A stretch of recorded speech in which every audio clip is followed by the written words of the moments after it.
Hello, everybody. It seems to be that this is what I get for switching keyboards halfway through, thinking that the screen is just going to stay on its own thing. So, hello, kia ora, it's Afano. Like we always say, it's not an insanity stream without a lot of fucking scuff at the beginning. So yep. Does everybody else want to say hi? Hello. Hi. Hello. So I think today... I said hi enough for all of us. Yeah, so I can hear an echo for somebody. So we have That's me, sorry. amazing Reese, we have the fabulous Middleman, Hi. and we have the adorable NFL Sonic here with us today. So today we're going to be after going through my things for insanity to look at in the Discord, which, by the way, if you want to suggest stuff, please post in there. We had the amazing pigeon salad suggested a couple days back that we cover Alex Meyers, because I didn't know who the fuck this guy was. And he set up a really good video from Danky Jabbo. And so I have that all queued up, ready to watch. And I guess we're going to discover who this human is. And this is entirely blind for me. I've never heard of him until like yesterday, when another of his videos was being covered by a content creator I like by the name, I think it was The Chill Stream. And I watched the first 5 minutes and went, oh, I can't watch anymore. I'm going to get spoiled. I need to cover this blind. But yes, how is everybody doing today? I'm so notoriously bad with the names of people that, like, off the top of my head, I don't know who the fuck this guy is. But I'm probably going to remember now that, like, when things start to come up. Yes. When you see his little animated avatar, you'll probably recognize him. That's what he's best known by. Oh god, for his reviews. Okay. Yeah, he's an animated film review human, and I know that he covered Obsession, which is an amazing movie. I freaking love Obsession, and I love clowning on people who miss the very, very overt subtext of the fact that Bear is not a good person, people. It's really not that difficult. But anyway. Yeah, he's the villain. He very much is. But yes, hello, NJ Farrows and Kanga in chat, and kia ora, Dead Arm. Lovely to see you all in chat. And Byrne, I see you. You are welcome to jump in at any point. But yes, NJ, new human, welcome. I hope you enjoy the chaos that is about to unfold. But all right, let's get to this video, shall we? And hopefully it should be all queued up and ready to go, and all I have to do is hit play. So Alex Meyers, a popular film critic person here So on have you YouTube, watched has any of recently his sparked actual major videos by controversy with his So no, I have not. with his analysis. Purely because I didn't know who he was first. Are we talking Danky Jabbo, or are we talking Alex Meyers? I meant Alex's videos. No, I've never watched any of Alex's videos before. I've just realized that my chat window isn't working on the screen, so give me a second. You'll see that his style is not a great match for a movie like Obsession. Just what he usually covers is very much different than mostly usually horror movies or movies that are currently popular. Yes. Yeah. This was kind of an out of left field move for him. I've heard that he's mostly covering, what do you call it? Like kids movies, right? Am I correct in thinking Disney Channel originals, and he had a big series on Riverdale that got him real popular. Oh, Riverdale is a mess. Yeah, he did like those kind of shows. So like teen, young adult stuff. So like nothing high stakes like Obsession. So that's kind of another big thing is like this guy kind of is way outside his league as a critic here. I see. All right, what I'm going to do... Oh, it does not have its own source. Okay. Let me know if the movie is a little bit... If the video is a little bit loud, I am happy to turn it down. And yeah, let's Let's go. Obsession, which has quickly become one of the most talked about horror this films of the delay. last decade because of just how Are you creepy gonna be he able comes to across in said review. Now look, this do it topic through here Discord is a or whole no? can of worms, and I'm not going to act as though all the Actually, hatred this that's guy a is good getting shot. is completely justified in my opinion, because some people are obviously Right. taking it a little too far. Jibbers. I'm Like not I gonna lie said, either, Jack. like, this video and its YouTube. subsequent response are proper I'm not even You kidding. should I am pressing pause and my YouTube is not Pinky fucking Darbo responding. jump scare. Yeah, for real. Okay, I will try and stream to Discord. I don't know how that's Did gonna you download go. this one, or are you actually playing this one off of YouTube? No, I'm playing this one off of YouTube.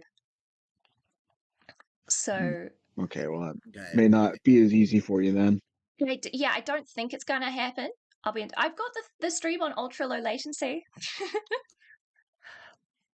It doesn't We seem can- like we only have a few seconds.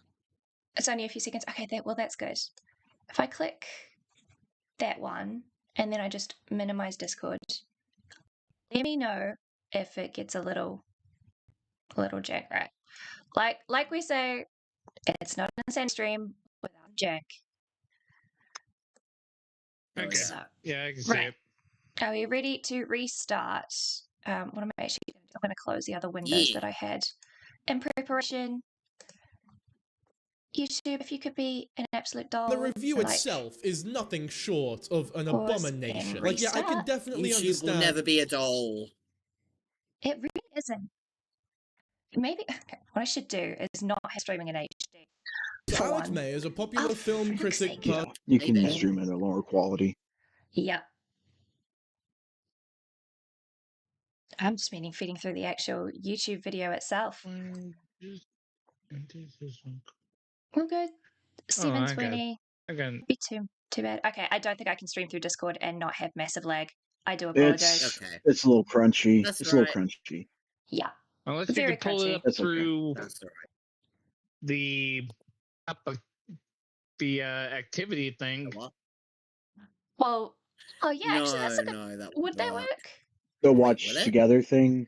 Yeah. The watch together Yeah. thing. Yeah, you just have to pull the URL for it. And I think you just plug I it can right do in. that. Sorry, chat. All right. I've never used that thing in my life. So we're going to just quickly move to just chatting, and we have that sorted because I completely forgot that is a feature. All right, give me a second to grab the URL. Control-C. And switch my profile on my keyboard so I don't accidentally hit a hotkey like I did before. I can start an Maybe. activity. And we'll click YouTube. And then Oh, you. hopefully, okay, I don't remember how to set this up. But oh yeah, there we go. And then Control V. Go. Could not find. What do you mean you could not find anything it matched? Copy video URL. Oh. It's gonna. Oh, right. Yeah, because this doesn't actually do URLs. It does. You actually have to search for it. Oh no, it does. What do you mean? Okay. Massive L. I have to connect my other keyboard, guys. Oh my god. So How many yeah, keyboards do you have, Diva? I only have two. I have to go back and forth between More the than two. us. So, chat, while we're figuring this out, chat, how's everybody's day been going so far? Has anyone done anything that's been particularly fun? No.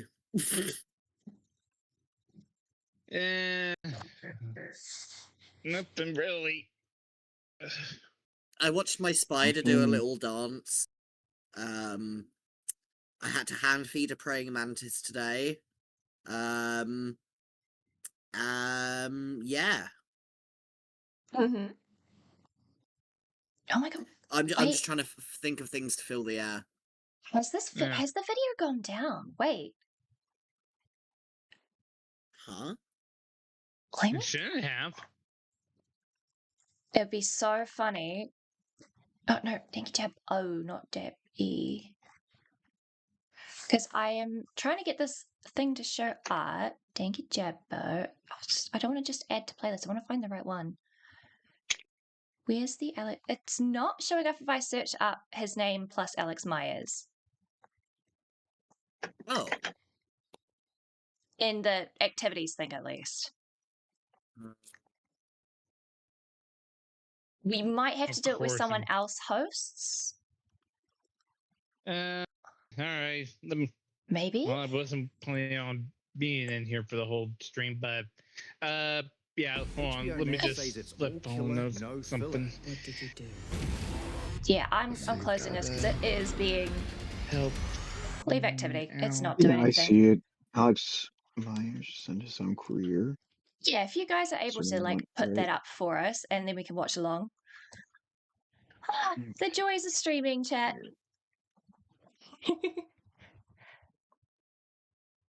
Thank you everyone for joining me on my miscellaneous shopping trip. Oh yeah. What are you shopping for, Timeless? Now if people talking over it sounds good enough. Okay, that's good. Professional streamer, by the way. Hey, look, I have never claimed to be a professional streamer. I've been doing this for 2 weeks, motherfucker. This ain't professional. Okay. Yeah, send it to me. Okay.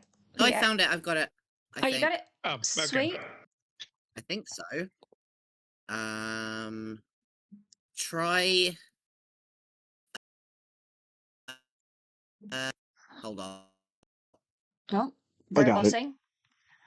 Okay, middleman's got it. Yeah. Cool. What the heck is with your ratio? What? Yeah, what is the ratio? Are you doing this on your phone or something?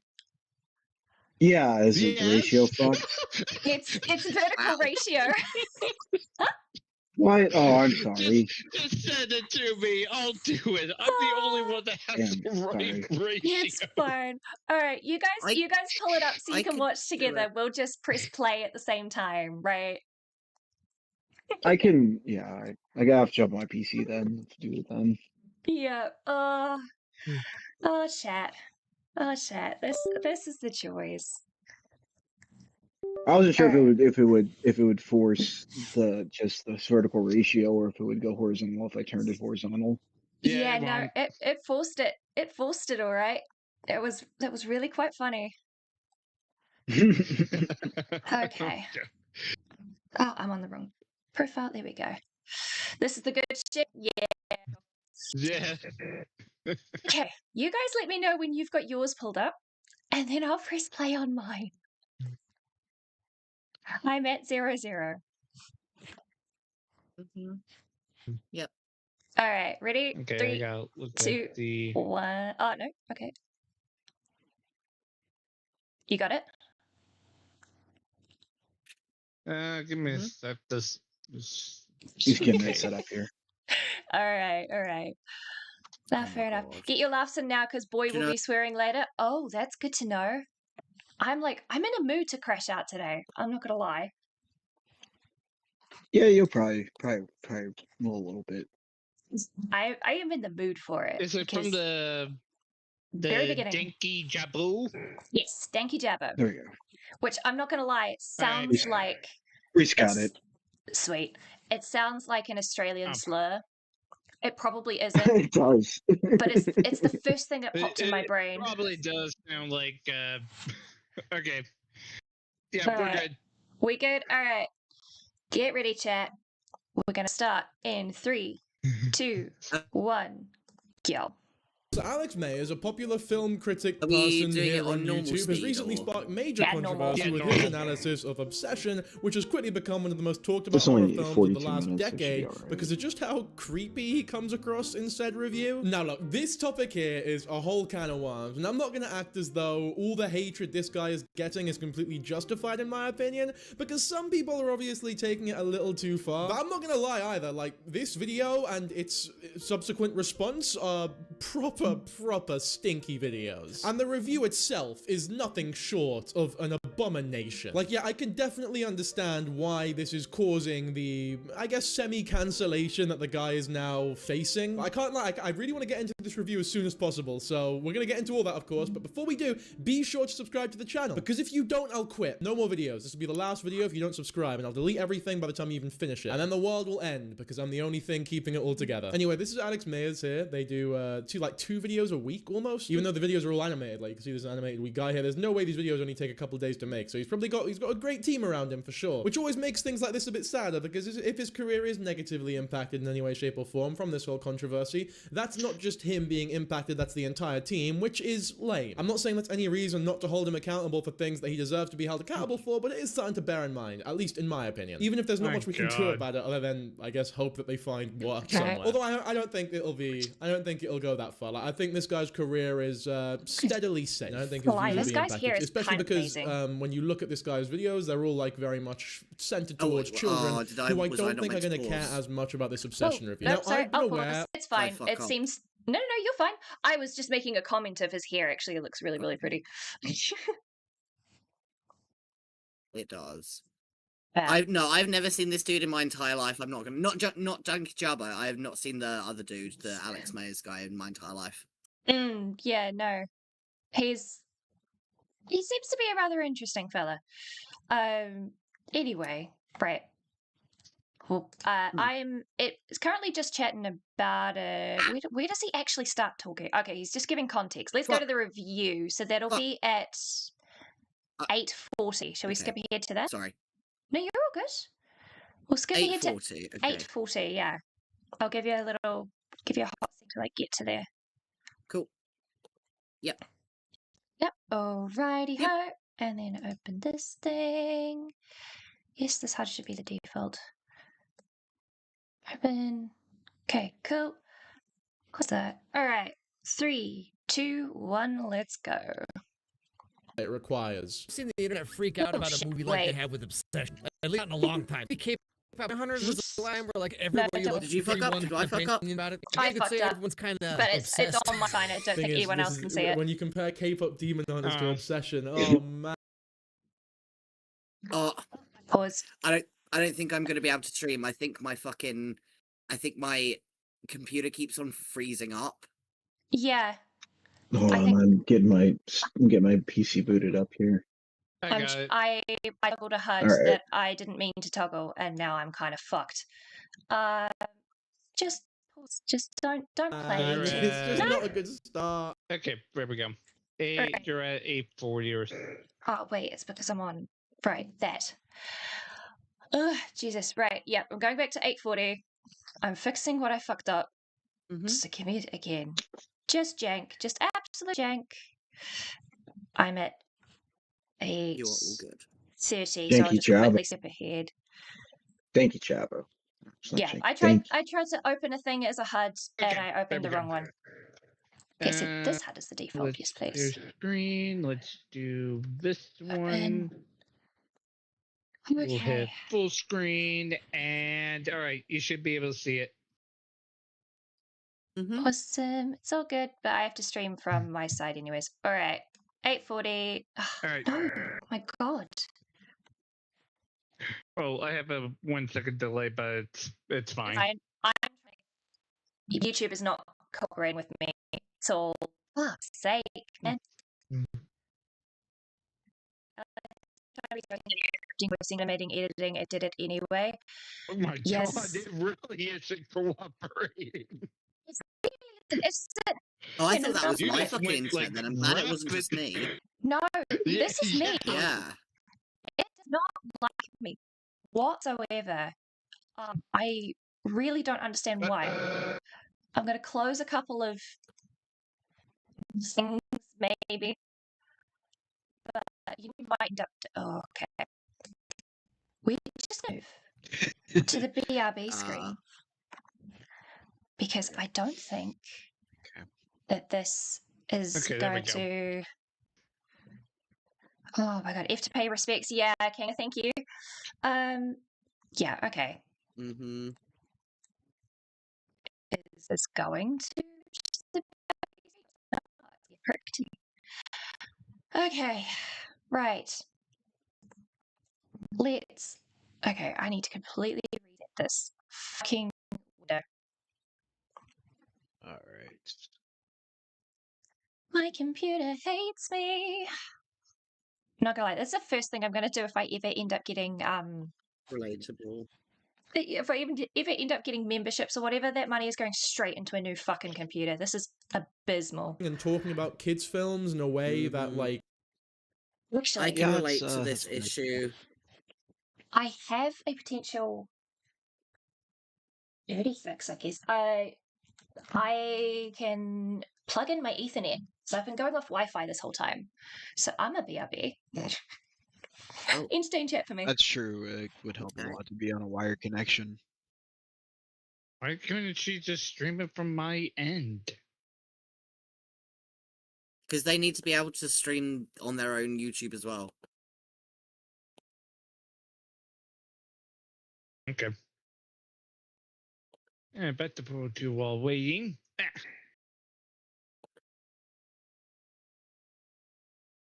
Okay.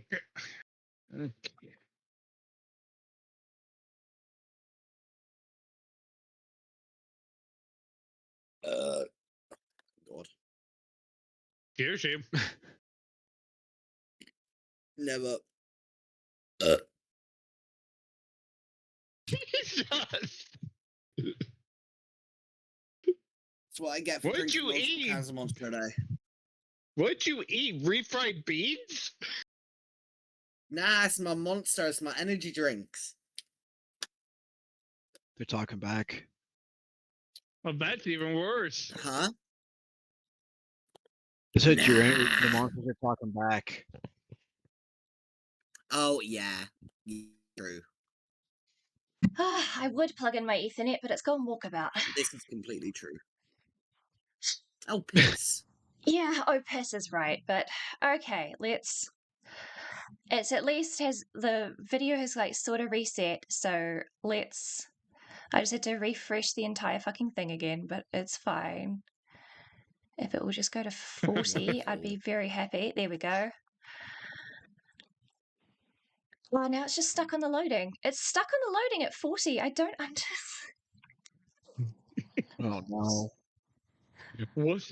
Holy shit. Okay, chat. So, you know what I'm gonna do? I mean... I'm just gonna download this fucking video.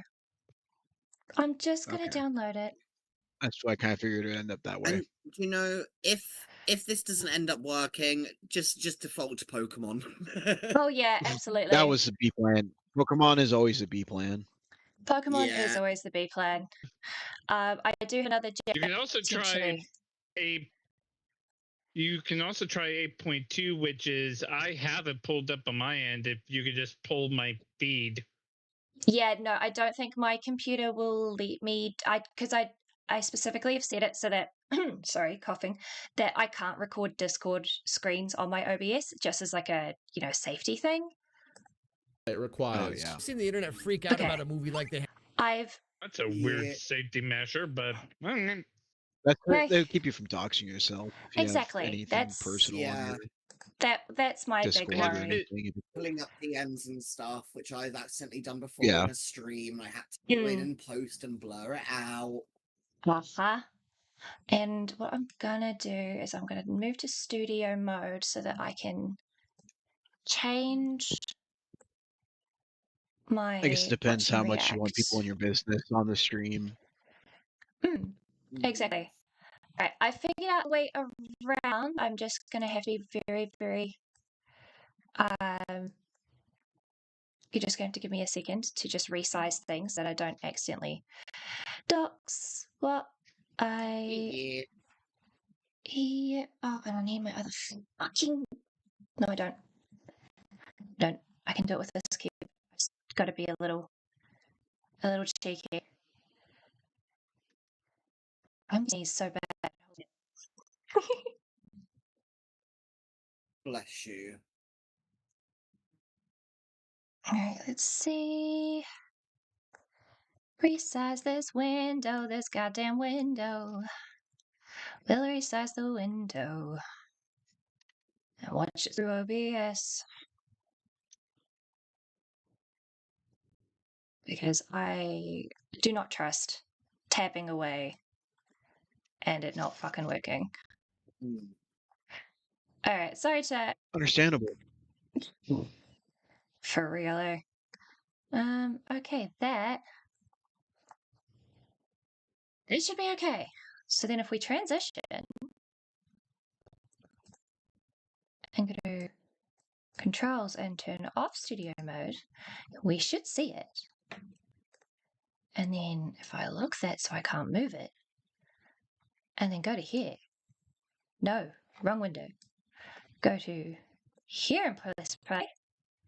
With obsession. At least not in a long time. Maybe K-pop Demon Hunters was the last time where like we everybody got looked at everyone, had an opinion about it. I guess you could say everyone's kind of obsessed. Thing is, ladies and gentlemen, All we right. got him. Ladies and gentlemen, we got him. Woo. All right, so we're at 8:41. Turn this up on my end. Yes, I'll turn up the volume a little bit as well, just so that it's not too quiet. Yes, there we go. There we go, chat. You fucking figured it out. Fucking finally. I think. Yeah, but Denki Jarbo does have some glorious hair, as you were saying earlier. It's quite Yes. nice. Mm-hmm. Exactly. All right, let me just double check that didn't fuck about with it. It moved a little bit, but I can adjust that on the fly. And then just zoop. There we go. Okay. We ready, chat?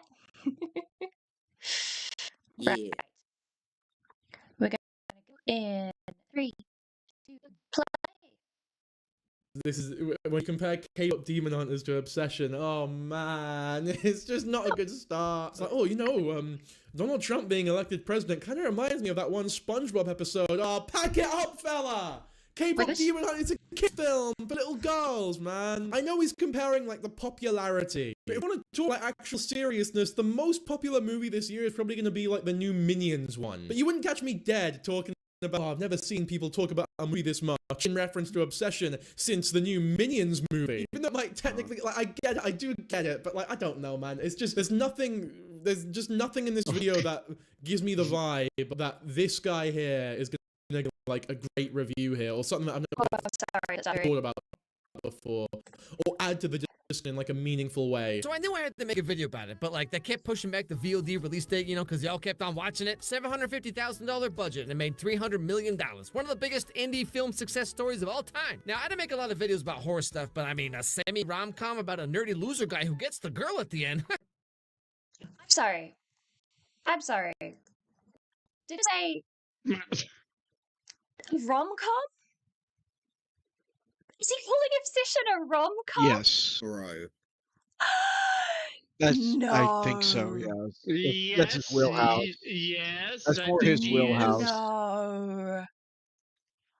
Oh my god. Well, he said it was a horror film, and then he said, he said rom-coms are more his wheelhouse. I think he said Obsession was a horror film. Obsession is a horror film. He was talking about it. Do you now see why this man's Yeah, he was talking getting about called the budget and everything. Yes. How does anybody look Right. at Obsession and think it's even remotely a rom-com? For real, Pigeon. I'm so glad you recommended this video. Oh my fucking god. Okay. Yeah. We'll see how He's outside his it's gonna get massively. so much worse. Alright. Why would you? Wow, this is like a nice wholesome movie. But okay, let's check it out. So come on, kids. Let's take a walk. I Clearly a joke. feel like I'm coming apart. I think about you all the time, Nikki. And I try not to. You're in every song I listen to. See that lighting on there, by the way, is called Rembrandt, popularized. See? Timeless. I mean, his whole brand is oversimplifying and then making fun of properties, but Jesus. Yeah. Fucking A. Okay. So I hope y'all doing well. Saying hi while we're smoking a J in the woods. Fucking based. I hope that's a good one. That actually sounds like a good one. Anyway. All right. Recently. By the painter Rembrandt, who sort of made these wee triangles, these wee lights you get on the dark side of the character.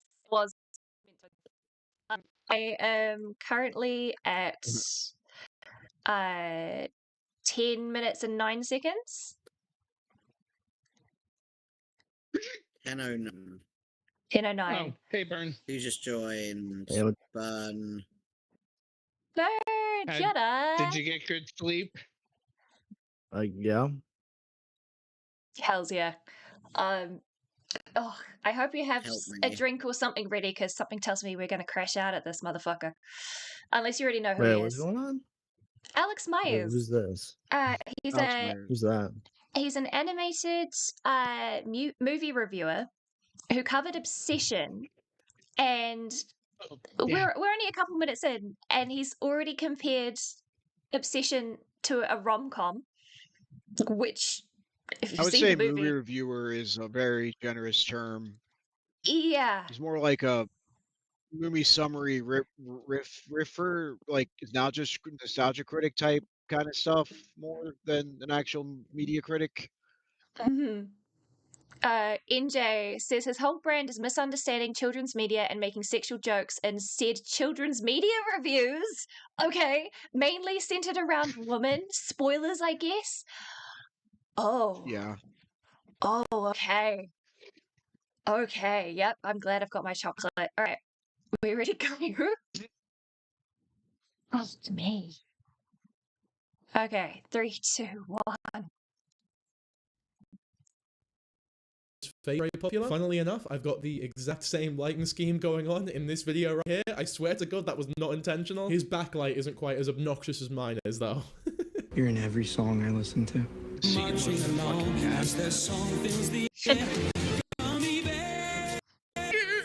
so this is another thing, like another quirk of Alex Meyer's videos, is that they're not very funny, but that's okay, because they're videos for children. Like, children are meant to watch these videos, right? Obsession is not a children's film, by the way, so wait. No, Janky Jabber makes a point. If this guy is a a children's film reviewer with a child audience, the fuck is he doing making an Obsession review? I'd say he's like tween young adult shit. It's the best young adult, like I don't know if he's Hunger Games shit. That's like his level of media expertise. Oh gods. Oh Did gods. he confuse that with My Little Pony?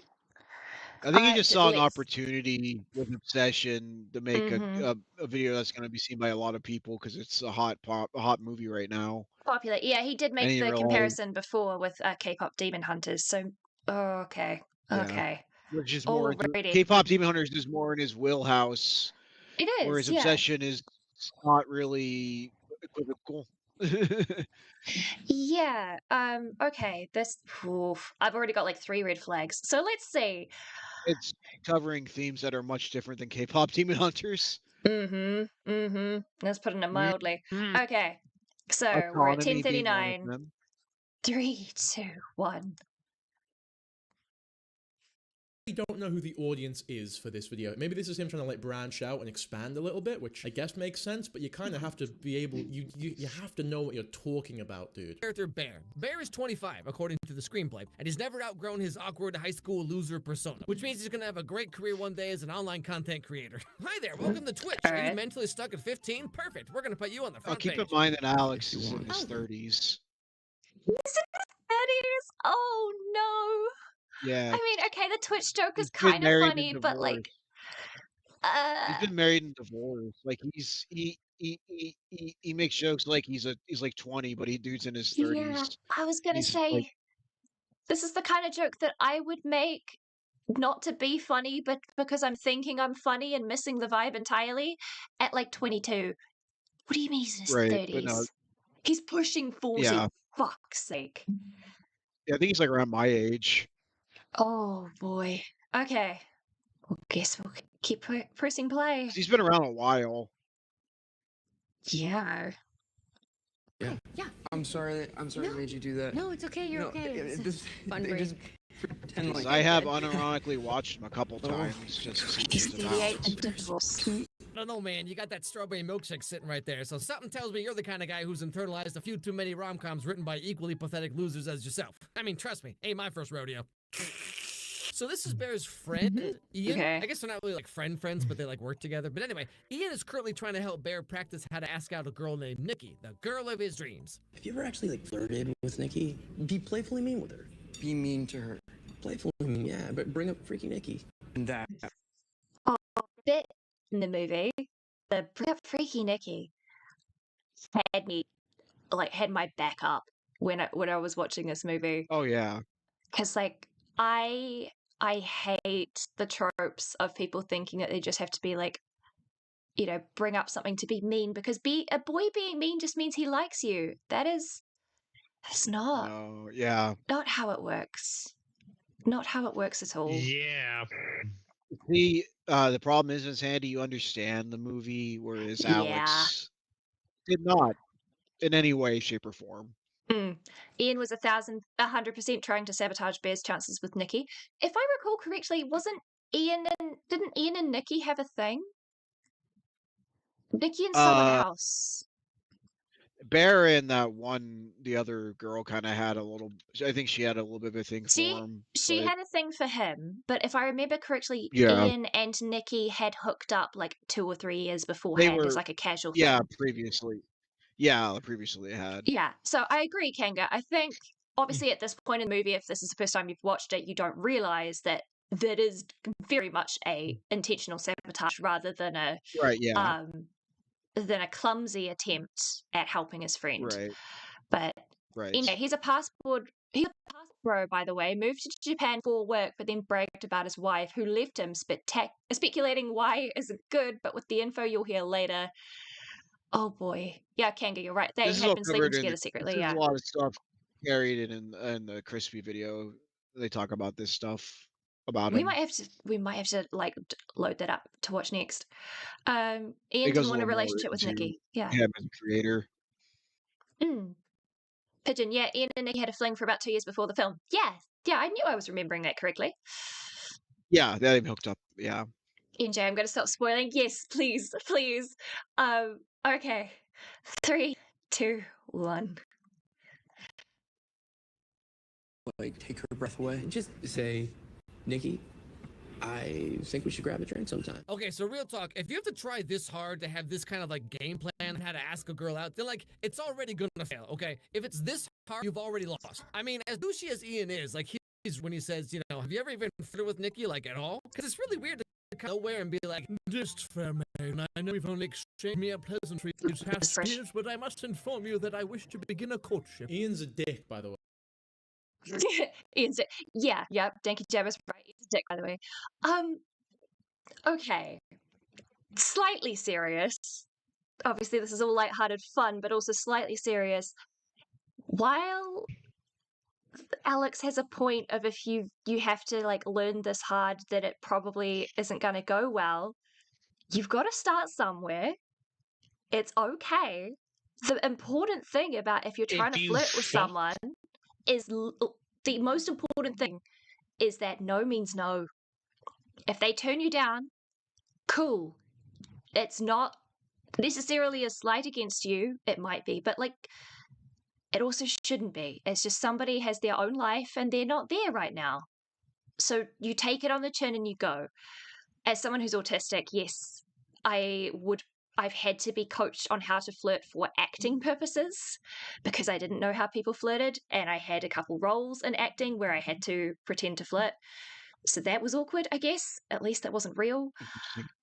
But it's that's gotta be an experience and a half. It is. But when it comes to flirting, right, it's a very neurotypical thing rather than neurodiverse, I guess. So I can't really speak on it too much. But I think the biggest thing is take no as no and be cool with it. And you're just talking to someone. It's just another human. Just usually if you ask somebody out and they say no, they're not gonna say yes if you keep persisting on them. Well, absolutely. I had a slight personal anecdote, right?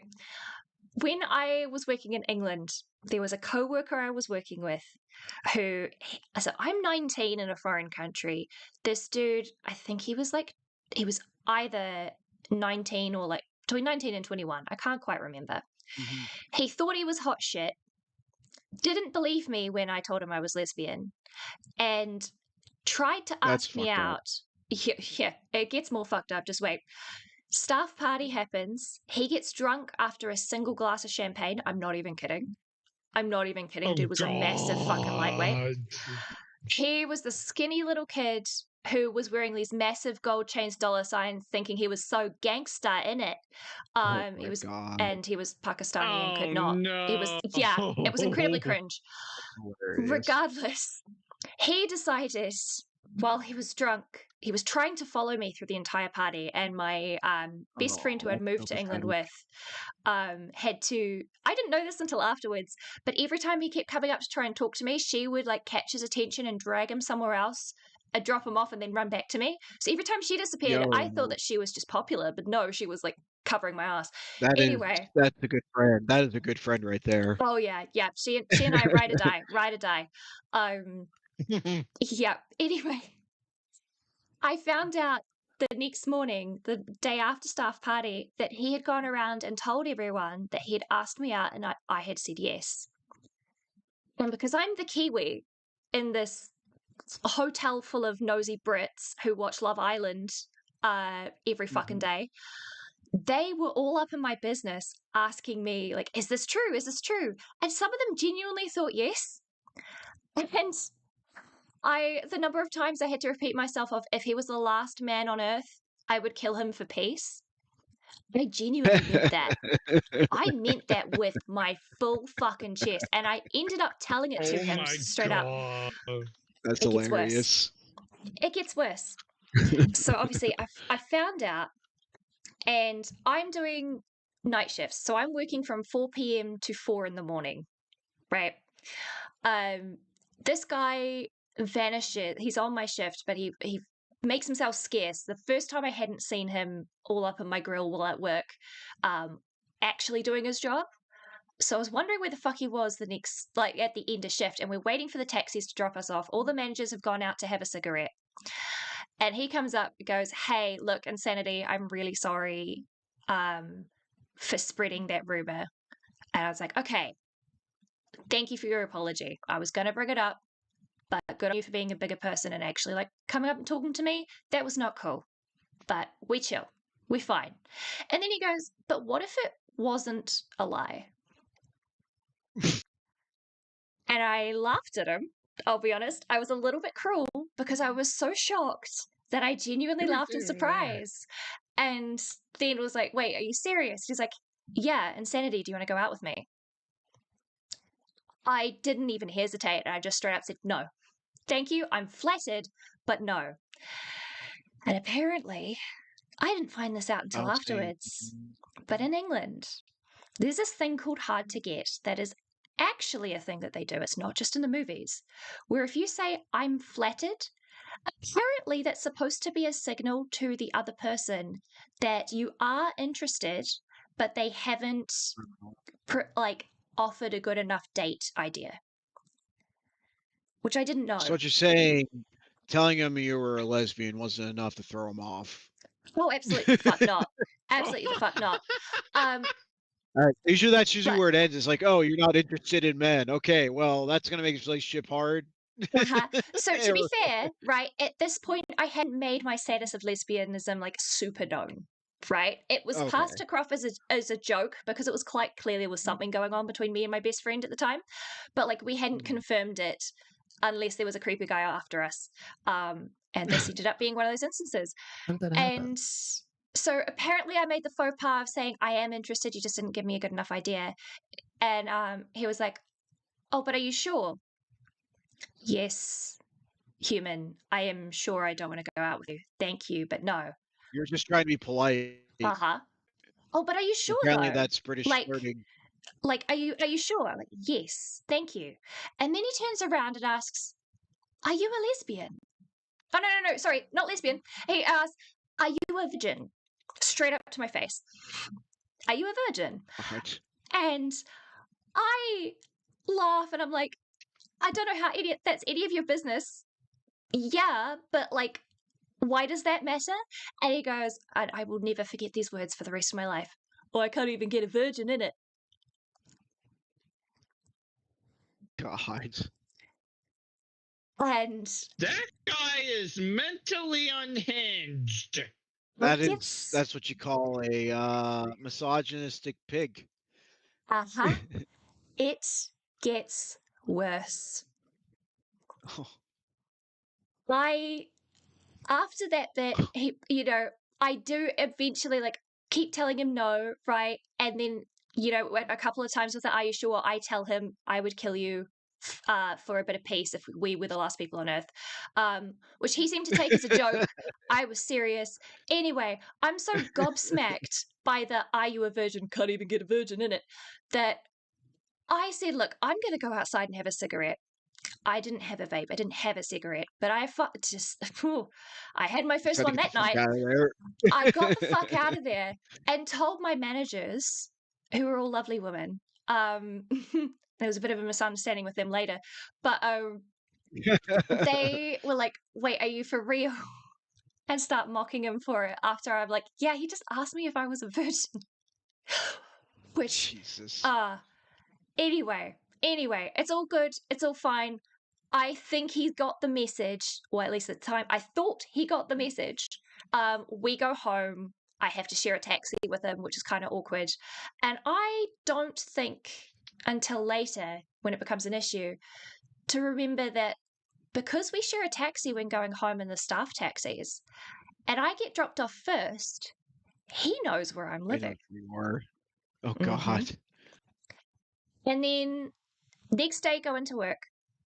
And he's there and he comes up and goes, "Look, okay, I'm really sorry about how everything went down last night." I'm like, "Cool. Don't bring it up again and we're chill. But look, I appreciate it, but no."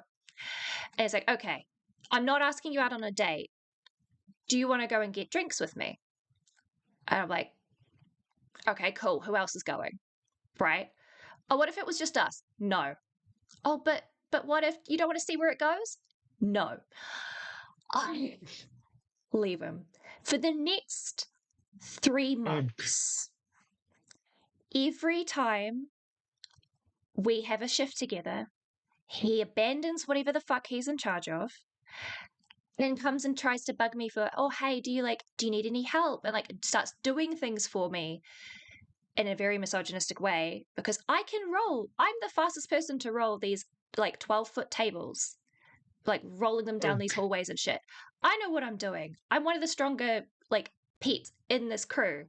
I keep myself I keep up with the boys at the time because this is before I became disabled. And he keeps trying to do my shit for me, and it was really, really awkward. And then he started going, "Oh, hey, I just bought tickets to this show that I know you really, really like. Do you want to go with me? It's a peace offering." And then starts going, "Oh, hey." Peace offering. Yeah, peace offering. And so I would turn around and go, "Hey, sorry, I'm busy that day. I'm working." And he turns around and goes, "Well, actually, no, I've checked your schedule for the next month and we're free together on these nights and these nights. Are you sure you don't want to go out and grab some drinks on this night? I know you're free on this night. I know you're not doing anything on this night." Creep? Yes, NJ. Massive, massive creep. Pretty much stalking. Yeah. And it got after 3 months. This is just before COVID happened. And COVID actually saved my ass a little bit. I'm not going to lie. I swear I nearly became a statistic. But after 3 months, I had a mental breakdown at work, went down to the lunchroom and just sobbed my heart out. And the girls came up and asked "Hey, what's going on?" I'm like, "This fucking guy." And then they're like, "Oh, wait. You're not flirting with him? You actually are saying no?" And I'm like, "Yes, no means no. What do you mean?" And that's when they taught me about, "Did you say that you were flattered?" And I'm like, "Yeah, because I didn't want to crush his heart. Why?" You're like, "Why are you British people so weird?" Yep. And I got a crash course on everything I had been doing wrong because in New Zealand, no means no. No doesn't mean try harder. No doesn't mean, "Oh, I'm having fun, but you did the wrong thing." No means, "I ain't fucking interested. Fuck off." So, yeah, and this guy is very, very similar in personality to Bear here, to tie it back to the movie. But oh yeah, I was gonna say that man was Alex Meyer. I'm glad it wasn't, but honestly, I'm getting flags. And I don't like it. But the nice guy, yeah, for real, this guy was a proper nice guy. But I swear the only thing that saved me was the fact that I'm not even kidding, I was a day or two away from going to the cops to get a restraining order on this guy. which is a big thing to do when you're 19 in a foreign country. Yeah. And then it was announced, oh, hey, New Zealand's going into lockdown because of COVID. You have 48 hours to leave the country. So I managed to escape him, thankfully. Can laugh about it sorry, now. pandemic. I got to head out. For real. For real. And I hate that the pandemic kind of saved my ass, but it kind of saved my ass. And my managers were lovely. Once they clicked that, like, I wasn't joking, this wasn't a funny rom-com, he was actually being a creep, they were really good. When I explained it to them that, hey, I'm actually not having fun, changing our schedules and shit. But yeah, Alex is giving the same kind of vibes, and I ain't happy. Yeah, no one else would. Yeah, so TLDR, if you're gonna flirt with someone and you have a crush on someone, talk to them. Don't go beat around the bush and like announce it at a staff party. Because, anyways, just tell people you're going out with them and force them into going out with you. Yes, that's the perfect idea. Consent is sexy, people. Anyway, all right, we're at 12:10. No. I'm gonna press play. Let's go. I think he's arrested. Ian's one of the few people in the again answer that. I would not be surprised. I also wouldn't be surprised if he's had his shit rocked by somebody else. The reason that I think I was such an easy target was because my other housemate was my crush and best friend, who was another very she's small. She's a small little bean. She's fucking feisty though, but she is small bean and doesn't look all that dangerous. I would have fucking punched him the first time. You. Well, see, they'll fight you like a fucking spider monkey. Nowadays, if he tried to pull this shit on me now, because I'm 26 now, I've had a lot more life experience, I would not be afraid to like deck him, right? I would just end up with like really badly bruised knuckles and probably an assault charge with nothing more than a small mark on his cheek, but I would have at least tried. At the time, I had been raised very strongly of, don't poke the bear kind of thing, ironically enough. They tried to be nice, and he took your niceness as an invitation. Yeah, I mean, and also, like, the year before, I had been assaulted by my partner, who I fled to England for as part of running away from him, like my boyfriend beforehand, who also was the reason I found out I was gay, fun fact. Yeah. But the only way to deal with that motherfucker was to be placid and to be agreeable so that I didn't strike his ire. So that was probably where my brain was at as well with this guy, which was very much not the right approach. But yeah, no means no, people. We'll press play. Except when it doesn't. That Bear is an actual victim of, in my opinion. Because obviously Ian, it was revealed later, has been like hooking up on and off with Nikki for the last 2 years. He starts recommending Bear to call her Freaky Nikki, which they all know she doesn't like, so he's almost trying to sort of behoove Bear into making Dickie... That's right. It was because of Freaky Nikki. Yeah. Yeah. Formatively, that's not e-flick. It's not e-flick. Anyway.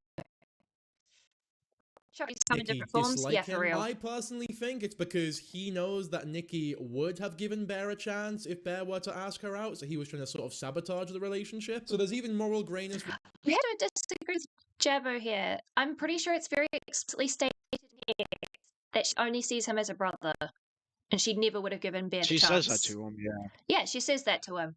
So I think he's incorrect here, thinking that Ian is assuming that Nikki will give him a chance, because it was quite explicit amongst the friend group that she didn't like him like that.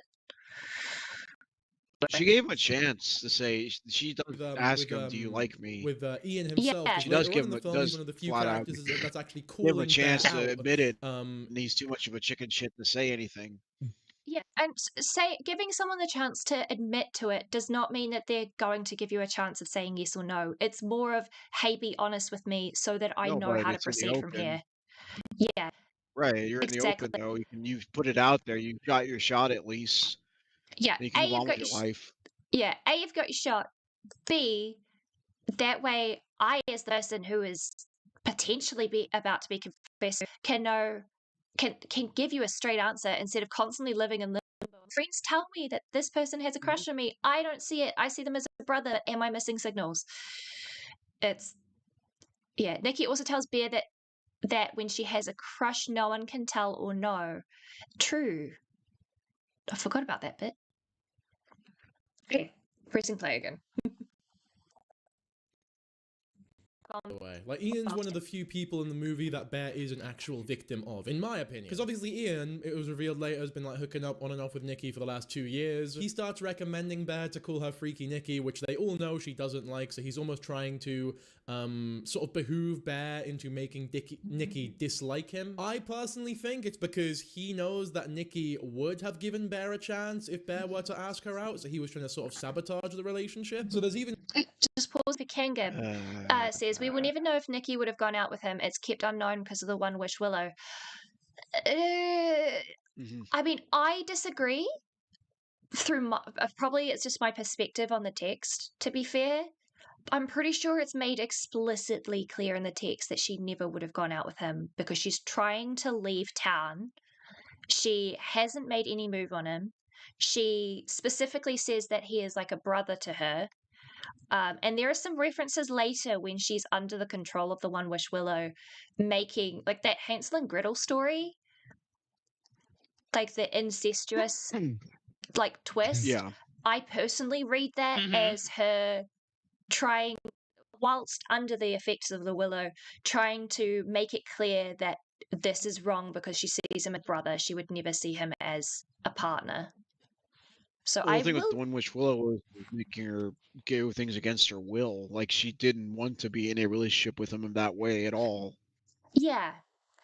So while Kango's saying like potentially in future, I think we never know if Nikki would have gone out with him in future. I disagree. She was trying to leave town. She was not interested in him, and then the Willow happened. She's trying to move on with her life. Exactly. She was trying to leave it all behind. Yeah. If you like someone or are going to give them a chance, you're not willing to just leave them behind. Anyway. She was trying to tie up loose ends more than anything. Exactly. Yeah. She wants to be a writer. She's tying loose ends. But yeah, I'll press play.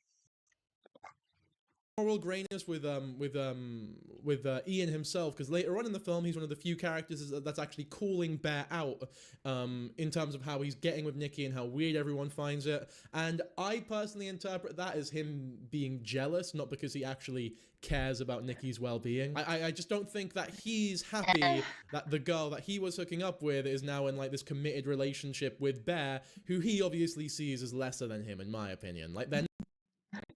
Okay, that's an interesting read, Janky. Assuming that Ian sees the relationship as a lesser than thing. I suppose, being a Siamese at birth, I might be missing some clues there. So, for the benefit of the doubt, I disagree, but that doesn't mean that I'm correct in my disagreements.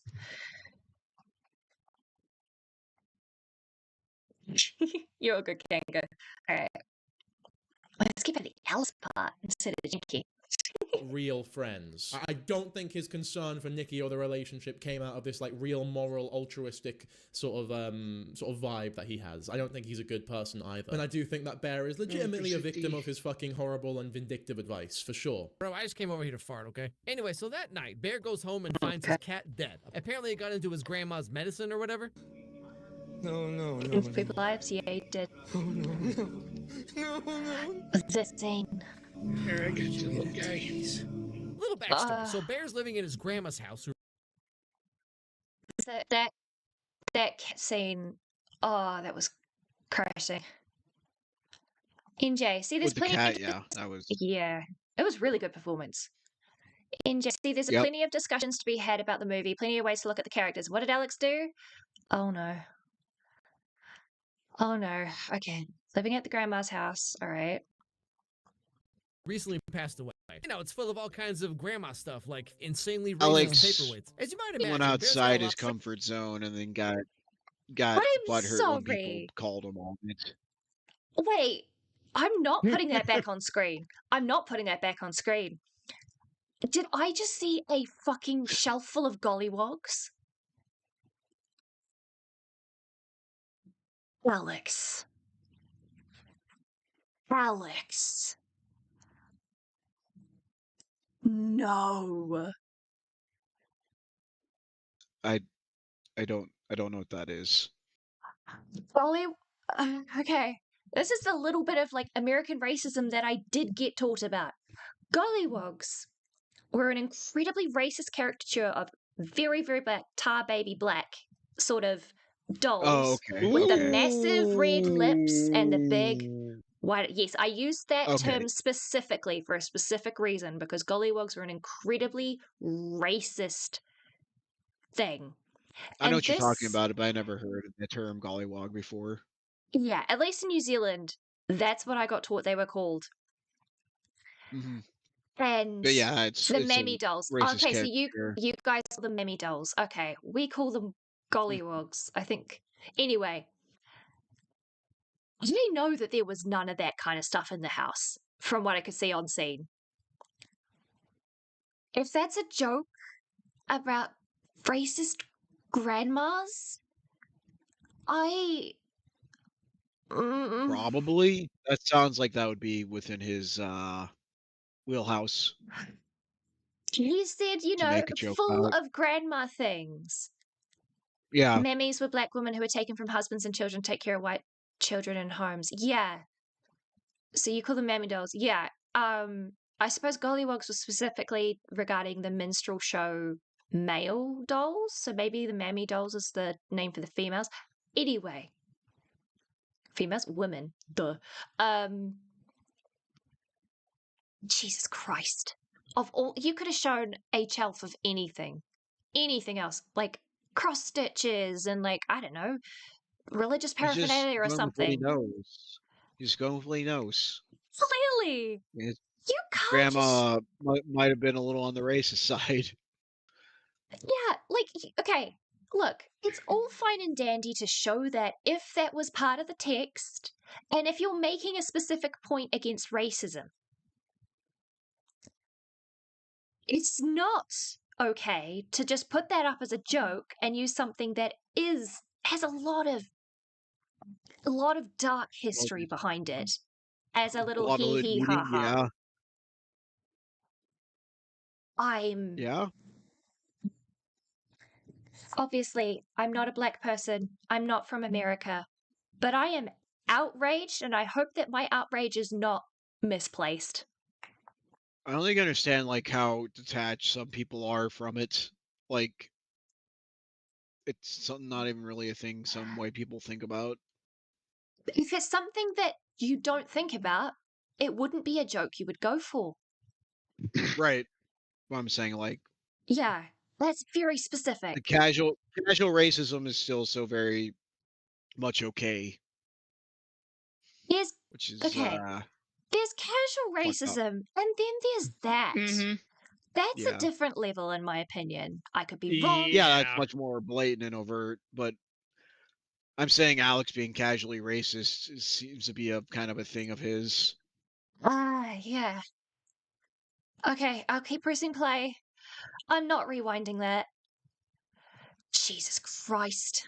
This casual racism, this is the big leagues. Yeah, something tells me this is big league territory. The fact that I know about it means big league territory. He has no idea how to ask out Nikki. He's walking around with this haircut like my dude can't catch a break. So it's Wednesday night, which means nothing wrong with the haircut. His friends are super. We're really not going to get any sort of chat about the cat or like what the cat symbolizes at all. At first, I thought the cat was a little bit of a lazy sort of cop out from Cory Barker, because I was like, I guess you need to introduce the pills early on in the film so that they make sense later, and I just thought the cat getting into them was a bit of like a. Yeah, that's a good point from Danky. The cat is really important, and I got so fucking flashbanged by the gollywogs that I completely missed his commentary on the cat. That's. Did he just use that as a hey, yeah, no, you know, grandma used to own this house? Oh my god. Yeah, I think that was pretty much that. It was my grandma used to have these. Hee hee ha ha. It just brushed over the cat. The cat is like an emotional core and a really key plot point, because without the cat getting into the pills, he wouldn't have been desperate enough in his grief to go for a one wish willow and actually pick it up, because he would have been in a way better place when Nikki drops her crystal necklace. It also kind of shows just how irresponsible he is by just having them around where his cat can get into them. Well, It's yeah, like he'll love character sitting point. open for the cat to get into. It's character point, yeah. Well, it shows he may not do things maliciously on purpose, but he is definitely malicious by omission. Incompetent, yeah. I feel people care too much about race and everything else, but don't care much about the disabled. We're gonna agree to disagree there. I think that's touching a little personal there, so I'm just gonna slide past that one. We can talk about it later though. NJ, the pills with do not eat implies Bear wasn't there to take care of his grandma who he supposedly loves. It shows he didn't care much for her, the same way he doesn't actually care for the cat or Nikki. Yeah. It's more of a status thing to him, I guess, than like being in a relationship is more important than the actual person he's in a relationship with. Yeah, I'm more meaning about the grandma point, because like there's plenty more to talk about with regards to Bear and Nikki. Because this is a a pre-look into his psyche and into his character before. I'm saying like it's kind of doing the woe is me. I'm taking care of my sick grandmother thing, but was it more performative than actually him caring? Yeah, I wonder. It's It definitely shows that he was a negligent person, at least that he negligent and irresponsible. Yeah, can't accept that his actions cause these issues. Yeah. Yeah. Anyway, because it depends on if we want to read him, how we want to read him. If we want to read him neurotypical or neurodivergent, there are different points that can be made and different like potential devil's advocates to excuse certain choices he makes. But at the end of the day, like, no, he is the antagonist for a reason. But Big Will did a better humorous review on Obsession. Neurotypical, unless otherwise stated, usually for these kind of movies. But that way you don't have to be like it. I mean, that's how I default to thinking usually. But yeah, I had never really thought about that point of it. Of is he written with disabilities in mind or whatever? Yeah, it's less that I don't think he was written with a specific disability in mind.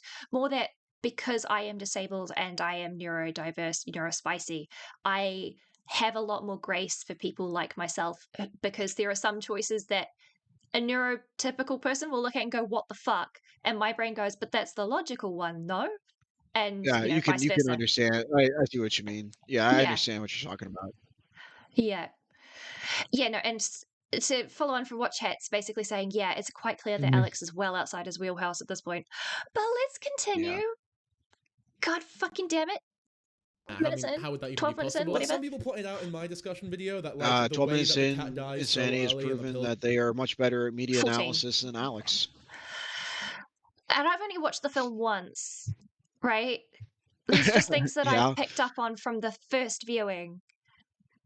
Anyway, 14, let's go. Watch it a second time. That shows the lack care that Bear has for the things and people that he supposedly loves. It's like he loves this cat, the death of it sort of broke him, but if he loved them so much, why would he make it so easy for them to kill themselves? And I think that makes... Yeah, see, it's that statement. If he loves them so much, why would he make them so easy for the cat to get into what it shouldn't? Because this is me being ADHD. I love things and people and animals and all of that fiercely, but I am aware that I myself am quite irresponsible with where I put things, because I'll put something down and my brain forgets I've put it down there and left like a jar open or something, right? Sure. If anything, if I did have an animal and I did cause it to die in some way from negligence, that is on me. I'm not saying that I'm excusing Bear for this, but I can see that's where I was like, yeah, there's a neurotypical and a neurodiverse spectrum you can read it through. The kind of person he is. It's either a character flaw or it's a point of his disability that he doesn't manage well enough. Kind of. So it's the statement of he clearly doesn't care enough that it was an accident at the end of the day, right? The cat died from an accident that he may have been able to prevent. Malicious. It wasn't intentionally, which is, I think, the point. Right. Yeah. But anyway. It did make you wish NJ. to be malicious, but you see what happened. Yeah. NJ, I've seen many videos of cats refusing to take their meds and having to be tricked or forced to take a pill, but bears willingly knocked down an entire bottle and ate several. Doesn't add up. That is a good point. This cat was an addict. This cat was hooked. This cat OD'd. This cat was already an opioid addict. There are ways that you can take that, right? Because obviously we're going into hypotheticals here. If a cat thinks that something is a treat, it's gonna go and get it, right? If the cat There's a non-zero chance that a cat may eat the pills in an open container. Yeah, if the cat, how starved was the cat? That was that was about to be my question, NJ. How little had he fed? I can't remember the cat's name. Sandy. How much has he been neglecting it? Yeah, how much? Otherwise, exactly. How badly? How hungry was Sandy for that to be an option that she would willingly go for? Because I can imagine that those pills are bitter, and cats do not like bitter things. So, yeah, I guess that's another point of. Yeah, was it really an accident? Did he? Oh no, this is just making Bear look worse. Yep. But hey, that's the point of media analysis, right? Right. It's just showing he's more negligent. Yeah. Yeah, that's why this movie is so good. Is you can break it down and you can go because everything is clearly intentional. Obviously the movie's not perfect. Yeah, he had it around for the pleasure of having a cat, but maybe not paying attention to the responsibility of it, which foreshadowing for the movie. Right. All right, pressing play.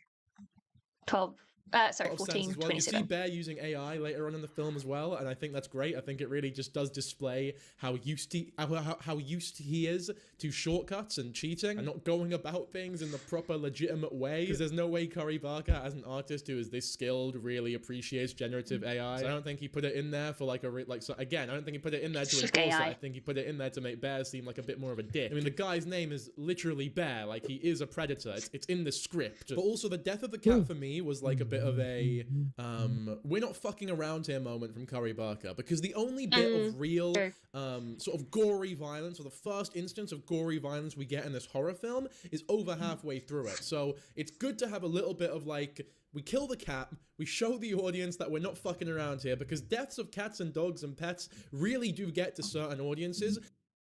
That is a good point. Yeah. When you're willing to kill off the animal in a movie, that is a strong point of, hey, this is fucking serious. This is serious business.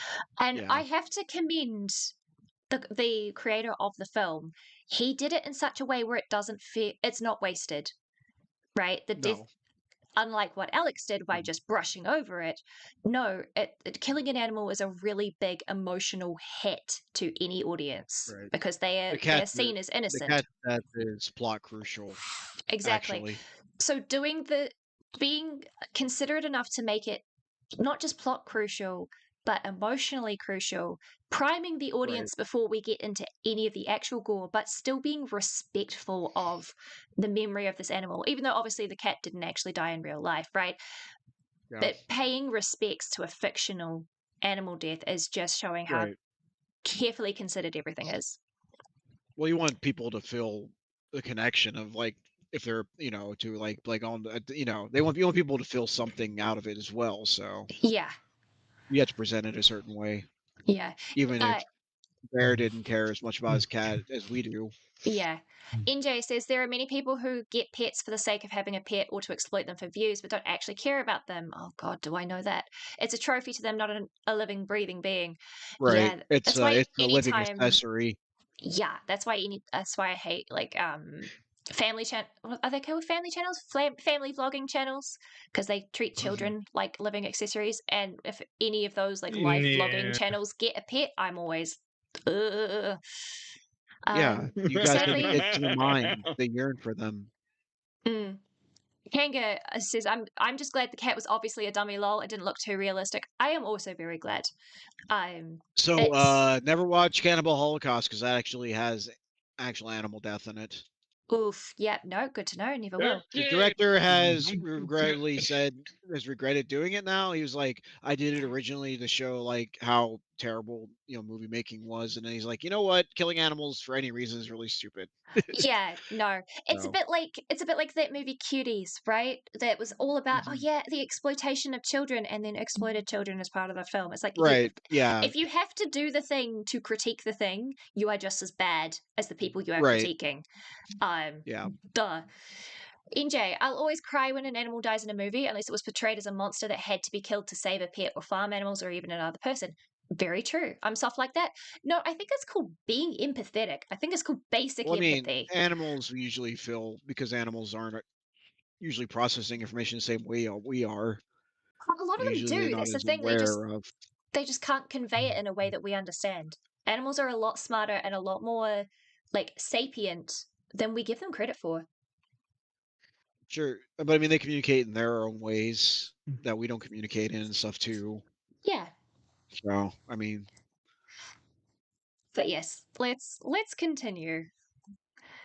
And it's quite uncomfortable the way they do it in this film, because it's not just the death of the cat and the body, it's this long, drawn-out scene of Bear TLDR, crying, if your cat dies, most people are going to be really sad about depressing sounds from a great actor about the cat's death, and it sort of shows the title card as he's crying, and it's very eerie and well done. And I think it does a good job setting the scene in a very subtle way before the real gory violence begins later on. The team is Bear, Ian, Nikki, and their other friend Sarah. Okay. God damn it. Something tells me I'm going to be pause-handying through the whole thing. Why are the women drawn like this? Because he's a gooner. No, I know. It was rhetorical.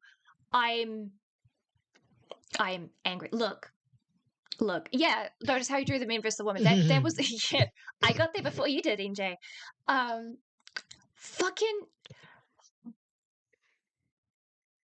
Look, I'm a lesbian. I enjoy a good figure drawing, right? I enjoy a sexy woman, especially thick thighs, all of that. I'm here for it. I'm not here for it when it's fucking clearly just because. Yeah. If you're going to draw your women like this, do the good decency of drawing your men like that too. That's why, like a side tangent, the anime Dungeon Meshi. Yeah, Delicious in Dungeon or Dungeon Meshi. The fact that they sexualize, I was going to say Sanji, that's the wrong name, the dwarf character, more than they do the women, is I really appreciate, because it's great to see that flipped, just to kind of point out just how fucking weird it is. I'm okay with fan service for any kind of fan. I'm okay with fan service to a point. Lolicon is absolutely fuck no. Tasteful.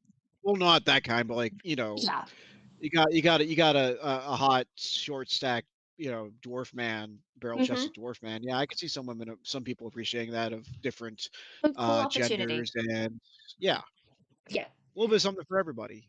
Yeah, this is what this kind of scene that I'm looking at right now is what I point to every time I talk about feminism being equality, right? We're not trying to make the women look better than the men. Hot, draw your men hot too.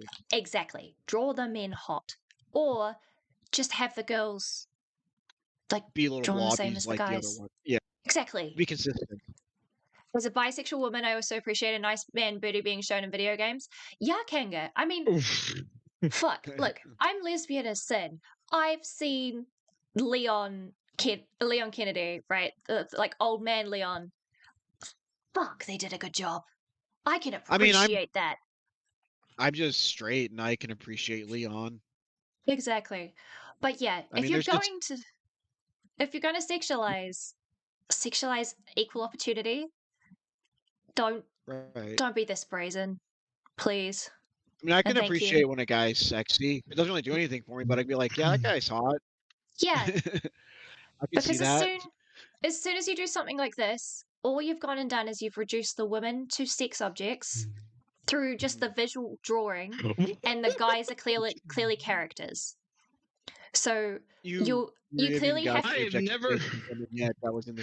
have never heard someone describe this like this before. Well, look, okay, this is something that I've had to it's a lived experience for me, right?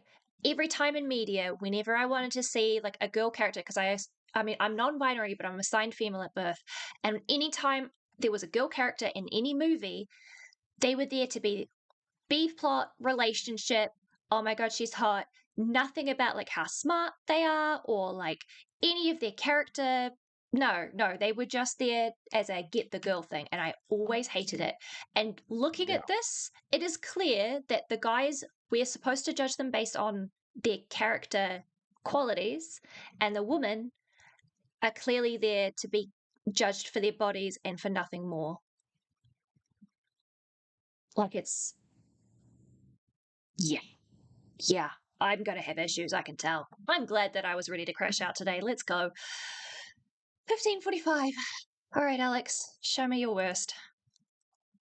They all work together with this like music shop place, which seems to have a lot of employees for a random store on the side of the road in the middle of nowhere. So he's feeling pretty. Can I just say, by the way, not to toot my own horn here, because I have not given any in-depth or like interesting analysis necessarily. I wish I had the actual video itself. But the little that I have said about Obsession so far in this video is about 5 times more than anything we will see in this Alex Meyers I wish I had a copy of it. In my opinion, at least. I mean, you guys can be the judge of that. He says a lot more than I have. If anyone has the archives, please send it my way. So fuck. You know what? Let's just keep watching. You could imagine, but Nikki of all people calls him up to ask if he's going to hang out with a friend group that night.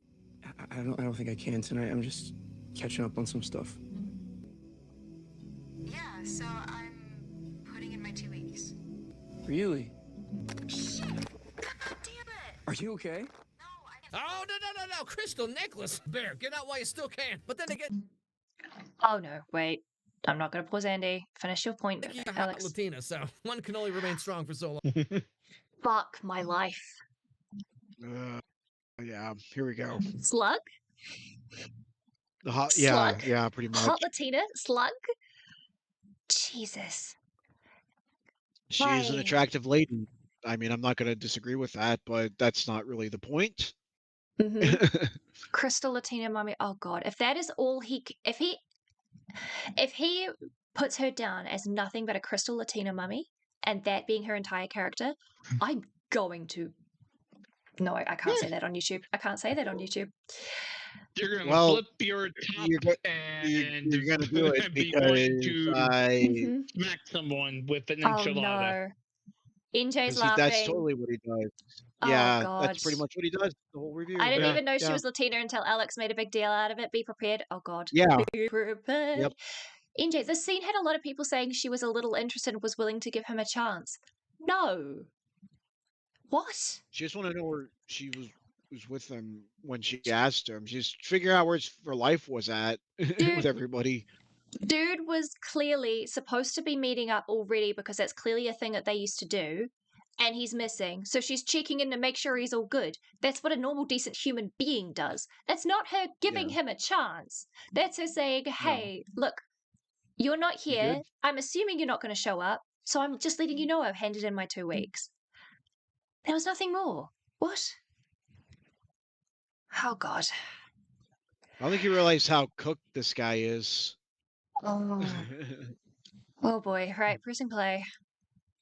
Now, because Nikki dropped her necklace, Bear gets this idea to get her another one. You know, be the hero, get his foot in the door, and then have no idea what to do afterwards, like me, 80% of the time. And you wonder why he has a divorce under his belt. I can't believe he's making jokes about, like, no idea what to do afterwards if he's had... Oh, God. Because I'm not even kidding. I thought this guy was, like, 21, 22, and genuinely didn't have any romantic... Oh, gods. You can't be... Oh. No. The self-depreciating humor doesn't work if you've actually managed to... And I hate to use this term because I don't mean it like this, but it comes across as having gotten the goal, right? If you've already scored or whatever, and I hate using it because that is not... That's what you're gonna say. Yeah, but you were gonna be like, no. Look, I'm using the terms because he's hit the relationship endpoint. He's been in the marriage part of it, so yeah, he's been through the whole gambit, as it were. Yeah, the joke and the language that he's using is specifically based in incel jokes, right? Clearly. Hence why I used the incel term of having already gotten the goal. He's turned from a Chad to a Steve or whatever the fuck it is, right? Steve to a Chad. I don't remember which way around it is. He's gotten, for lack of a better term, he's already finished the race. So he does, and when it comes to this kind of joking sphere of incel stuff, you then lose the right to be able to, not that I really give a shit about what incels really think, but right. you know, you can't make those jokes you'd anymore. think you would have better and make a better joke because he's actually, you know, been in relationships. Yeah.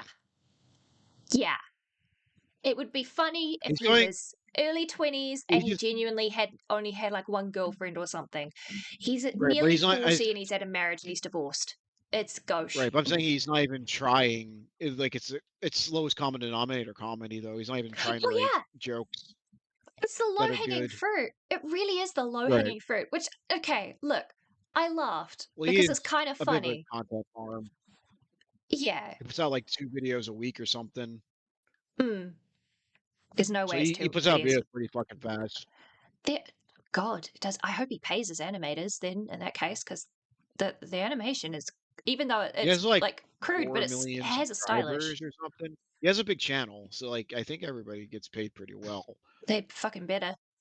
But yeah, look, okay, I laughed at the joke because as someone who is, you know, a new streamer and whatever, I get it. It's kind of funny. It's the low hanging fruit, sure, but he's not funny. It's the thing, but that's the least of his problems.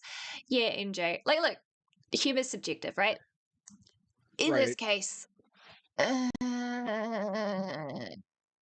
yeah, you're more than you're right to say he's not funny. I can definitely see how people don't like him. Put some effort in. Like I said, it's like nostalgia critic level stuff. Things are missed here. So I think the cool was like the first sign that Nikki does have an actual crush on Bear, which I do believe that Nikki would. Oh, sorry, I'm going back. You know, it's not 2009 anymore. For so long. Yeah. Now, because Nikki dropped her necklace, Bear gets this idea to get her another one. You know, be the hero, get his foot in the door, and then have no idea what to do afterwards, like me 80% of the time. I loved this so I think the cool was like the first sign that Nikki does have an actual crush on Bear, which I do. Okay, yeah, no, Janky, I think you're misreading that. I don't think she has a crush on him. I think she was checking in to make sure her mate, who was supposed to show up to a thing, was okay. But yeah, I've already done that. Yeah, I didn't really read it as her being like, "Hey," more just like, "You good?" Yeah, at least NC took the insults and jokes on the chin. Oh, nostalgia critic, gotcha. Alex is crying, cancellation, deleting things. Yeah. But yeah, okay, keep pressing play and let Janky finish his point because I did already cover that first part. I believe that Nikki wouldn't have friends on Bear, and that if Bear did genuinely ask her out, then she would have given him a chance. I'm not saying it would have ended amazingly, but she would have given him a chance. I believe this was confirmed by the cast or by Indie themselves later on. But the way that on the call she's talking to him about how, no, I really want you to come today. I've got something really important to tell you, but I'll just tell you here. I'm putting in my 2 weeks, so I think whatever you've got going on, you should just come here anyway. And then later on in the car, she's like, is there something you want to tell me? Do you like me? It's this sort of thing. And then it's the whole thing she says about also how, like, no one would ever know if I had a crush on someone. And even... Okay. Yeah, with the way that he's put that together, I can see how he gets to that point. As someone who... it depends on the intentions of the writer, I suppose. I read that scene as her trying to tie up all the loose ends before she goes, so that when she leaves, she has no regrets left behind. She's put her stuff together. That's how I saw it too. I didn't see her trying to see if Bear was like wanted a relationship.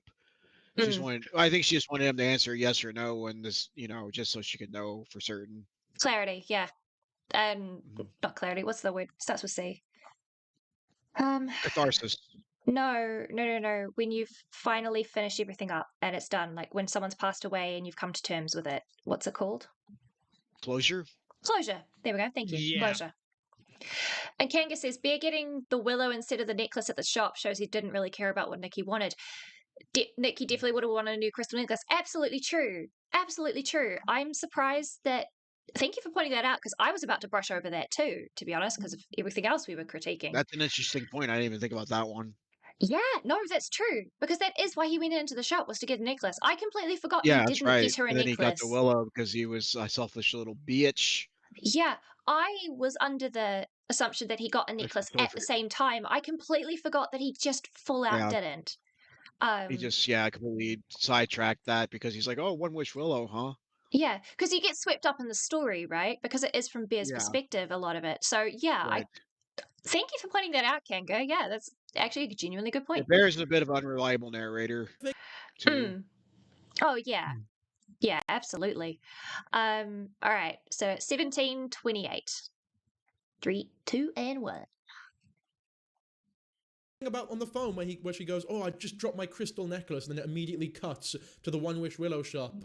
It's like a hard cut to the lady who works at the till going, why would she even say that? So those two things aren't coincidence. That line was put immediately after her dropping her crystal necklace for a reason. And I think it might be because there's sort of an implication that she's only saying it so that Bear can get her another necklace, and it's like an in for maybe asking her out on a date or something. Bottom line is, well, it's because like Janky does have a point. I can see where he's coming from. I disagree, but he's backing up his argument, right? So I'm going because I think he's wrong, but I will give him a point that he is backing himself up.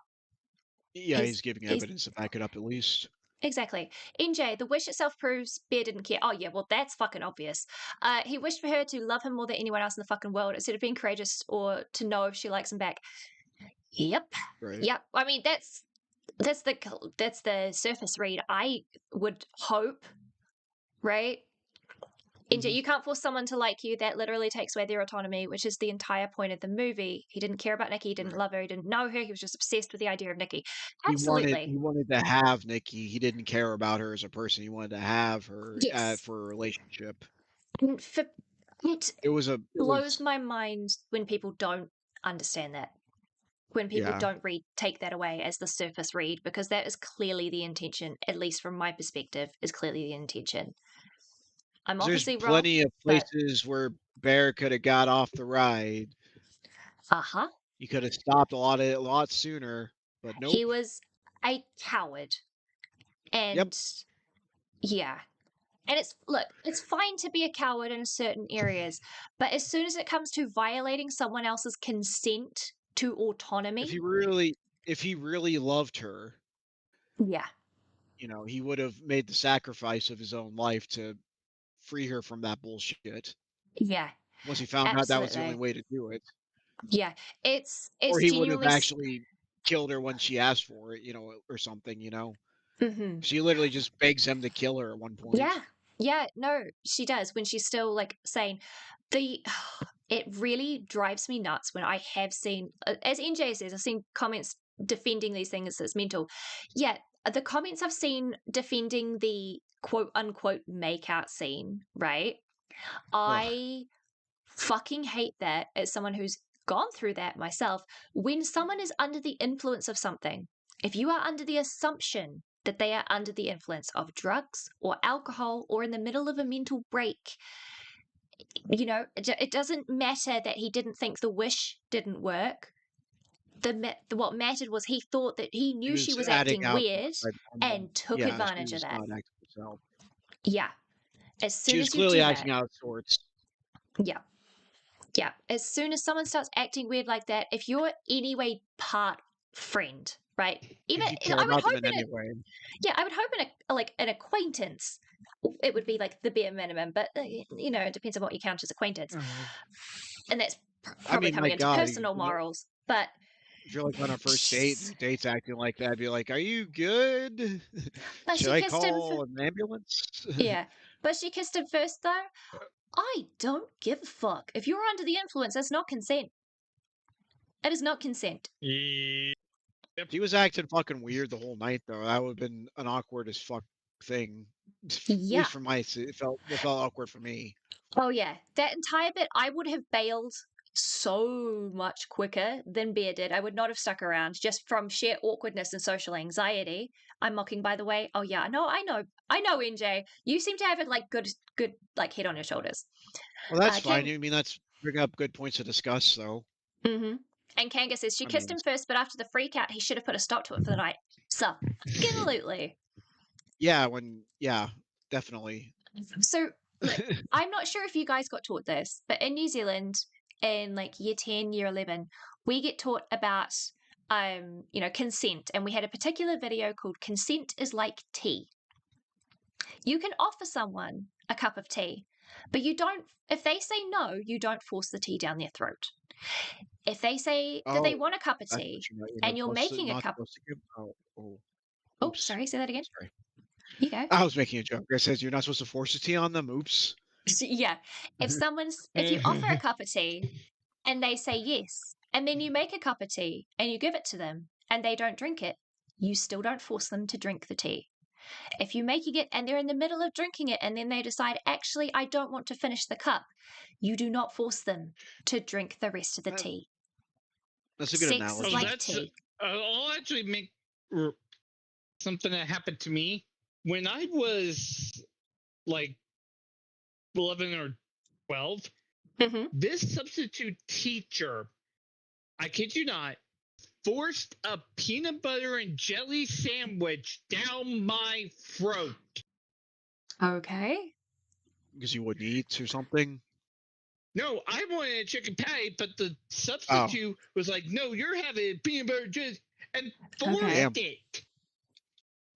My mom was pissed. Yeah, no idea. Yeah, it's a more humorous, I guess, maybe, question mark. Dead Arm's comment, it just scrolled past on my screen. Unconscious people don't want tea. Yes! See, Timeless has watched the video, because Timeless went to the similar schools that I did.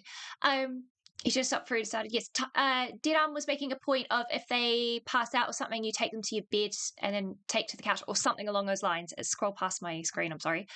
No, you know what you do is you take them to the ER. Yeah. They're clearly having a mental snap. Look, pro safety thing I had to learn as a teenager that most who are assigned female at birth get taught, right, is to always look over your cup, and at any point, if your hand is not covering the top of your cup, assume that it's been drugged, right? Because unfortunately, it's really and this goes for guys too. It's just that you guys don't get taught it as common. Yeah. Right. Well, it's more common for it to happen to AFAB people. AFABs, exactly. And if you see someone suddenly acting weird, immediately assume that their drink has been spiked, not that they're drugged. Not that they're drunk. Assume that someone has been spiked and take them to the hospital, because if it turns out they haven't been spiked, okay, cool. You've probably saved that person anyway, because they probably were about to get alcohol poisoning, right? You never know. Right. If you just assume that someone is drunk and that nothing else has happened, you become part of the problem. But yeah. So really unfortunate, but better safe than sorry. Yeah, I've seen more bars and clubs place covers on the drinks, so it's harder to drug now. True, Kanga, but even then, you would be surprised how easy it is to drug someone. And I'm not saying that from personal experience of drugging someone else, but instead being someone at the bar who's seen it happen to someone else and had to call that motherfucker out. Anyway. Whole point of this, consent is sexy. If people don't consent, then you stop it. And you can't consent if you're under the influence of something. And yes, when she fucking freaked out and was like, no, that should have been the first sign to go to the ER. Fuck it. Absolutely think that she would have given him a chance, and I think everything in the movie I'll be back in a few towards minutes, that direction Sandy. as well. But no worries. If that's something you guys disagree with me, then feel free to let me know in the comments, because is one you can buy and take with you if they don't offer? Yes. Yep, I used to have one of those. All right, I'll rephrase. If someone has passed out, just let them sleep in your bed. Then when you know that person is safe, then you sleep on the living room couch. Yeah. No, that's fair. If they're because obviously being through university, people get fucking absolutely trashed and smoshed in New Zealand. Binge drinking is a massive problem. Make sure that you know how to put people in recovery positions and have towel and a bowl by the bed just in case. But you make sure that their airway is always going to be clear. And yeah, you leave them to it if they're already there. And yes, go sleep on the couch or something like that. Just, yeah. It's common decency. Common decency. Called nightcap it? Yep. Okay, I'll look that up. And also, NFL, I'm sorry that happened to you about the sandwich being forced down your throat. That's, yeah. Yeah, that was... That sounds uncomfortable. Oh, it was. Changa says, I've never gotten blackout drunk in public. I have drank too much at home with Johnny, lol. Yeah, fair enough. That's the other heartbreaking thing, though, is unfortunately it's usually people that you know that are going to take advantage of you. Like in this case, Bear taking advantage of Nikki. It's 9 times out of 10, it's either a relative or like a strong friend that you never thought would have done that. And it's heartbreaking that it's that and not strangers. Because you can't be safe drinking at home unless you really trust them. And even then, that can be the mistake. It's awful. NJ, bottom line, don't take advantage. It's not hard. Keep playing. Oh yeah, there's so many things to discuss here. Okay. Yeah, I'll keep playing. Hopefully Middleman doesn't miss too much. Believe it or not, you can have healthy disagreements about this movie. As long as you're not saying anything weird or creepy or being a fucking, like, weirdo about it, then so true. There isn't really an issue. But unfortunately, Alex didn't get the memo. Oh no. What did Alex do?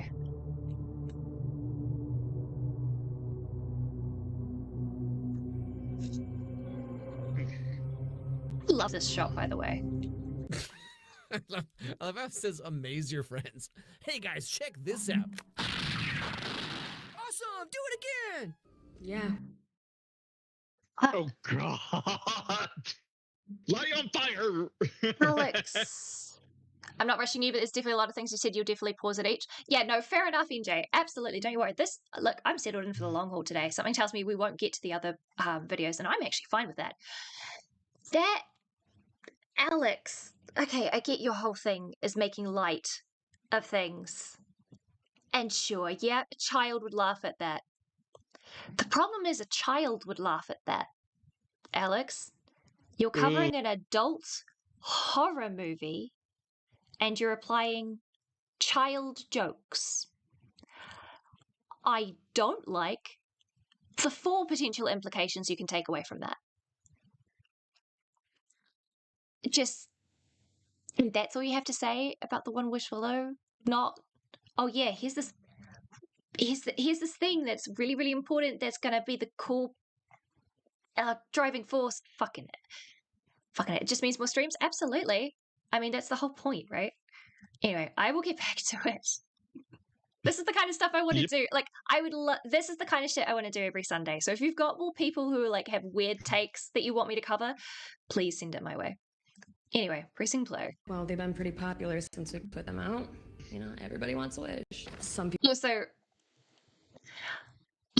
the continuity error in these scenes has me giggling every time with the fucking dildo right next to the candles. I'm not kidding. That took me out the first time I was watching. It's just there. It's not there right now. We have forwards, but it was there beforehand. Don't open them, but the people who do, you know, come back and complain. Or it does work and it like ruins their lives. Or they die. I wish they were dead. Ah, yes, the Millennial Special. Rather experienced myself. Also, you know, it's kind of funny that Bear is better at flirting. Okay, millennial joke. Cool, fine. Yep, sure. With this girl here than he is with the girl he actually likes, which is such a real. Wait, hold up. Is it confirmed in the movie that she's vegan, or is he just putting that up there because she's at a cookie shop? Yes. Okay. Okay. Wasn't just me. NJ. I'm so glad you're in chat. Fucking okay. The stereotyping is out the fucking wazoo, and I hate it already. Yeah. I'm gonna go back a little bit. Logic's there. Hang on, I'm gonna make it the same. Ah, yes, the Millennial Special. Rather experienced myself. Also, you know, it's kind of. Yeah, there. Is it okay? As a pagan, I hate that as soon as people like myself, not because I have anything against vegans, all right? If you're vegan, that's cool. That's actually kind of admirable. Well done, you. I hate that anyone who's considered weird in like,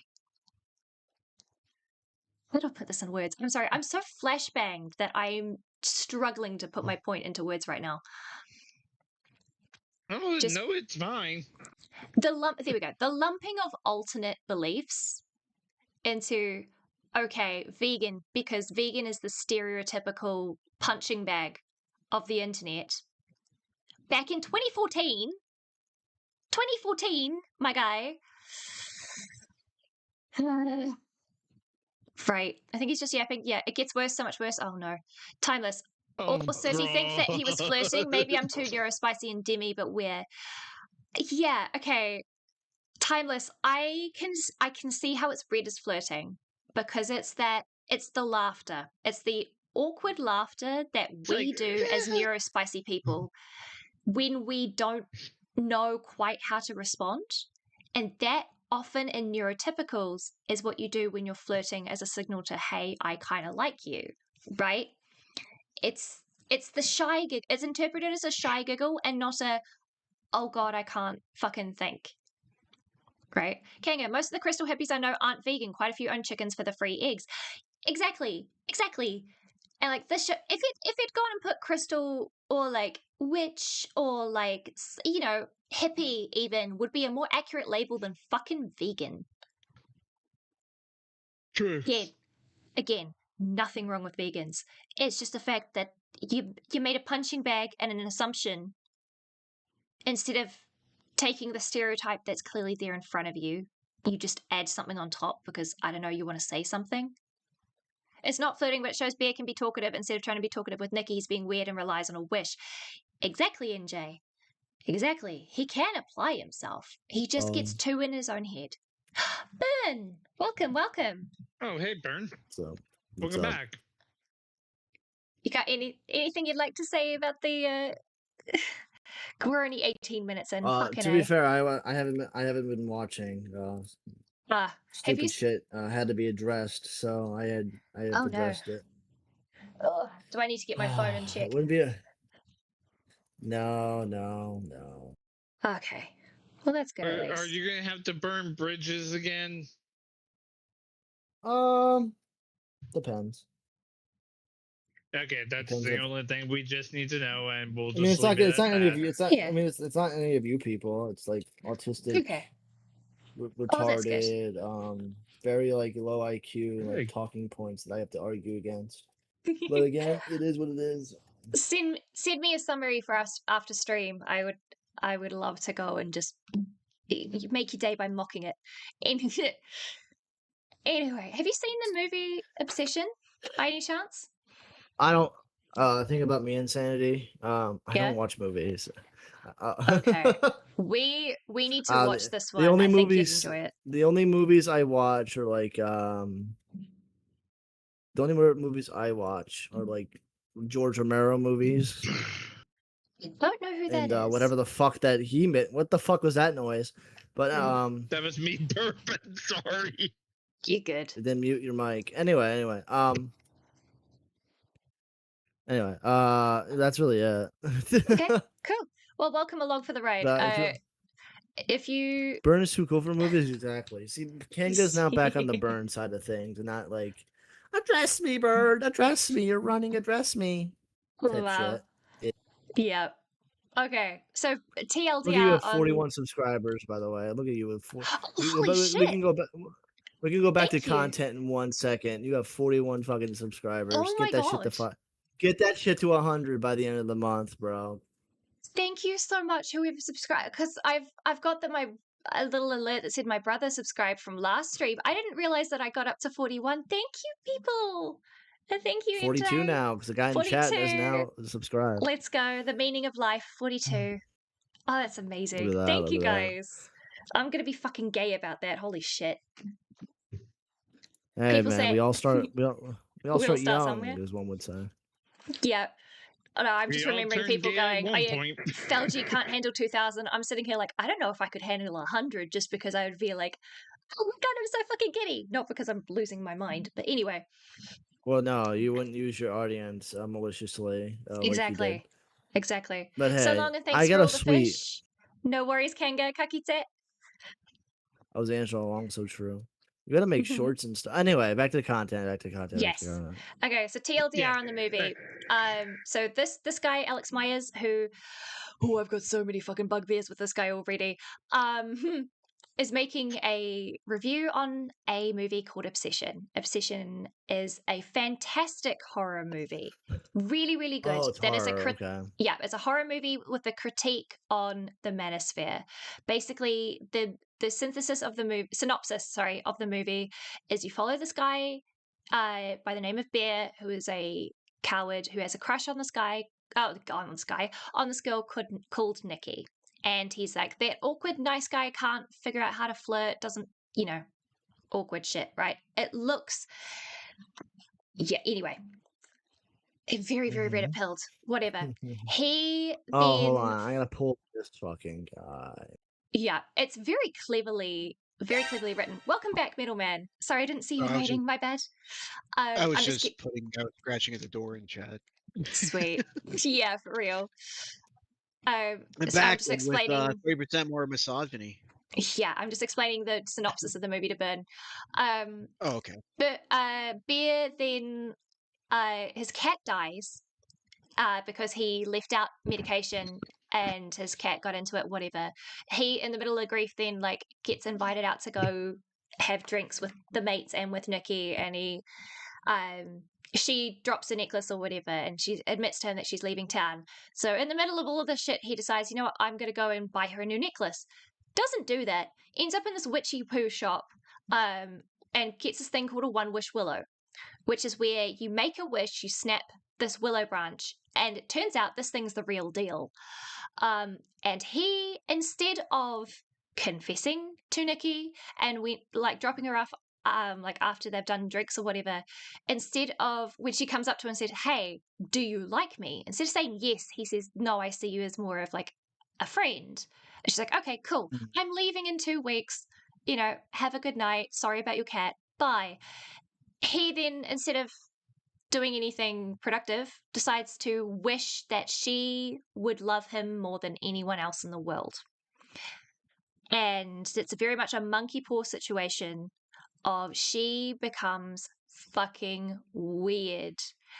And it turns out she's not in control and is trapped in her own mind while her body does all of these things, and he takes complete advantage of her. And, more things go on, and it ends in just about everybody dead, and it's hard to explain the shenanigans that go on, but it's very cleverly done. It's horrific. It's got the acting is amazing.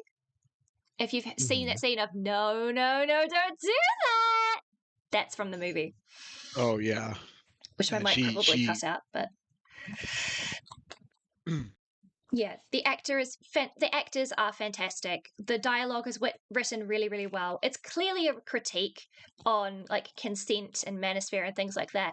But quite a few people, it seems, terminally online men in general, don't seem to have picked up on the clear, hey, this is a bad thing.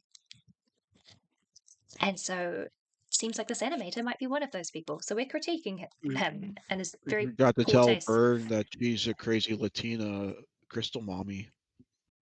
Yeah. This guy Alex just took Nikki's entire character, which is incredibly deep and well written, and turns her into hot Latina crystal mommy. Kanga says it also examines the crazy girlfriend trope. Yes, it very much does. It's And this guy, Alex, who is the animator that we're watching, who's doing the review, he, until this point, has reviewed entirely children's Disney films. And is applying... He got some YA in there. A little bit of YA, yeah, but mostly kids content. And suddenly he's reviewing an incredibly adult film that covers topics like consent and sexual assault and things like that, and mental illness. They had to cut a scene down to get an R rating. Yep. It's Yeah, yeah, it's also an element. A lot of the guys wish to have a crazy hot girlfriend, but when she's actually crazy and dangerous, they cry for help. Yeah, and that's part of Bear's response when she starts getting a little obsessive. He's like, hey, I don't think the Willow actually worked, but maybe she's on drugs. I love all the attention and the good that she's, like, does for me. Like, the sex is good and all of this shit, but I don't want to have to deal with any of the actual responsibility that comes with. Not do the crazy part.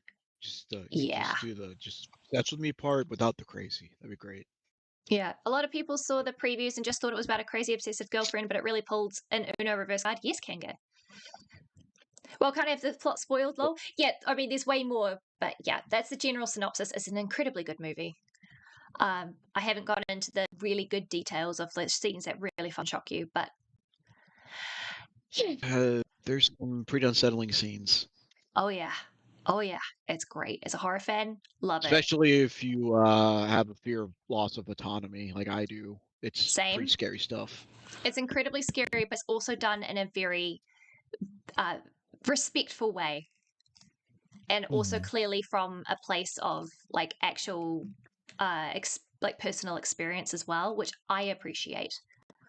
It feels more real because of that, and it adds to the horror, in my opinion. And yeah, everything's covered in a way that is supposed to shock and horrify you, and it's quite clear what the message is, but apparently some people don't understand. Is he making a vegan joke right now? Yeah, he's making a vegan joke. Dead what's the movie called again? It's called Obsession. Yes, at this current point, there's a scene where this is where Bear is buying the One Wish Willow, and this animator guy has just gone and labeled the girl behind the counter vegan because she's at a witchy poo shop, I guess. And so like that, yes. It's like if he'd said hippie or anything else that was actually relevant to the scene, then sure, fine. Vegan? Okay, 2014, bro, whatever. Anyway, pressing play. That Bear is better at flirting with this girl here than he is with the girl he actually likes, which is such a real thing, by the way. Why does that happen? Such a real thing, but such a real thing, by the way.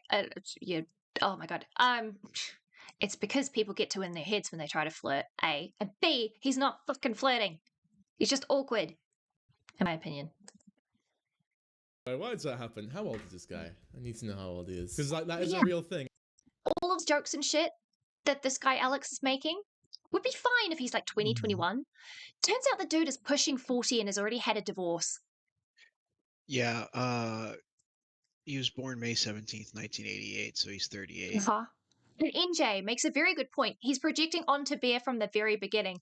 I noticed that, and I was waiting to see if it was just because he was playing with the trope or if he's actually projecting onto Bear the character. And if he's projecting onto Bear the character all the way through, ooh, I might have some words. It gets worse. This channel's been around since 2015. 2015? Yeah, well, that explains his humor. He hasn't grown past then. Okay, I guess I'll press play and see how much worse it gets. If you're a fucking his most uploaded video was on 2019 was about Descendants not making any sense. No, he's Disney Channel original movie. 38 years old. He's 38 years old, trying to relate to like the way that teenagers flirt with each other. Oh no. Oh yeah, and Ben, the reason we're watching Danky Jarbo's response to the video is because the actual video got fucking taken down, so I can't respond to the source content. It sucks. This is from Wikipedia, so it says. AJ says, "I'm giggling, you'll blow a gasket." Oh, good. Alex moved to Japan when he was 18 and speaks Japanese. He became homeless there for 3 weeks in February 2007. He also became an English teacher and earned $800 a month. Alex married his girlfriend Kelsey in 2019, but revealed they were divorced in 2026 video. Huh. Kanga says Alex also deleted his apology. Oh, I need to see the apology too. Okay. All right. Thank you for that back knowledge. Let's press. Love me. Such a real thing, by the way. Why does that happen? You're 38, brother. You should know how to talk to women. Don't even know. Agree. Bear wasn't 38. You should be able to talk to women. Fuck's sake. They were just talking. If it was a man at the till, I guarantee you he doesn't say that Bear was flirting with them. Is that too fucking wrong for me to say? I don't know, man. It seems so obvious to me. Alex Yeah. He's claiming any re-upload, saying they're, I mean, that's, I guess, within his right as a creator if they're re-uploading his material. Yeah. But it is kind of scummy that he can't just be like, yeah, I made a bad review. If it's a review like this, then clearly it's DMCA. Not DMCA. It's clearly fair use if there's like actual, commentary If on it's top. fair use, then yes, it'd be fucked up. Yeah. You can say you can chalk it up to like a moral gray area to take down like archives of like re-uploads. Like you can go like, oh well, it's in this legal right, but it's also kind of scummy and it makes you look like you're hiding content. And it's like it's just a more of moral a gray area. Yeah. I mean, like I've said it. I mean, I've said it from the beginning when I started streaming. Like, if some motherfucker's like re-uploading my content with no commentary, I will just fucking get rid of it. Like, I will shamelessly do it, and I'll make fun of you I'll make fun of you while I'm fucking taking your shit down. You know what Exactly. I mean? I can understand that. That's totally within your right. That's why I say it just depends on what your morals are.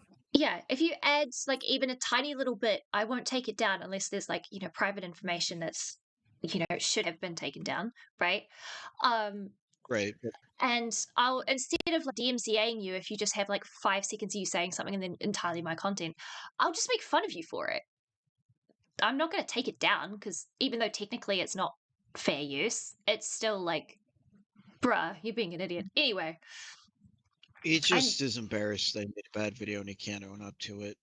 He could have kept this from blowing so much up and being like, you know what? You're right. Little thing. I was an idiot with this video. Sorry, NFL? Speaking of re-upload, actually someone did re-upload that obsession thing from the Andy Meyers person. Yes, no, but they're being DMCA'd was the thing. If you have that re-upload and have it downloaded, or a link where I can grab it and download it, that would be great. It's in your things for insanity to look at. Ooh, okay. It's the actual original thing. They just had to add a blue border. That's all they had to do, and it's the whole 22-minute video. Oh, nice. Okay, I'm gonna go. Clutch. Yeah, you're coming in clutch. All right. So what I'm going to do then is, all right, I'm going to move to just chatting screen while I figure this out, and I'm going to download that real quick. Up. Yeah, your ping's losing its shit. God damn it! Is that better? Yeah, you're good now. Okay, good. Right. I am going to download the thing so we can watch it direct, which means I need to move to my other keyboard. Give us just a second, folks, and we'll be able to. Because while I do enjoy like commentating over Janky's, takes on this, I also want to see the actual thing. Yeah, the original source is probably the best option. Mm-hmm. I mean, because at the end of the day, I'm trying to critique Alex, not Janky so much. Right. And Janky is probably like edited around some things, so I just want to make sure. Okay, let's convert this totally legally. Just making a copy for commentary purposes. It's all fair use, baby. Exactly. So it's going to be a hot second to figure out exactly at what point in the video, the original video, right? But what I might do is I might restart the video from scratch. So, and we'll fast forward bits that I've already made commentary on, just so that, If you need to just jump ahead, with the original, you're at 428 in that video. Awesome. Thank you. I'll be right back. I'll do that. All right. Okay. Thanks, Burn. Right. Come on. Process, please. And I'll open up a second one because it's being slow.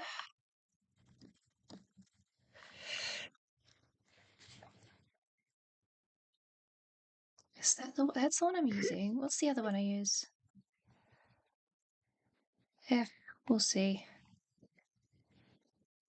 Ba-ba-da-ba, ba-ba-da-ba-ba. while I'm doing that, let's see, Janky's videos and streams around this were pretty entertaining. I'll give him this. At least he's not taking down the critique videos themselves, because I think he'd get in serious trouble. I think he realizes that. Yeah. Right. Yeah. He's just embarrassed. His Kinga. I don't think he cares about making ad reads or anything. Oh, yeah. Absolute sour grapes. He's just embarrassed. To download it as... Sometimes you just gotta swallow your pride and be like, you know what? I made a bad video. But I want the audio. I want the actual video, please. And thank you.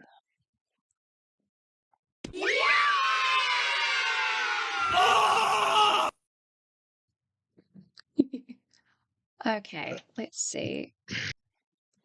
Right. So, can I get this downloaded, please? Download the MP4. Though from what I saw from his apology was basically, I'm sorry you guys felt that way. It was basically the style apology. Yeah. You know what's wild? I actually have the post of that. I got taught as a child that that was the correct way to apologize. I'm not even kidding. Really? Yep. Interesting. Yeah, I got told that that was what you do. It's not what you do at all, people. No, you take responsibility for your actions. Yeah. And he makes... Oh my god. Pause. I don't want it just to replay it. I want to download it, motherfucker. He's lost like 100,000 subs or something. He has bled a little bit from this, so I mean... Well, yeah, I'm not surprised with the tiny bit I've already seen. Like, eesh. Hey, just give me... Yes, download now, please. Here we go. Wait, save the file. Fucking A. Not that.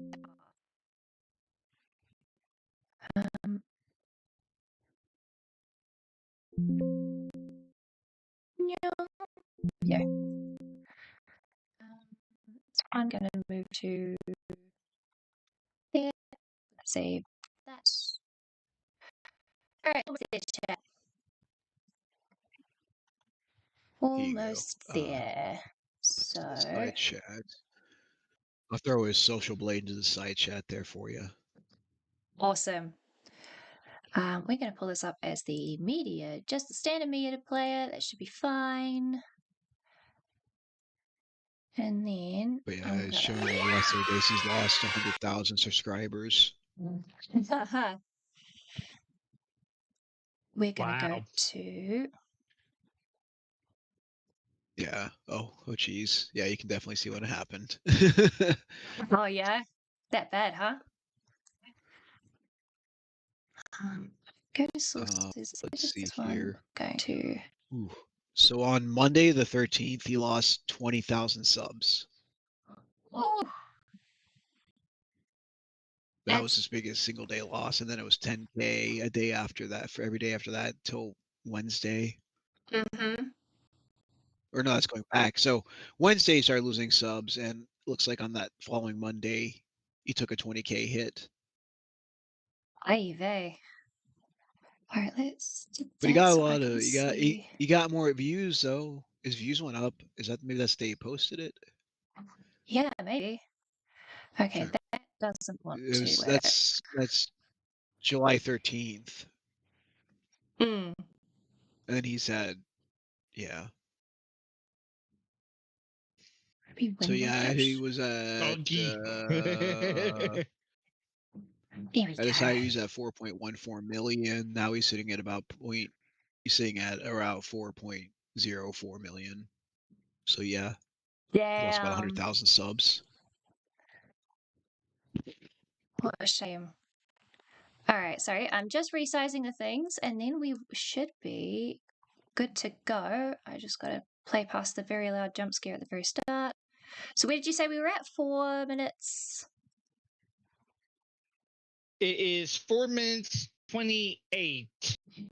Because he was talking about the woman that gave him the wish thing. He was at getting the One Wish Willow. Gotcha. Right, so give me a second. I am just zooming in on the right bits, and then we'll be ready to go. I just got to get the aspect ratio right. Again, like I said, yeah, we love Jank. Yeah, well. Yeah, he has over 1 billion views on his channel, though.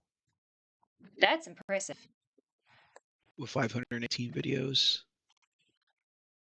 Right, so we should see I mean, he's not everything up here. That vegan shop, is that vegan shopkeeper? Yeah. Okay, and now I'm just going to double check my audio to make sure that it will actually pick it up. So we're going to press play, and so hopefully you guys can projected subscribers is pretty hilarious looking right now because of this. Oh boy. Okay. It just goes down until like March of 2028 till he has no subscribers apparently. Wow. Or April. Oh god. Yeah, with the trend he's on currently, he keeps losing 100,000. Starting 22nd July, we'll have 4,019,000, and then it predicts all the way to of April 27th, 2028. He'll be at 0 subscribers if he's stays on this current trend. That's wild. Okay. Yeah. Change the volume a little bit. There we go. Okay, so we are finally ready to go with the original. Let's go. FNAF, yeah, it's not 6 a.m. yet. I'm back home now, says Kanga. My dog is very happy. Hell yeah, doggy. That vegan shopkeeper. Yeah, Wookie, zooming in on the right bits. What did I miss? Hi, Wookie. Welcome. You missed a lot of jank as usual, but we are covering Alex Meyers' abysmal, what do you even call this thing? I was going to say reaction. It's not a reaction. Review of Obsession. And we're ripping him to bits. Yeah. Originally, we couldn't get the OG file because this guy keeps taking it down. But NFL Sonic came in clutch and found a re-uploaded. So we've just got to there. So we're now actually watching the original thing rather than a reactor reacting. Social Blade is saying his views will keep going up, though. He'll get more views at least. We're not subscribers, but he'll keep getting views. Oh, yeah, no, I'm not surprised because we're covering shit like this, so of course it's going to get views. Anyway, are we ready to press play? Yep. All right. Let's go. Let's go. Or it does work and it like ruins their lives. Or they die or wish they were dead. Ah, yes, the Millennial Special. Rather experienced myself. Also, you know, it's kind of funny that Bear is better at flirting with this girl here than he is with the girl he actually likes, which is such a real thing, by the way. Why does that happen? Anyway, so he buys the One Wish Willow to give to Nikki later that night. Suck is this animation? Oh yeah. One of the stock animations. Wait. Middleman, did you say this is a stock animation? Yeah, I use some animations he has that are like stock animations that he uses in a bunch of his videos. Ain't no fucking way. I assume it makes production easier. Oh yeah, it does. Having references is great, but like, Jesus. NJ, I suspect it's because people are now going back and checking his previous videos for signs of misogyny. Would not be surprised. Yeah, people are really tearing apart his Turning Red review right now. Maybe we'll cover that one next if you can find a re-upload. I think that one's still up, actually. Oh, hell yeah.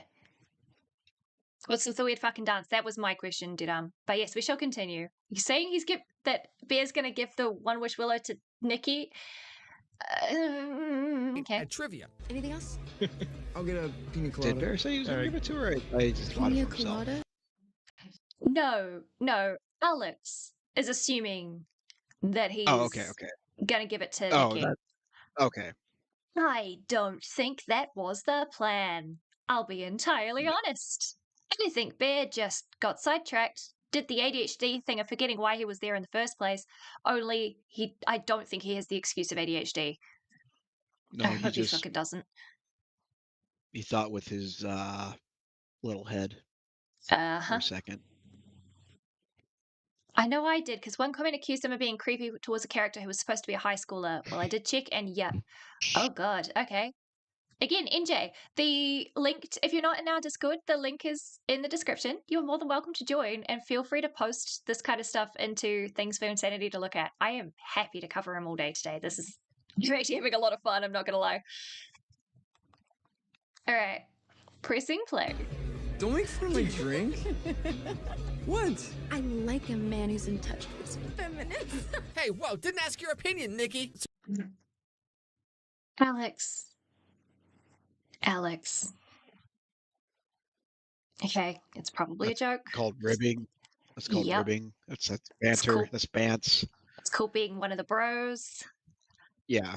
It's clearly a jab at the like misogyny bullshit of men can't. Okay. This is an ADHD tangent, right? Okay, I'm sorry. This has bothered me for so fucking long. Do you know how much fucking liquor is in a cocktail? You cannot. I will look at a cocktail. Attest to women being massive drinkers more than I am. Like, I go out to a club, I'm like, how much alcohol is there? Like 50%.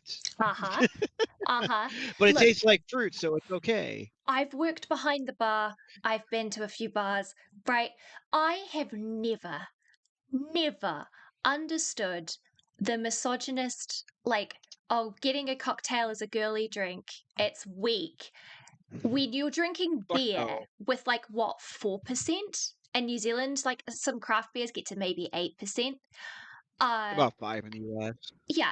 And dissing, like, it's always towards the young woman, right? Like, in the, like, early 20s kind of thing. Because over here, right, to be fair, over here, we can start drinking, like, buying alcohol from 18. You can drink from whatever age. There's no drinking age, but there's a purchase alcohol age here. The stereotype... because it tastes good. The stereotype of, like, girls who, like, pre-drink a fuck ton of, like, vodka and raspberry and then go out in the town and are drinking nothing but cocktails and being called weak. When you're sitting there nursing 2 or 3 beers, okay, maybe here in New Zealand with the binge drinking, you're, like, knocking back a case of 12. I knew those women. I knew those women in college. But, like, the difference in an entire box of RTDs versus an entire box of beer is a massive difference in alcohol consumption. And you cannot... They're not girly drinks. Just because they taste nice. Just because I don't want to torture myself by tasting yeast. Like, they have, like, the ones that are, like, 5%, like, the coolers and stuff, those ones. Yeah. But, yeah, most of the cocktails are going to be running a much higher percentage. I just don't understand the Spartan mindset of if it gives me pleasure, it is feminine and therefore bad. I don't understand that. No, misogynists are stupid. We're all a humans dumb are stupid. gender. Yeah, it's so weird. Okay, I can't mean, take if you like Alex how it seriously. tastes, How does he draw go himself for like it. that? What the fuck is his favorite line? I get my hips from my grandma. Jesus, did I love you. No, his favorite line is feet. He seems to love drawing them. I noticed that too. Okay, NJ. I'm glad you and I are on, like, the same fucking wavelength, I swear to fuck. What is it with him and drawing the feet? I don't get it. I mean, he probably likes the feet. I mean, yeah, but like that? People who like feet typically don't draw them that fucking ugly. Let's put it that way. Oh, drawing it ugly. You mean how you draw it? Okay, I got you. Yeah, I don't get it. But yeah, okay, I'm going back because NJ told me to go back because he's gonna, like, explain that little joke. This is such a real thing, by the way. Why does that happen? Anyway, so he buys the One Wish Willow to give to Nikki later that night at trivia. Anything else? I'll get a pina colada. Pina colada? Don't make fun of my drink. What? I like a man who's in touch with his feminine. Hey, whoa, didn't ask your opinion, Nikki. So here we get a look at who Nikki is. And she seems like she's kind of one of those girls who's like those, like, ball buster types, you know? She's always like, ha, bitch, can't handle. What? I see what you meant by blowing a gasket. I see what you mean by blowing a gasket. Yeah. What do you mean? Okay. I'm gonna Clearly, let him this finish. woman making a joke with her friend is just truly a 100% bitch. I'm going to let him finish. I won't pause Andy. I hope. Don't pause yet, hit play. Okay. Okay. All this, I've never met a guy who can keep up with me, and then they just lay there like SpongeBob. Also, No. No. I'm sorry. Excuse your fucktard pardon? Oh god. I'm actually so angry that I am frozen at my desk and I'm trying not to like punch something. Yeah, see, the thing is, You can probably hear my finger tapping. There's a visual aspect, and if you look at the actor acting, you can tell that they're portraying it in a joking manner to him. No. It's the comment of lying there. It's the visual quote unquote gag. The SpongeBob thing, yes. The movie where she's literally laying on there in bed lifeless while Bear is on top of her. Yeah. NJ, you're fucking spot on. The movie that clearly shows her being so out of it that she cannot consent while he takes advantage of her, and then he makes a joke of her just lying there. Actually, he's not joking about her. He's actually making a pot shot at women in general. Oh, I know. I know. He's saying that women that act like that are cold fish in bed kind of thing, and it's like... Trust me, I understand that that's the joke he's trying to make. Yeah. The problem is this guy animated. I do animation, little bits of animation. I animated like the mouth and the blinking of this little character, and that took me hours. You animated this whole fucking film reaction to where you call the rape victim, and I don't care, YouTube, I'm calling it what it is. The rape victim, you call her a cold fish and a ball buster as a joke without clicking to the fact that there are scenes in the movie where she's literally doing that because she cannot consent. I'm gonna kill a man. I swear to fuck. 10 toes down. Did you keep the shotgun away? Because my gods. Oh god! Oh no! I'm not just. You're gonna have a lot more fun later on. Then. I wouldn't just call an Artemis. At this point, I would call on fucking Aries because my gods. By the end of this insanity, he's putting a price on Meyer's head. Both gods are war. Fucking. Would you believe me if I said it gets worse? All the gods are worse. There is no way this gets worse. It gets worse. Oh my god, the screenshot makes me want to ask Alex if he ever considered donating his fucking eyebrows to the Locks for Love. I mean, true. Thank you for the levity, dead arm. You're gonna let him finish. Not what a ballbuster would say, FYI. Oh god. Oh god. Oh god. Yeah, and somewhat ironic. But earlier, Bear was like, you want me to be mean to her? Why would I do that? But then she's literally doing the same thing to him right now, and it's clearly working. So, interesting.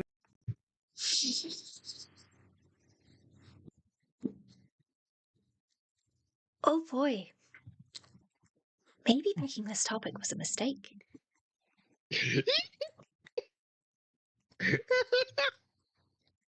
I might end up completely ruining my microphone by how loudly I want to fucking yell. Oh, don't worry. Probably with how scuffed things are, it'll probably just cut out. Oh, I know. I'm more meaning like the physical parts of my mic will be irreversibly damaged because I want to scream. How long do you think it's been since Alex has like actually talked to another woman since his divorce? Probably like 5 years. Really? Like, honest to fucking God, it feels like he was never married to begin with and was stuck as a hikikomori. I would not be surprised if the motherfucker was a hikikomori. He was a NEET. Is this personality version of her dress was too short? He had a podcast with his girlfriend that he married and stuff. They had actually had a decent relationship, but like it was, I don't know what the fuck his problem is with women now. I know that in reality, right, he was married, clearly. She did not leave him quick enough, in my opinion. That poor woman. That poor woman. Oh, the misogyny is just dripping. It's pretty heavy on this one. It's very heavy on this one. He's bitter. He is bitter. He is incredibly bitter. And again, the double standard and this specifically trying to make I don't know if it's a joke or if he's trying to make a snide comment regarding, oh yeah, you can't be mean to women, but women can be mean to you. Like, oh, look at this. It's such a double standard. There is a difference, my guy, that you are clearly specifically trying not to talk about, where there is banter between friends and there's calling someone a name that is basically calling them a slut. Right. There is a difference, okay? And if someone is making a joke about getting in touch with your feminine side and it's coming from a woman or someone AFAB, 9 times out of 10, that's a compliment that's being masked as a joke against at the expense of the patriarchy bullshit, right? Right. Yep. Whereas Sounds Freaky like a Nikki, valid point to me. Freaky Nikki, as we find out later as well, was a derogatory name. A derogatory, not even just name. It was a moniker that was forced on her because of a mistake she made. I cannot remember whether or not it was like her getting drunk and like doing something or if it was like high school bullshit. I can't remember what the circumstances were, but clearly it's a massive derogatory dig. It's one of those things, that's you make one mistake, no one you get a nickname for it kind of thing. Yeah. But it's obviously meant to be very derogatory to her. It's a line that is clearly not supposed to be crossed. And you can't take a crossing line comment and put it in equal with what's clearly a joke and banter and say that they're the same thing and use them as an excuse to I'm back. perpetuate. What's up, Cat? What's up, Cat? Hey, I'm losing my mind. I'm the strongest male feminist I know. Fuck you. How you doing, we're watching the actual video. I'm doing awesome. I love going to I love debating people. So like, what's going on? You could say you're going insane. Yes, NJ. Just some very fucking misogynistic bullshit coming out of this guy's goddamn mouth, making fun of a rape victim using a misogynistic joke at the expense of women, calling them like dead fish when they say they're all freaky and then they like lie like dead fish, when later in the fucking movie he's currently reviewing that happens and is explicitly against her consent. Do you think even to get a benefit that it's not happened yet in the movie, it's still incredibly bad taste? It doesn't matter that at this point in the video, in the review, it hasn't happened. He had to see that movie multiple times to animate over it and make the review. Right. So that joke is clearly intentional. It's clearly supposed to be foreshadowing and supposed to be played for laughs. This is not something you laugh about. This is something you shoot people over. I wouldn't be doing that though, but okay. I don't care. You taking advantage of someone, male, female, non-binary, I don't care who it is who's taking advantage of who. If you do that, if you rape someone, I'm going to find you. That's not the kind of shit you laugh about. But no, I was about to be like a debate pedophile. Yeah, no, and that's fair. And I know that you're joking, and I can take it. This guy is like, this is clearly something like a view he actually has, and he's fucking 38, and he's making a joke that a fucking incel is like, he's being a Kronos. He's doing a fucking Kronos.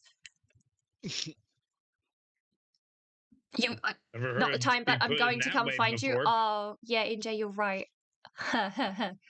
Okay. Let's press play. Because he hasn't even finished his quote-unquote joke, and I've stopped him 4 times now. Let's continue. He's about to start, and Bear's left standing there with Sarah, the other girl they work with that I mentioned. I accidentally let the man talk. So, let the man make he's like making fun of someone like wait. So okay. like the consensus so far from So, what I'm getting is he's like making fun of a rape victim or some shit.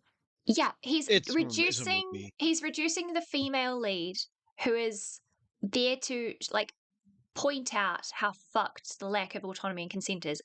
Her experience is the horror. Taking her and after spending all this time talking about how nice and how good and all of this shit that was happening with Byrne, who's the antagonist, takes her and condenses Bear. Sorry. She's just really internalizing. I didn't do anything. I promise. You didn't do shit. You didn't do shit. Sorry, that was a genuine fuck up. My bad. But condenses her character down to she is a ball buster freaky slut who will just lay in bed after saying that she can handle it. And look at her. Why is she allowed to make fun of or poke fun at the main character, and he's not allowed to call her Freaky Nikki? So is this like okay? Maybe it's just like I'm having like a 5 IQ like day because I'm like debating 5 IQ people all day. Valid. So I've been infected by the 5 IQ virus. All right. Go on. I know that was a virus. So this is like this Nikki person is like a movie character. This is not like this is in the movie. This is not real people. Oh, this is not real people. Okay. This is low stakes drama. This is shit takes on a movie. Shit takes on a movie. However, it's very clear that the character of Nikki that he's assigning, I have a sneaking suspicion that he's the type of person, from what I've seen already, that he's going to apply the character of Nikki and his assessment of her onto the actual actress, because he's already made like jokes about, oh, she's a hot Latina mummy. I wouldn't stand a chance for long either.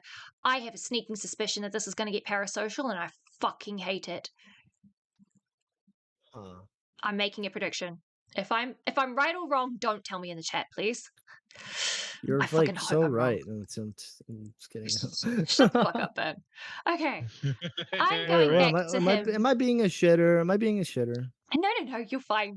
If anything, you're like bringing me back down to equilibrium before I go back to the insanity. Base. Yeah. I love going back to equilibrium when we're talking about like rape. Keep up with me, and then they just lay there like SpongeBob. Also, again, somewhat ironic, but earlier Bear was like, you want me to be mean to her? Why would I do that? But then she's literally doing the same thing to him right now, and it's clearly working, so, interesting. Okay. So clearly working, not as a flirt. It's friend banter, not flirt. Anyway, continuing. The trivia's about to start, and Bear's left standing there with Sarah, the other girl they work with that I mentioned, and he tells her that his cat died earlier that night. What was that screen? Oh my god. I hate that I'm pausing every fucking second about his artistic choices. About to start, and Bear's... I just miss being woken up at 4 a.m. for no reason. Oh my god. Is his joke about the dead cat.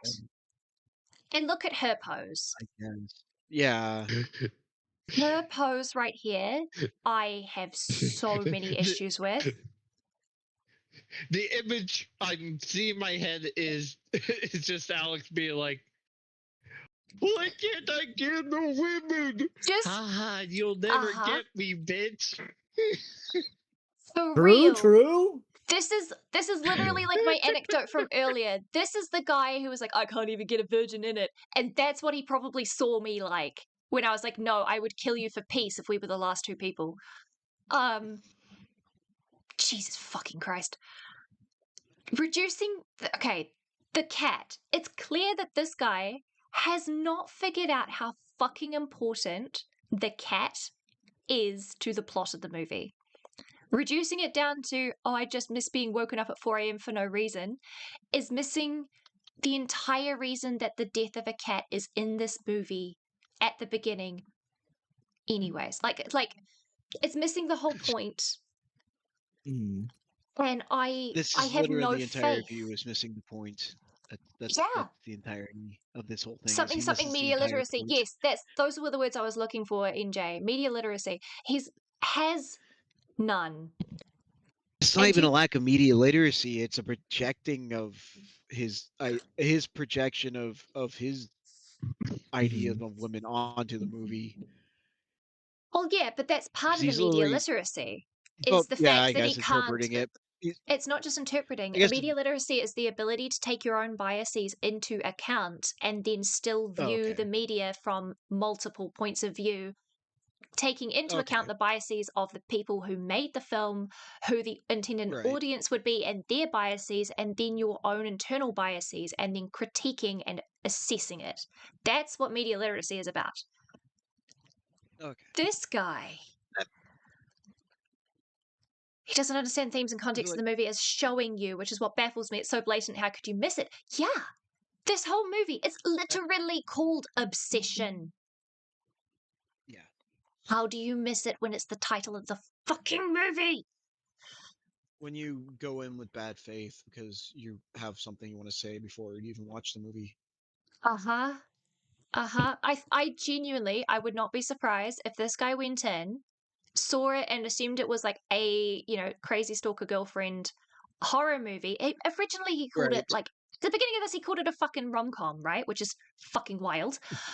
I think he went in there to watch it and goon, and then got mad that he couldn't goon to this because Nikki got, like, after the loss of her autonomy, like, consequences happened. It wasn't just freaky fun times. It was the girl literally pissing herself, standing there because this demon is holding her hostage until he comes home. She said, "Don't move. Yeah, don't go anywhere." She like stands there waiting for him. Yeah. Yeah. I think he saw what the movie was trying to say and went, I'm angry that I didn't get to goon to this hot Latina actress that I wanted to see. And so I'm going to make it everyone else's problem by reviewing it. Yeah, if you don't understand it's a dark comedy, I don't know how to help you. Yeah, Wookie. Exactly. It just, this frame just shows so much. They say an image is worth 1,000 words. Yeah. Jesus Christ. Because the whole point of the cat, like I said earlier, is it drives the emotional plot. It drives the spiral that starts Bear onto looking into the wish willow. It shows how irresponsible he is. It shows how much of a coward he is. It shows things how he treats things he actually cares about. Yeah. His grandmother and his cat were people he cared about, and an animal he cared about. They both died. Yeah, and if that's what he cared about, what ends up happening to those he cares about, it's the foreshadowing. And so reducing that down to, cats just wake you up in the middle of the night for no fucking reason. Foreshadowing is a literary device that. Hey, we love H Bomber Guy. Let's go. Yep. Anyway, also the director said it wasn't a demon. Okay, yeah, no, that's. It was just the magic, I guess, forcing her so to obey it. I used that as a shorthand. I know it's not an actual demon. It's not like an entity, but it's like basically forcing her to follow the rule. So it's an entity. It's not a demon. Demons follow specific rules and are linked to specific mythologies. Like split personality, another vision of Nikki. Okay, so it's not. I'm going to be a little serious here. It's not a split personality thing, but that is actually a very damaging stereotype. If we use that as the words to describe what's happening here, people with DID is a serious mental illness, right? Split personality comes from severe trauma. The brain literally bisects itself when it comes to mentalities. I've done a wee bit of research onto it. It's fascinating. It's also really, really sad. And the amount of demonizing that happens in movies like this using split personality, which is the incorrect term. It is now dissociative identity disorder. So DID is the correct terminology. Using DID as a name to describe the horror is doing a massive disservice to people who do actually suffer from that. So that's just my moral faggot. Not even a split personality. It's she's being repressed by the magic. It's like basically put a program on her that she has to follow, that she's able to occasionally kind of break through a little bit and be like, kill me, please. Yeah, it is genuinely a possessive force. Because we see later on, right, during the call when he's asking to alter his wish and then later cancel, we hear her screaming, and we see her when there's a couple of times when the alter Nikki is asleep, and actual Nikki is able to like take control, right? We can tell that she has been trapped inside her own mind and something else is possessing her, but she's still being forced to live through it. Aware of everything that's happening. She's aware of everything and has no control. So it is a bit like a demon, but demon, it's a possessive force. I would just call it a possessive force. It is basically the wish. I someone thought else that is it's driving your stated body. somewhere the wish itself is acting as Nikki. Yes. So, yeah, the wish forced a possessive force onto Nikki. Yes, and shorthand I called it a demon. I think I just bored a bit. No, he probably has to go deal with the whatever's going on. But yes, okay, let's get back to this misogynist fucktard. Get back to the stupid. Let's go. He's left standing there with Sarah, the other girl they work with that I mentioned, and he tells her that his cat died earlier that night. He died. What? Film trivia. Sandy died. Okay, this first one's a two-parter. What? You have to answer both. Here we go. Really? This animated film features a blue genie. Here, I'm so sorry. That scene was rather awkward for me. Just the hands. I don't know why, but the hands of where she placed them, she always bugged me. But like, anyway, look at him. By the way, being real. Oh, hang on, have I missed something? Let me go back. He was being very nonchalant about it. He was fishing for sympathy. Okay, I'll fight back on. Kind of fishing for it a little bit. I'll fight back on that just a little bit, purely because. Or you think he's just emotionally numb right now? Yeah, he was expecting the sympathy hug. Well, yeah, to be fair, it's probably what he was craving. If you were in the same position, right? Let's not demonize Bear for this specific instance. If your beloved pet has just passed away, and it may have been your fault, but you're trying to repress that side, right? Whether it's your fault or not, your pet has just passed away. You are now at a social place where you do not want to be right now because you want to isolate, and instead you're with someone who clearly will listen, and you're grieving, you're in the shock stage, and you're finally having to admit it's easier to get it off your chest by telling someone, hey, look, this just happened. Wow. And yeah, sure, it's because he knows he's going to get a hug from her, but anyone in that position would be wanting the same thing. And it's very human to ask because we are social creatures and we need comfort in times of grief. So I'm not going to demonize him here for he's not emotionally manipulating her, in my opinion. This is an ask for help that can be read as emotionally manipulative, but I'm not going to read it personally like that. I'm going to read it as someone in grief asking for help, knowing that this person is going to provide what they need. But I mean, knowing how the character is throughout the movie, it casts doubt upon his actions early on now. That is true. The thing. Wookie, I think he just mentions the cat like he mentioned seeing a sports score on TV. To be fair, if you've just gone through that shock, right, you're just processing it yourself. How are you going to bring that up? You can't just, it's going to be awkward because you can't just slip that in there. Oh, by the way, my cat died. No, this is something that if you're desperately needing like a hug, right, you're going to just blurt it out because you can only hold it in for so long. Right? And if anything, I'm actually quite proud of Bear in this specific instance because it shows that he can overcome his social fear to say what he needs to. Here he's actually, instead of just assuming things are going to come to him and bemoaning the fact no one's listening to him, he's taken the step to ask for something and get it, even if he doesn't have the words for it right now. So in this case, it's proving that he could have at any point not been a coward because he does have the internal strength to do so. Here he chooses to. The rest of the movie, he does not. Kanga, I tried to look for a better way of trying to explain it without using mental illness or personality disorders. Some people believe it was some kind of non-demon spirit, supernatural force. Yeah, It's possessive. NJ, it's the way he smiles. So I suppose you can read it. It's, again, this is probably my neurodivergent side coming through. I would have the same posture as him right now in this situation. And I would have the same smile. Not because it's, haha, I finally get what I want. Because remember, he's not interested in this girl. She's got a crush on him, but he's not interested in her whatsoever. He doesn't even seem to pick up on the fact that she has a crush on him. He's smiling because this is awkward, and it's a smile or it's going to cry. You laugh or you cry. And in this social situation, being a male in a space like a trivia barn, you are not going to cry. Because there's that fear and there's that, you know, again, this is me being a feminist. There is the fucking patriarchy bullshit of real men don't cry, especially in public spaces like this, the fear of being judged. So instead of crying, your body's going to have to release it as laughter. Because endorphins are your body's pain numbers, your natural painkillers. I'd cry, I don't care.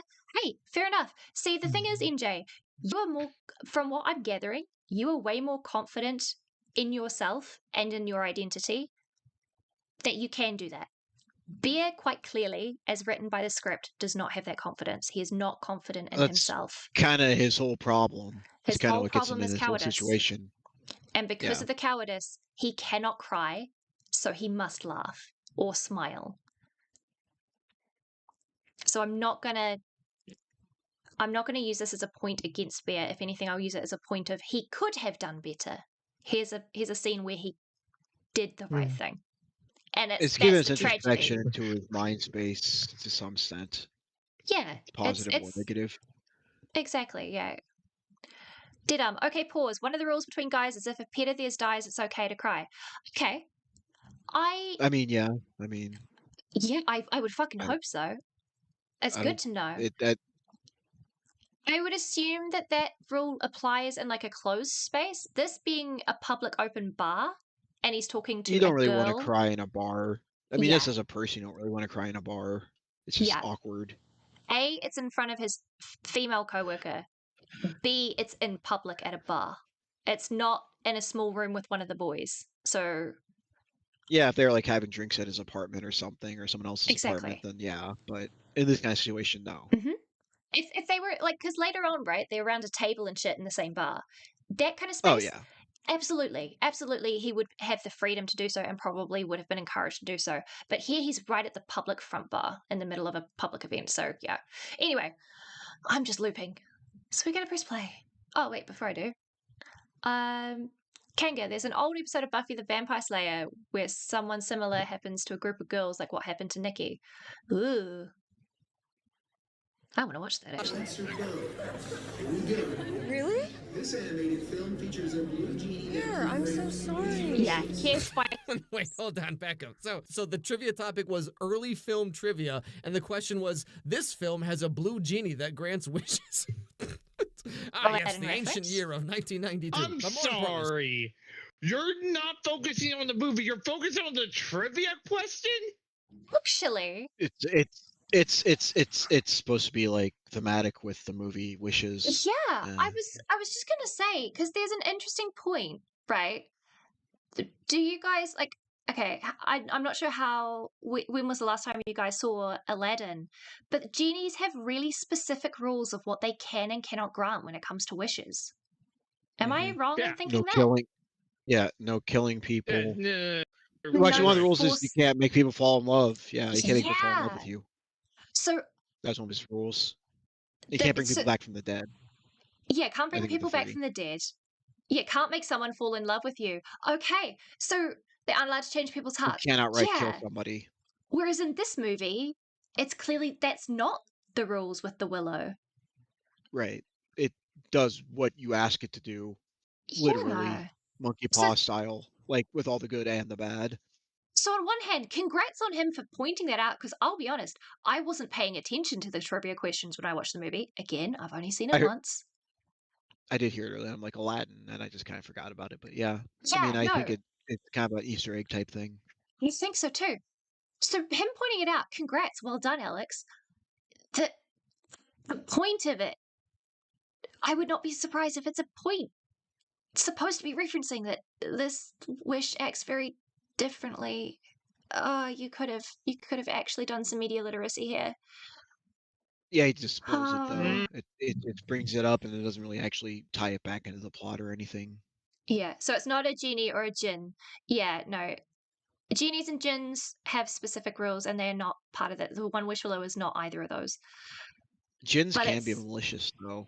Oh yeah, djinns are typically seen as malicious evil spirits or spirits of evil men who have been forced to do wish granting as part of their penance. Depending on, which is scary, yeah, it depends on, again, your mythologies and stuff. Mm-hmm. But yeah, god damn it, Alex, you could have, like, that's a point. So apparently you're having a relationship breakdown in the video now because it's so complicated. Right, yeah, no, I'm looking at this and I have a sneaky feeling he's just going to move on to this screen and he's not going to address anything more about the... No. Alex. All right. He could have made a point out of a surface level observation, but he didn't. Yep. Okay, pressing play. So here we get a look into the dynamics of the whole friend group. Okay, so Ian is kind of like a douche, right? Nikki seems like one of those girls who's one of the guys, you know. Okay. Another point. Why has he got the act again? I think did I not predict this earlier? He doesn't have Nikki's portrait. He has the actress's portrait. That's the headshot from the actor or body shot from the actress, yeah. Yeah. But everyone else has their character portraits. But yeah. Nikki is not Nikki. Nikki is the actress. I do not like that. That's deliberate. Hopefully that's just laziness and not wanting to grab another image from his previous joke, or just being weird. I don't think so. Okay. I don't think so. Because look, the memes of the no, don't do that particular grin and head tilt like frame is a meme for a reason. It is easy to grab. It's the first thing that comes up if you search up obsession movie. True. He had to go digging for the actress like headshot, and then chose to do that instead of the actor, instead of the role. He's really weird about the actress. I fucking hate that I called that. Wookie. Alex's screams of confidence. What is saying, ladies in chat, don't you want to be barefoot pregnant for him? Oh, Wookie. Oh, good fucking Dr. Boshi reference. Honestly, I'm not sure who's worse at this moment. I'm not happy. I'm not happy. At least Boshi's like no, I'm not getting into that yet. I'm pretty sure I just called Bochi a racist like 3 days ago because he was being straight racist. NJ says, Latina, the movie never says anything about Nikki's ethnicity, but her actress is part Hispanic or whatever. Yup, that was another point I hated. Alex is gooning over the actress. He is. And I don't like it because that feels like, again, like I predicted earlier, that everything his character assessment of the character he's putting on the IRL person, and I don't like that. Especially when you're making jokes about women being dead fish when the actress is playing the role of a rape victim. Yeah. Okay. We're gonna go past that to see what other fuckery he's gonna say. It's kind of gross to sexualize Latinas anyway, since they're the largest minority group in the U.S. They're like 30% of our population. It's gross to sexualize any particular race, right? Let's be fair. NJ, look, I agree she's hot. Don't be weird about it, especially when not reviewing a movie where she's playing a rape victim. Exactly. Not gonna lie, I thought she was a white girl with a tan. I would not be surprised if there's a little bit of racism, like the reason that people find Latinas so pretty. I mean, I just find women pretty, to be fair. I wouldn't be surprised if there's the subconscious bias of, well, we love the features of black or like coloured people, but we want to have them as pale as possible. I would not be, because I know that that's a thing in the beauty industry, would not be surprised if there's an element here. Pointing out how large of a part of the population they are, that it's hard to find people that don't have some Hispanic or Latino heritage. Yeah, exactly. We don't get many South Americans in Australia. That's true. I wonder how the actress must feel if she ever watched this video. I hope to fuck that she doesn't. She made a comment on Instagram post about this, and she said, "Wow." The poor thing. That was the The reaction. only thing she said. Poor woman. I mean, fair enough. Yeah, I don't think there's much else she could say really, without crashing out and ruining, having something that would ruin her in future. Kanga, white Latinas exist. Yeah, white any ethnicity exists. Black any ethnicity exists. It's because we're all the same fucking race, right? We're all humans. We're Homo Humans sapiens. tend to mix together. Yeah, it's just how much melanin is produced in your skin. Plus another other cool features like, facial shapes and shit like that. But anyway, people are pretty, humans are cool. Alex not so cool. Alex is being a fucking weirdo. Continuing. And Bear has a huge crush on Nikki, even though Sarah over here is clearly into Bear on some level, and he just doesn't notice, doesn't care. So Bear's choices are Crystal Mommy or Septum Girl. So Oh my god. What is with the poses? Oh my god. Also, you see? You go. You see he put him down to Crystal Girl or Septum Piercing Girl. Wow. Oh my god. Crystal Mummy or Septum Girl? Like I said at the beginning, he's drawing the women as sex objects and not reading any deeper into their characters. And again, the fucking feet, but that's a minor point. Yeah, I just noticed the feet. They are really janky. The poses. Yeah. This is darker. If you're supposed to look, okay, if you're supposed to be a person who makes content for young adults and for kids, reviewing kids media and young adult media, you should not ever be drawing characters, especially only the women, in this way. This is a massive red flag if this is how you're drawing things, expecting children to watch. Self-insert character. I mean, look how he draws a self-insert. I'm beginning to think it's Timeless has a point. I'm beginning to think it's not a mistake that his art style doesn't involve explicit clothes. I'm beginning to think the same thing. Ew. It's very ooh. It's very ooh. Oh, look, you can draw femme characters without having their only thing that just shows them to be femme as the hair, and then look. Sorry, there's artist insanity, there's commentary insanity, and then there's I'm just angry I can't put my words together insanity. Please, you done fucked up, Alex. When, at any point, did it ever occur to you, Alex, and I'm talking to you directly, I know you won't see this video, right? Alex, at any point, hang on, at any point, did the thought cross your mind of maybe this is too much? At any point, did you get the niggling of, hey, this is a bad idea? We need to know. Because this is outrageous and shows your entire fucking ass. You're spreading your cheeks for the internet, mate. You're just asking. You are asking, literally. And yes, I'm picking this metaphor because of how light you are treating the victims, okay? You need to get off the internet. Get help. Please, for the love of fuck, get yourself into therapy for at minimum 3 years. You have a lot of shit to go through. And a lot of baggage, probably, also.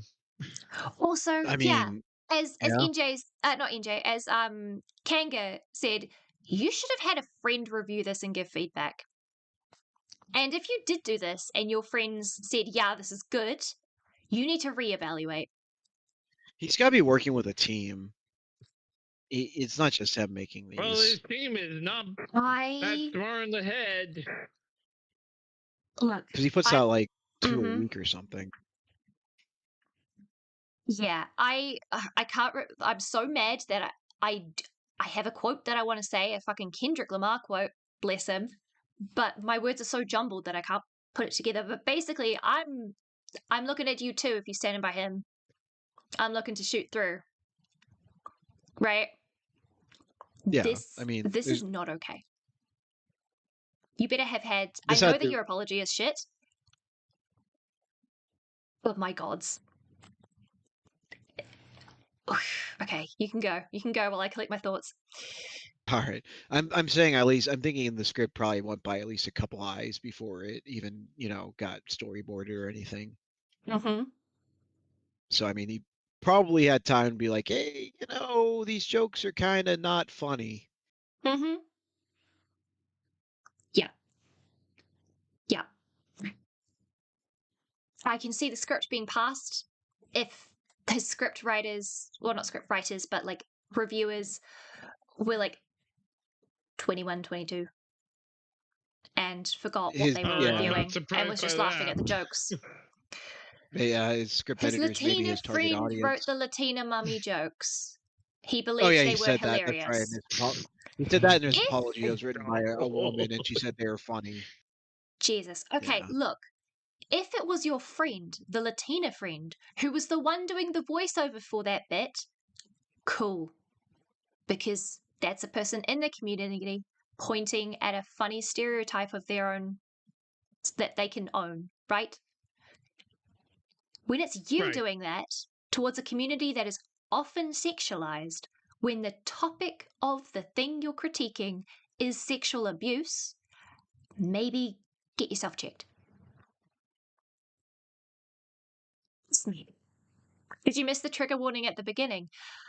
Yeah, if there was a trigger warning, it wasn't shown in the original coverage and I skipped through. The review, sorry. He knew the video would upset people for some reason. Gee, I wonder what it was. The fact that for some reason is in the quotes has definitely me... be. Mm-hmm. And again, bringing this all back down to what we're watching here, right? The reduction to Crystal Latina Mummy and Septum Girl. That's all you're... Again, talking about women as sex objects versus men as actual, like, characters, right? The women are described only by their physical appearances. There's nothing about the fact that Septum Girl, quote unquote, is kind, is protective, is nurturing. Yeah, he mentioned that she had a crush, but he didn't make that as part of her descriptor. Right? Even describing her as the love rival would have at least given her a little more of a point. It's not correct. They get one qualifier. They get one qualifier. Yeah. Would have it'd be incorrect to say she's the love rival, but if you even gave her that much, you would be at least giving her credit to her part in the story. But no. Right. The women are described as by their characters' physical traits and a stereotype to laugh at them. Because I know that there's a lot of stereotypes put on people with septum piercings.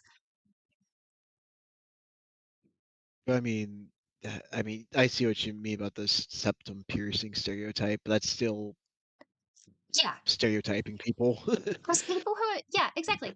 It's a stereotype. It is a physical descriptor that happens to have a stereotype tied to it that is also a sexualized stereotype. You're not helping, Wookie. What did Wookie say? He said, it is a true. female mega hat. The opposite, but all right. You cheeky fuck. Okay, you bloody Aussie cunt. We love you. Let's move on. But yeah, this, okay. Yeah, all I can say is I hate this on so many levels, and from I Have No Mouth and I Must Scream is becoming closer and closer to my mentality right now. If you know, you know. This dude never stood a chance. Like, you might as well put that chastity belt in your Amazon cart right now, my dude. I hate that I have to pause every fucking 2 seconds. Okay, I'm going back to the Wow, I beginning of didn't this even have joke. time to unmute that. Yep, I'm going back. I'm going back and I'm letting the whole joke play. Or whatever. I'm not gonna pause. I'm not. There's a huge crush on Nikki, even though Sarah over here is clearly into Bear on some level. He just like doesn't notice, doesn't care. So Bear's choices are Crystal Mommy or Septum Girl. So like, this dude never stood a chance. Like, you might as well put that chastity belt in your Amazon cart right now, my dude. Anyway, so trivia. Okay. Okay. Again with the feet, but that's the minor thing.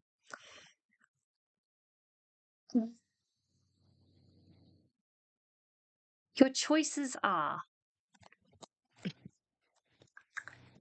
I don't know how to put into words why that line is bugging me.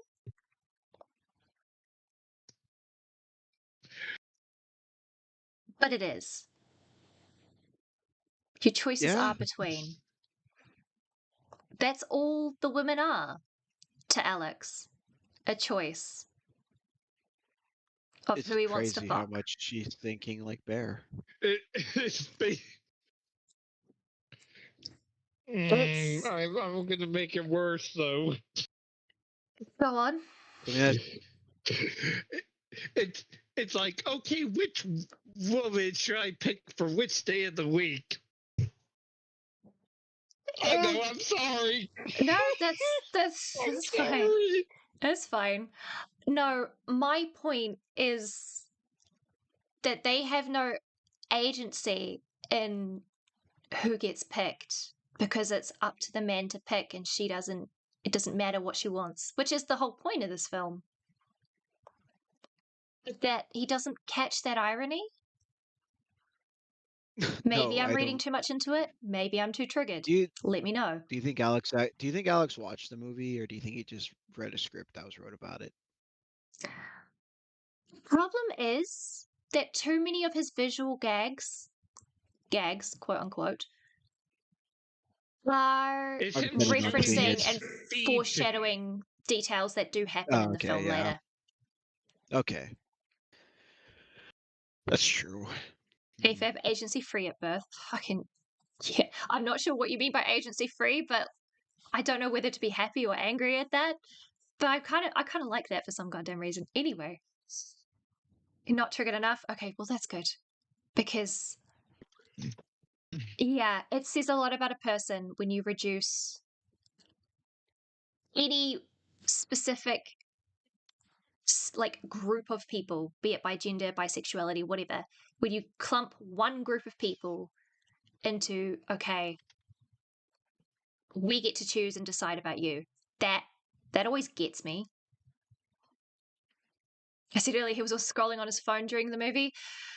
I feel like he would do it. He did watch the movie. He literally cuts context out on purpose to support his terrible argument because he knows it proves him wrong.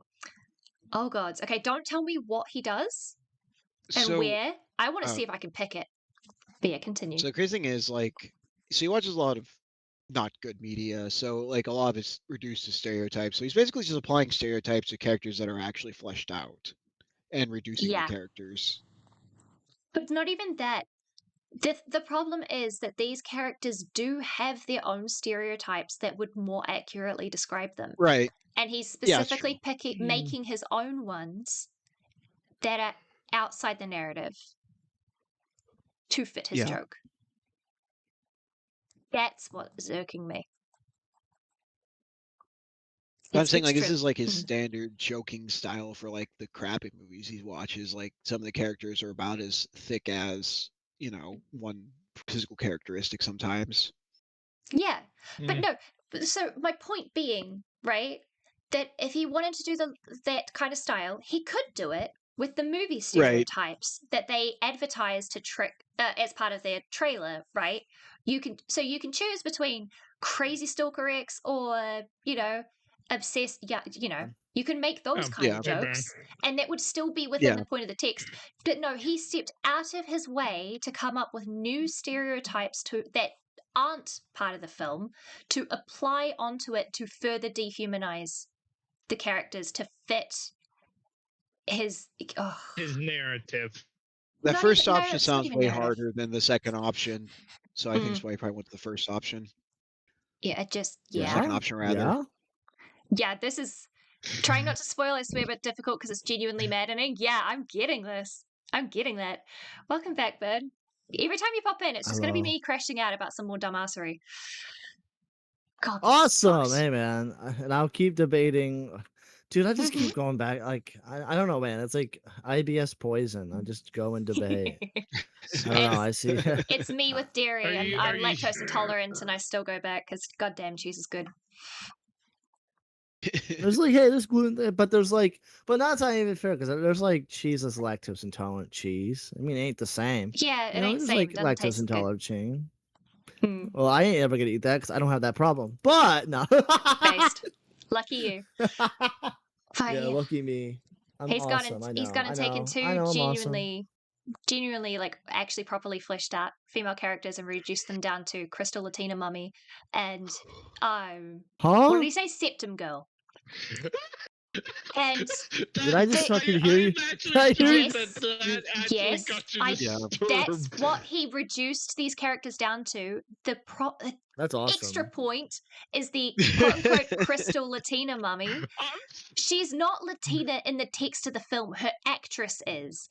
And when he was describing the interactions between the four main characters, the three characters, the quote-unquote side chick, best man, and the mate who is the guy who is the POV protagonist, their photos are the photos of their characters. And then for Nikki, the other main female protagonist, instead of having her photo as her character Nikki, he had the actress's headshot. And the actress is Latina. He probably has that. She's a white girl. He probably has like a nice big poster of that above his bed. So this is about a Latina now. This is about a Latina. Okay. No. No. This is about this guy fully fucking sexualizing this motherfucker. Ugh. But come on. It's about a Latina. Come on. Don't you go slugging on me.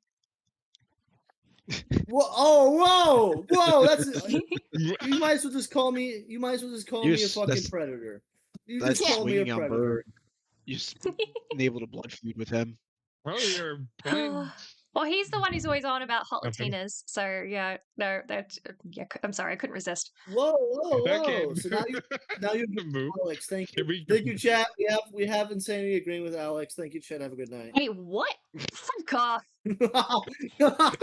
You shit-staring cunt! Don't you fucking dare! Hey, this is it's good. There's all jokes for chat, by the way. It's all jokes. Slug the World 10 says Wookie. Oh my god. Hey man. Slug wishes to be me, okay? Having a channel on YouTube, he wishes to be me having a channel. Alright. Okay. So this video is just based and it's awesome and stuff. Honestly, you should rewind the VOD a bit and just look at some of the insanity. It is genuinely crackhead levels of what the fuck. But I want that. Just I full don't like misogyny. that. I don't. It's just straight up ass bear misogyny. Sorry, I'm eating chocolate. I agree. All right, press and play. Night's over and it's time to go home. Nikki needs a ride, and so of course Bear's like, long day. I don't want to go to the next fucking bar with you guys. My car's headed to Greedos. We could drop her off on the way. I could take you home. Okay. Jesus, Ian, get your girl home safe. Ew, don't say it like that. See you later, Bear. All right, Bear. Here's another point that, don't say it like that. When we were talking earlier about, Nikki would have given it a chance. No girl who says that is actually considering giving someone a chance. Sorry, just saying. Why is that? She doesn't see him in that kind of explicitly sees him as a brother. Explicitly sees this guy as a brother, not as a love interest. And they're not in Alabama. I gotta stop. Okay, I gotta calm down. So yeah. All right, bye. I'm just looking to like debate because I'm like retarded. We're just trying to start shit. I am though. I can't do that insanity stream. I can't. I feel bad. I feel bad. I feel awful. You're all good. Wookie says, honestly, the amount of misandry coming out of insanity is getting a bit much. Honestly, fucking fair enough, mate. I'm hating how much I have to say these fucking points. And I know you're kidding. It's not actually misandry. But, what do you want, Jesus Kat? Christ. Men don't make it easy. Okay, that was a bad joke. Bad joke. I do apologize. That time I heard it. That one was misinterest, yes. I do apologize. That was in bad taste. You get one as a treat. Exactly. I think I've earned it after all this fucktard bullshit I've had to put up with. Okay. Yeah. Don't make it easy. We prefer it hard. NJ. Oh my god, I love you. Wait, where's our best friend in the whole? Wait, where's our best friend in the whole wide world? Jack of Slades. So he's actually away today. He's got IRL friends that he's watching movies with. He already told us like yesterday he wasn't going to be here. Binary phobic.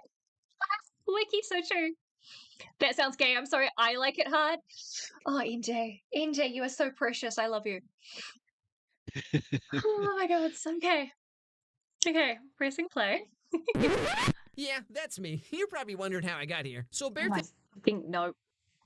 No, I just see Bear and I'm like, bro, wash your freaking hair. I'm going back. Ugh, he did not just make that joke. Ian, get your girl home safe. Ew, don't say it like that. See you later, Bear. All right, Bear. Yeah, that's me. You're probably wondering how I got here. So Bear takes Nikki home, and of course on the way they have some kind of heart-to-heart talk, you know, talk about life, man. It's all very Life is Strange, you know what I'm saying? Come on, Max, let's get out of this town. What? Oh my. Don't even put Max in. This is really just a tangent.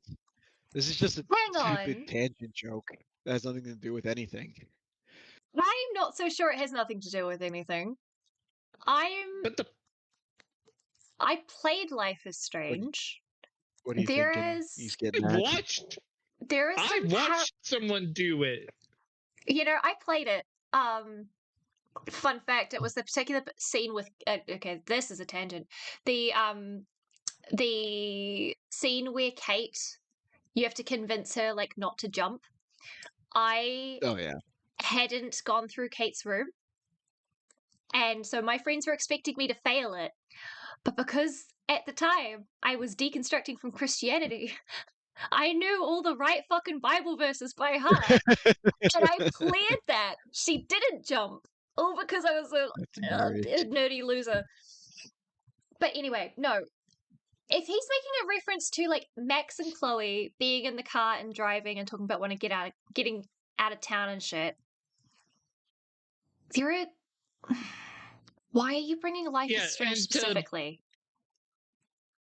And to kind of, and sorry, I'm gonna reveal spoilers to it. They reunited both of them in the new series or the new game, and they actually give you the opportunity to actually fix the stupid bullshit that they did in the second game of it. So it's like, is this a movie or a game? So Life is Strange. So the reference he's making is to the game Life is Strange. The fact that Life is Strange, I feel like it's because again, Crystal Mummy and Septum Girl is what he's gone and reduced the female characters down to. True, yeah. Now he's making a reference to a girl who's like addicted to weed, and Max, who is a absolute hippie, and Chloe is, you could basically call her, she does have a septum piercing. You just can't really see it on this one. And reducing them down to two teenage girls who, okay, so in Life is Strange, right? There's the whole thing of one of them, I think it was Max left town and left Chloe behind after her dad had an accident or something along those lines, right? And then comes back and there's a whole reuniting, right? So it's and Chloe really, really wants to leave this town and leave us all behind kind of thing. I feel like that's the parallels he's trying to draw between.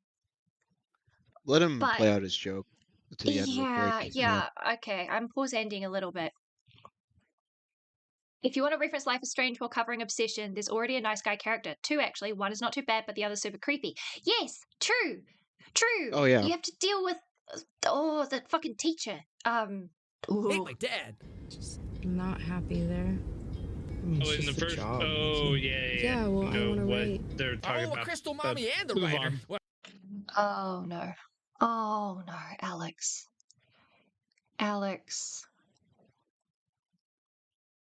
He's doing it because of the I hate my dad, I hate my parents, Chloe thing. So he's equating her to Chloe. Which, considering she's a murder victim of other things as well in the story of Life is Strange. I don't like that. I don't like that. I think he's sexualized. This is just a personal thing, but I wouldn't be surprised if he sexualizes Chloe. Now we're getting to the meat of things now. Yep. I'm going to go back. I'm going to go back. Gonna press play. What is he going to say? It's all very Life is Strange, you know what I'm saying? Come on, Max. Let's get out of this town. I hate my dad. Just not happy there. I mean, it's just a job, Nikki. Yeah, well, I want to write. Oh, a crystal mommy and the writer. Well, something tells me this movie would have gone the same way for Bear, whether he made the wish or not. No. Okay. Wow. That was some critical damage to your desk. Oh my god. And also her hand. Wow. I knew that. I forgot about that line. Motherfucker! You're gonna make me lose my goddamn mind. Okay. What do you mean? Oh, I need to keep my voice down. Yes. Okay. I'm trying to calm down. I'm trying. Well, what made you punch the desk? What happened? He said, basically, between her being a crystal mommy or a writer, he had no chance. Was the joke. Mm-hmm. You know. Bates. God damn it. Okay. Oh god. This is just gonna be like me versus fucking Insanity real soon. No. It's because I know that you're joking. Because I know you well enough to know you're joking. I cannot. I am genuinely. I cannot unpack why that's made me so mad. Because I cannot think of words. Stereotypes. It's just more stereotypes. Yeah. Wookie, Bear would have found a way to make her unconscious in his room. Again, I think it's him. Thank you. I think it. Okay. The reason it makes me so mad is because it's the stereotype of like specifically because he pointed out the Latina thing again, right? I'm adding in that little extra layer, but crystal mummy or writer, as a female writer, there is the stereotype of being unhinged, right, and just not there or not in reality, because you either have like your fanfic. Doesn't make it true. Yeah, it's either the fanfic writers he's trying to make fun of, or he's making fun of actual female writers who like have to struggle through the industry, and he's going, "Oh, it's not realistic. You didn't have a chance." To the crystal mummy thing, it's either, well, she's crazy because she's into crystals, which I hate that stereotype, or he's adding in, if he's adding in the Latina side, it's going to be a joke towards, will black women be crazy, which I thought it was racist the white women you had to watch out for the crystal stuff. Yeah. So if I'm, because there's 2 layers to that crystal mummy one, right? If we're talking about the crystal mummy stereotype, base stereotype, we're talking about white crystal mummy. He's specifically added the extra layer of Latina crystal mummy, which I've never can't say stereotype wise has a lot of. I can't say that doesn't seem like a stereotype I've ever heard of before. Seems like a very particular thing for him. Yeah, well, there's the general stereotype of any woman of color is like unreasonable or bitchy or any of that kind of thing because they know how to stand up for themselves. Oh, well, my mom's what I'm woman of pointing color, at. so I Yeah. I have an intrinsic bias to not feel that way, I guess. Yeah, exactly. I mean, I have a bias that is false, right? I know that that's false. Okay, but I'm still aware of that being a thing. I think NJ is right. Oh yeah, the joke is she was gonna turn out crazy either way, wish or not, which isn't really a joke.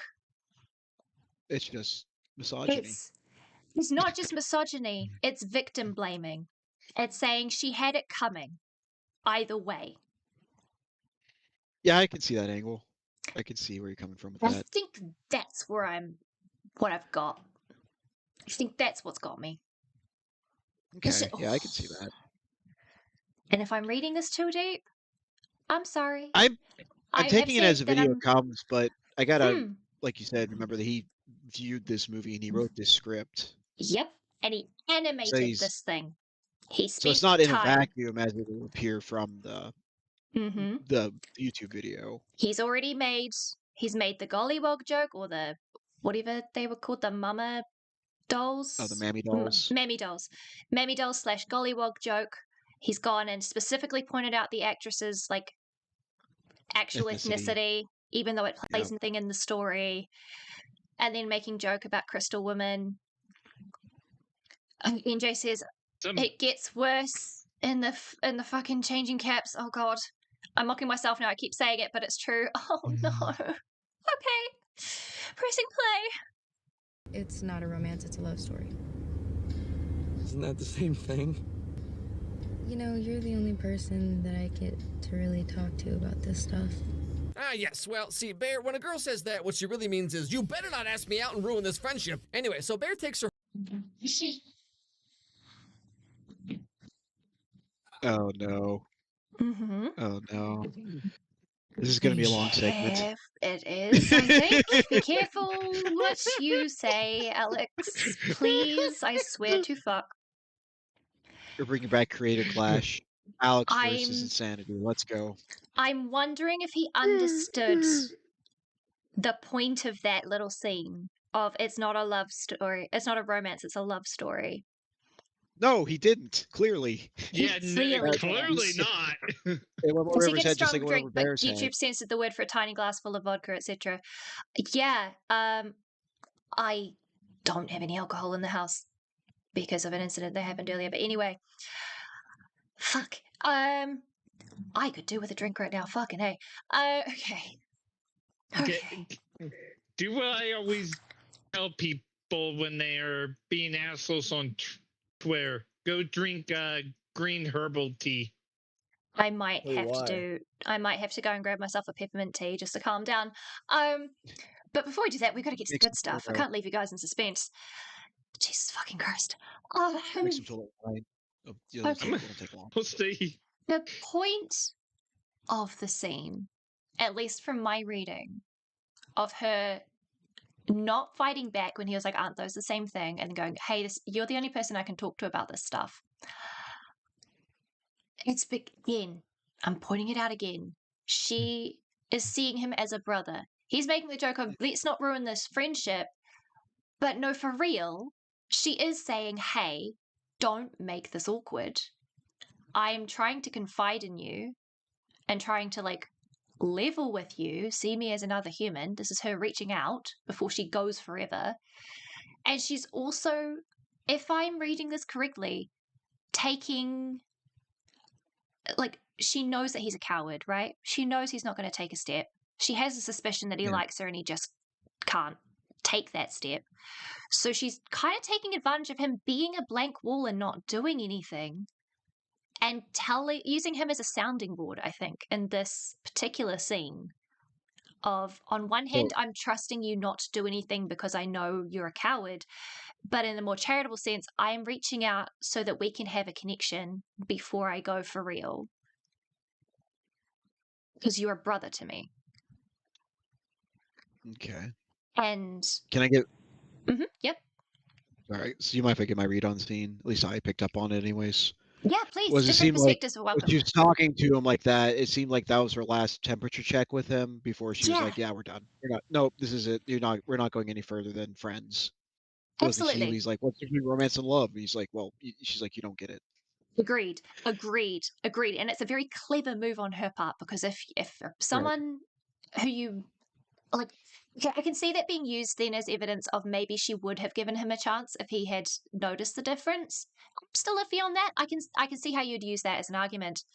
I can see that was like the last nail. It's like, is there maybe? Nope. That window's closed. Nope. He's dumb. He's a dumb boy. And it may not even be for her own sake, because I know that I've had this kind of conversation with blokes that my female friends have had crushes on. And I'm doing the best friend check of, hey, are you actually safe for me to entrust the heart of my best friends to? Yeah, I can see that too. Her just kind of seeing how he understands love and romance. Yeah. But also just her as a friend confiding in him and him not getting it. I can see it both ways, because if I remember correctly, she is very aware of Sarah, I think the name was. Of Sarah's crush on him.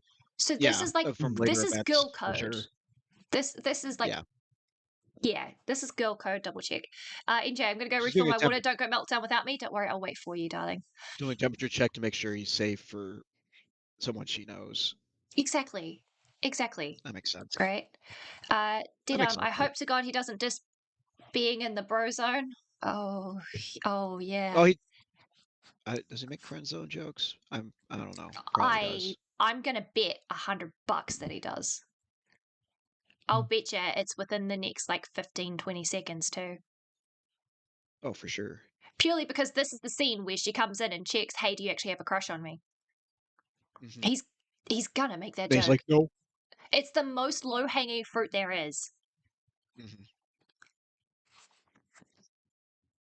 But yeah, okay, and he just, I don't know what he was getting at with that, showing off that scene, aside from, hey, now we're in the car.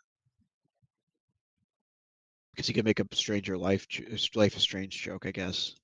Yeah, but is that particular snippet of dialogue was what I'm meaning. Yeah. Because I can't remember what else is said in the car. Like, and I'm just wondering if he just picked that because, hey, I need more time to, like, B-roll to fill, and just didn't pay attention to what was being said. Yeah. You'd have to have watched it multiple times. It's just, yeah. H2O get? Okay, awesome. We'll do a little bit more, and then I'm going to have to go get my own. Okay. Let's see. Please, Alex, I have no faith, but don't prove me wrong again. Oh, when he tries to flirt with her, like Ian said, but I mean, you see the kind of sweaters he wears. You can only imagine what kind of game he has. What? Those are comfy sweaters. The fuck does that have to do with anything? No, for real. Like, what? I just dog on his fashion choices.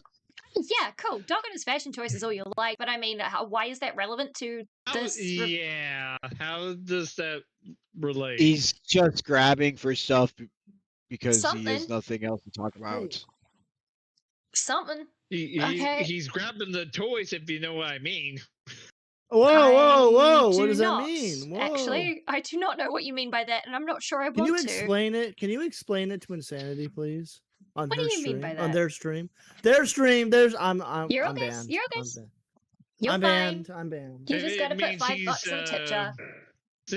Since he keeps wanting to show his little ding dong, I guess he's favorable of. I love when this happens on Insanity stream. I love this when this happens. I'm not gonna lie. I don't understand the link between that and comfy sweaters. I don't get it. You don't understand. And I don't want to dig into that. It probably I think is you a want to weird know. fetish for him or something. I can get why Alex getting that joke. But anyway, we'll move on. Money equals Riz, obviously, says Wookie. Okay. Alex doesn't actually want to talk about anything real in the movie because there's something that actually happened in that scene that could actually have been talked about. But instead he's gonna be like, he wears a stupid sweater. No wonder she didn't want to go out with him. Yeah. Actually, NJ, you're right. We've got like how much of this left? And we're still at the start of the movie, and we're almost halfway, and we're still at the very start of the movie. Oh my god, okay. It's gonna like speed up as soon as it hits after the wish, I think. And he starts blazing through. I hate that. I hate that. Barney Stinton School of Respecting Women. So true, Wookie, so true. Yeah, yes, I told that joke to my friends IRL. They thought it was funny. Burn the world. Insanity goes by she, fuck, they pronouns, I think. Fuck they. Yes, that's those are the correct ones. Yeah. Night, Freaky Nikki. Wait, who said that? Ew, don't call me that. Get on. I know, I was kidding. Yeah, Fuck you, Dylan. I'm just kidding. Do you like me? You're a good Okay. guy, Dylan. I'm tired, bro. Okay, we can Wait. He's almost making a good joke. Jesus, Alex. Come on. I think we're good friends. He almost made a good joke there. He almost did. Yeah, he almost did. He was so close. And then he fucking held the moment a bit long, but okay, that's just personal. Okay, what's your reaction to this scene, Alex? What? Okay, I wasn't expecting that. This is like the actual one thing that actually makes sense, he says. Because you actually makes sense here. Okay, but also that gif, just the what at the scream. What? I need that sound clipped because that has been my reaction through this entire goddamn video. Pretty much. Okay. Okay, and weird fucking pose again with the feet, making sure the feet in room frame. Whatever. Okay, what are you gonna say, Alex? Dude, she's leaving anyway. This is your chance. She says, do you like me? And then you say, what? Yes, I do. Also, apropos of nothing, I'm gonna get a haircut, so don't worry. But Leave this haircut alone is fine. But yes, this would be the point. Laugh because you could be cursing his birth in a moment. Okay, talk about Alex kicking himself in the balls. JonTron's voice, right? Is it JonTron's voice? Is that JonTron's voice? Yeah, I think that is a JonTron clip. Yeah, I think it's from that's funny. Okay, he's making sense. I hate that he's making sense. He's gonna flip the script. Don't worry, he's gonna stop making sense soon. Don't worry. This is just a moment of clarity. One wish. Meyers are friends. You only get one wish. I wish Nikki Freeman loved me more than anyone else. Shrekin. Okay. Okay, so jokes aside, up until this point, Bear was just a dude with a crush on a girl that he was too scared to talk to. Okay, a story of my life. I love this friend. Why would you show the actor again? Making my case for me. It's like it's hard to find promo images for the movie of one of the main characters. I don't need to pay a lawyer in this court of public opinion because you've done yourself so fucking dirty that you've done my work for me. Are you fucking kidding me? Like, Alex, why are you so obsessed with an actress's that photo, it's more of history of my life, cool, ha ha ha, except you've had a wife and you've been divorced. You're also almost 40. You should know better. Yeah, almost 40. And using the actress's photo over and over again instead of... I'm pretty sure she's like in her 20s. Yeah. Yeah. I don't like it at all. Like, sure, one or two of these jokes would have been fine, sprinkled 2 or maybe 3 at most across this entire video. You've made like 7 of these. Okay, you hate your life. We get it. It's not funny anymore. Find some better content. Please stop complaining about your also, life. Please stop obsessing. There are so many photos of that actress you could have picked, and you specifically picked the one. Don't get me wrong, she looks fucking hot and fabulous in that. I get it, right? She was absolutely slaying that day. Yeah, she does look very good. But you're specifically zooming in on the bit where her bra is poking through her jacket as part of the look. That's what I was jumping at. I'm like, what? Getting the impression that Alex goons over that picture over and over and over and over and over again. Just like I said, it's attached to the ceiling. He has it above his bed on the ceiling. Yup. And he keeps using the actress photo instead of the character's photo. Can we please put some respect on her goddamn name? There, I put the John Crip in there into off topic there for you. Hells yeah. Okay. I'm pressing play. See how much further off the thing is gone. He pulls out this $7 wishing toy. He's like, golly gee, I sure wish Nikki loved me too. But here's where everything changed. Alex, she didn't just say, I wish she loved me too. He said, I wish Nikki loved me more than anyone else in the world. The wording is fucking important. It's very selfish wording.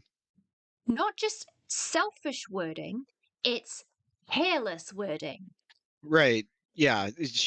That means she loves him even more than herself. Not even that. Not even that. I'm saying, like, it's if this did work, the lack of thought towards potential consequences when you know how fucking wild people are when they're in love. It's the lack of thought towards history and where this could potentially go. Reading any story that, like, we all grew up with fairy tales growing up, right? Any story that involved wish making, you were taught about the consequences, the monkey's paw, the consequences of wishing for things without specifying. It is something that gets ingrained into you. You know that that's not something you just dilly-dally over. And this guy just goes, instead of, she's what, 4 meters away? He could have walked out and just done it. But no, he makes the wish. Alex, the wish is so fucking important. Anyway. It's probably just me being autistic, but, like, it's really core important. First the cat, now this. Well, yeah, it's him choosing to comfort himself over actually facing reality. Yeah, for all the points that you abbreviate, literally be careful what you wish for. Yeah, Wookie. Thank you. I couldn't think of that phrase off the top of my head at the time. Thank you. But no, we're nearly halfway through this video, right? We're only in the first, 20 minutes of the movie? We've spent so much time looking over actresses' photos and, like, making jokes about, haha, my wife left me, all this kind of self-derogatory shit. And when it comes to the key points in the movie, the cat and the wish, that's when you choose to abbreviate? Really? Never mind all this putting yourself onto beer. Okay. Let's see how he takes the rest of this. Okay. Maybe you want to come inside? I mean, I did just lose my cat there. You lost your cat? Oh, wait. I mean, you lost your cat. I'm so sorry. Look, he does make a good point, actually. Mad not even wishing your cat back to life. I know, right? Who wouldn't want you? Why wouldn't you want your cat back? Your cat literally just died that night, like. But no. But if you see how the wishes work, he would come back like Pet Sematary style. Oh. But yeah, gosh, this part of the film was, like, so creepy, and I loved it and I hated it at the same time. The actress It just comes back. It's like, my cat just died. I mean, your cat just died. It's like, that's fucking the weird. actress as well does such a good way of, like, her face is just slightly changed. Her expressions are just a little bit off compared to the character she was before. It's so clever. Good at being unsettling there, like making you feel like she's off. For sure, yeah, I love it. But okay, here comes the dumb pose. What is he going to say? So as you can see, Nikki's starting to act a little out of character. She's saying things that don't make sense. She also demands to go over to his house to spend the night. Yeah. I'm sorry. Yeah. Nikki. Why? My dad's dying. And you know, to Bear's credit, he's not immediately jumping at the chance to take. Oh, there you go. There it goes. There it is. There it is. There it is. There it is. Hulk out. It's Saturday Smash! I just fucking screamed. My throat raw. Fuck my life. I knew that was gonna really get you. I knew that was gonna get you. He didn't take advantage of it right away, so he's not a bad guy. He's like, what the fuck? Not just that. The exactly. To his credit, he didn't rape her on the first date. Thank you, Alex. Wow. Wait. To It's his the least credit, you can really do, isn't it? Wait. That's the To his point that's credit? being made. The point that's being made by Alex is to his credit. He did not rape her on the first, like, when he took her home. Even though that is actually what he did. Hey man. He I raped thought her she on the came to his second date. house. I thought She came came over to his house under the clearly under the influence because he was weirded the fuck out. He knew that she was acting wrong, right? Right. It's really fucking clear.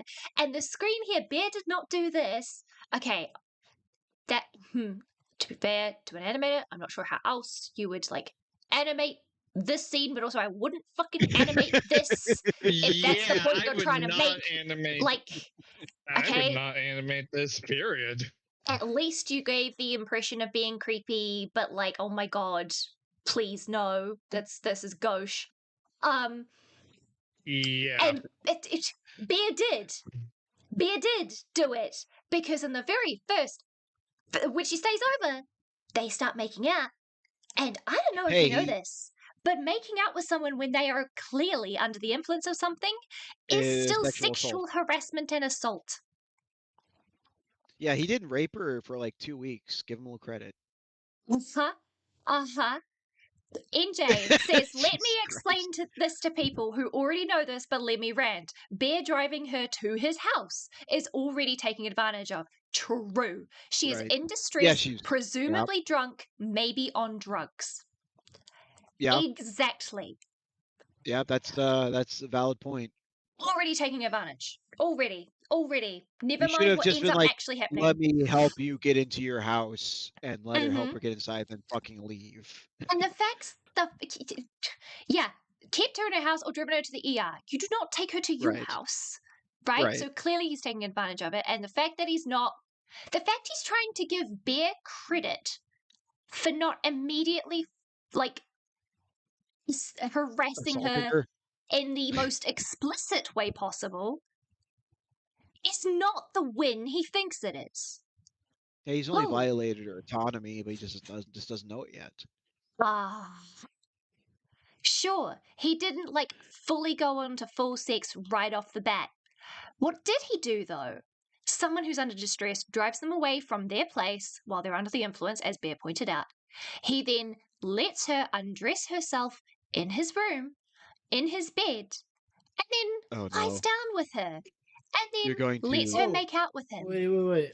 You need to let the next part play because you're gonna flip out again. Oh because god. Wait. Has anyone seen this though? Hold on, I'm gonna put it in the insanity look at thing. Okay. I guess Anthony Gramigula and Alex debated over this. I guess he debated over this with Alex himself. He said, did he talk to Alex? I saw he was going to do a video. I think so. There's a stream, and I think Alex is in the call. Oh, is he? We'll probably need to. We'll watch that I after. saw him talking about it. Yeah. Yeah. We'll continue this one, but I'm definitely going to look at that. Holy fuck. But yeah, timeless. You're correct. It's giving those Christian men who say it's God who's stopping me from assaulting, killing, etc. Exactly. If the only reason that you're not doing God. Yeah, if the only reason you're not doing all these immoral things is because you're scared of a higher power punishing you for it, then you're not the moral person you think you are. And yes, bye Ben. Even if you argue that he didn't know, NJ, you're correct. Even if you argue he didn't know the wish would work, that's not the point. Exactly. And that's the point I've been making. He's taking advantage of the situation. It doesn't matter if it's magic or if it's alcohol. She's not in her right mind. She needs to be taken care of. So clearly not in her right mind. And Bear's a coward and will literally just take advantage of her instead of, giving He's a snake in the grass. He is a snake in the grass. Okay, I'm going to continue. He's a real male feminist. Take advantage of her or whatever. Like, he gives her privacy and space. He doesn't want to make it weird. He turns around when she takes her shirt off. She's ridiculous. Oh my god. It's okay. He turned around. It's okay. He gave her space and turned around. So glad I'm in New Zealand. Fuck my life. So glad the one day off from being with Holland for this. He's such a gentleman. He turned around when the lady took off the shirt in his bedroom. The lady who was out of her mind. Yeah. Right. NJ's correct. He's literally a date rapist, except they didn't even go on a date. Yeah. Why does his avatar look like he's jacking off right now? Oh God, Wookie, fuck off. Wookie, no. Thank you, Wookie. I needed something to bring me down. Jeez. Okay. The problem is there's not even any feet in the shot. True. Because he is. Oh God, NJ. And like, based on what people were saying about this movie online, I expected Bear to be this like horribly angry, misogynistic incel dude, right? But like up until okay. Finish the thought. At this point, he's just some super socially awkward loser who has a crush on a girl, and he uses a $7 wishing toy that he assumes is not going to work. And then when Nikki starts acting like this, he's very confused and put off by it.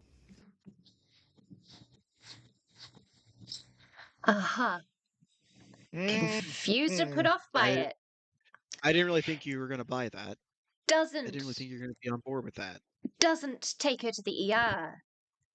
Doesn't make sure that she's okay, that she's hydrated. Doesn't call a friend being like, hey, so Nikki's acting really weird. Doesn't call Sarah and go, hey, yo, can you pick up your girl? She going a bit nuts. Nuh-uh. Just, oh, this sexually arouses me. I'm going to say nothing and let it continue. Oh, now you're acting a bit too weird for me. Now I'm going to make an issue of it. Standing by and saying nothing and allowing it to happen, and then that's being complicit, and it's the same as actually aggressively doing it. It's just as bad. You're not stopping it. The knocking is coming from underneath the desk. No, it's not. It's coming from on top. Fuck you. He saw the Latina topless NJ. Okay, you're right. Oh my God. Okay. We'll get through this until where I feel like I can pause, and then I'm getting myself that calming tea. This is probably Alex's favorite scene, to be fair. I think there's another scene that probably was more of a favorite, but yes. Oh, yeah, that one. Yeah. All right, pressing play. What were you doing? I was just going to the bathroom. That's so unsettling. Can you lay with me? I love the framing of this. With a shadow on her like that. Obviously, things get different later. Creepy. Okay. Why did you need to show this scene? Alex, if you're trying to prove that he did nothing, why are you picking the scene where he's standing there, quote unquote, going to the bathroom, where it's implied very heavily that he took off his boxers and is just standing there, exposing himself to a woman who is supposed to be his, like, a really good friend who is clearly under the influence of something? But no, he's not a bad guy and he didn't do anything. Okay. All right. Jesus Christ. Alex Meyers, light, easy drama. This is the most I've seen Insanity crash out on anything. To be fair, I was primed and ready to crash out.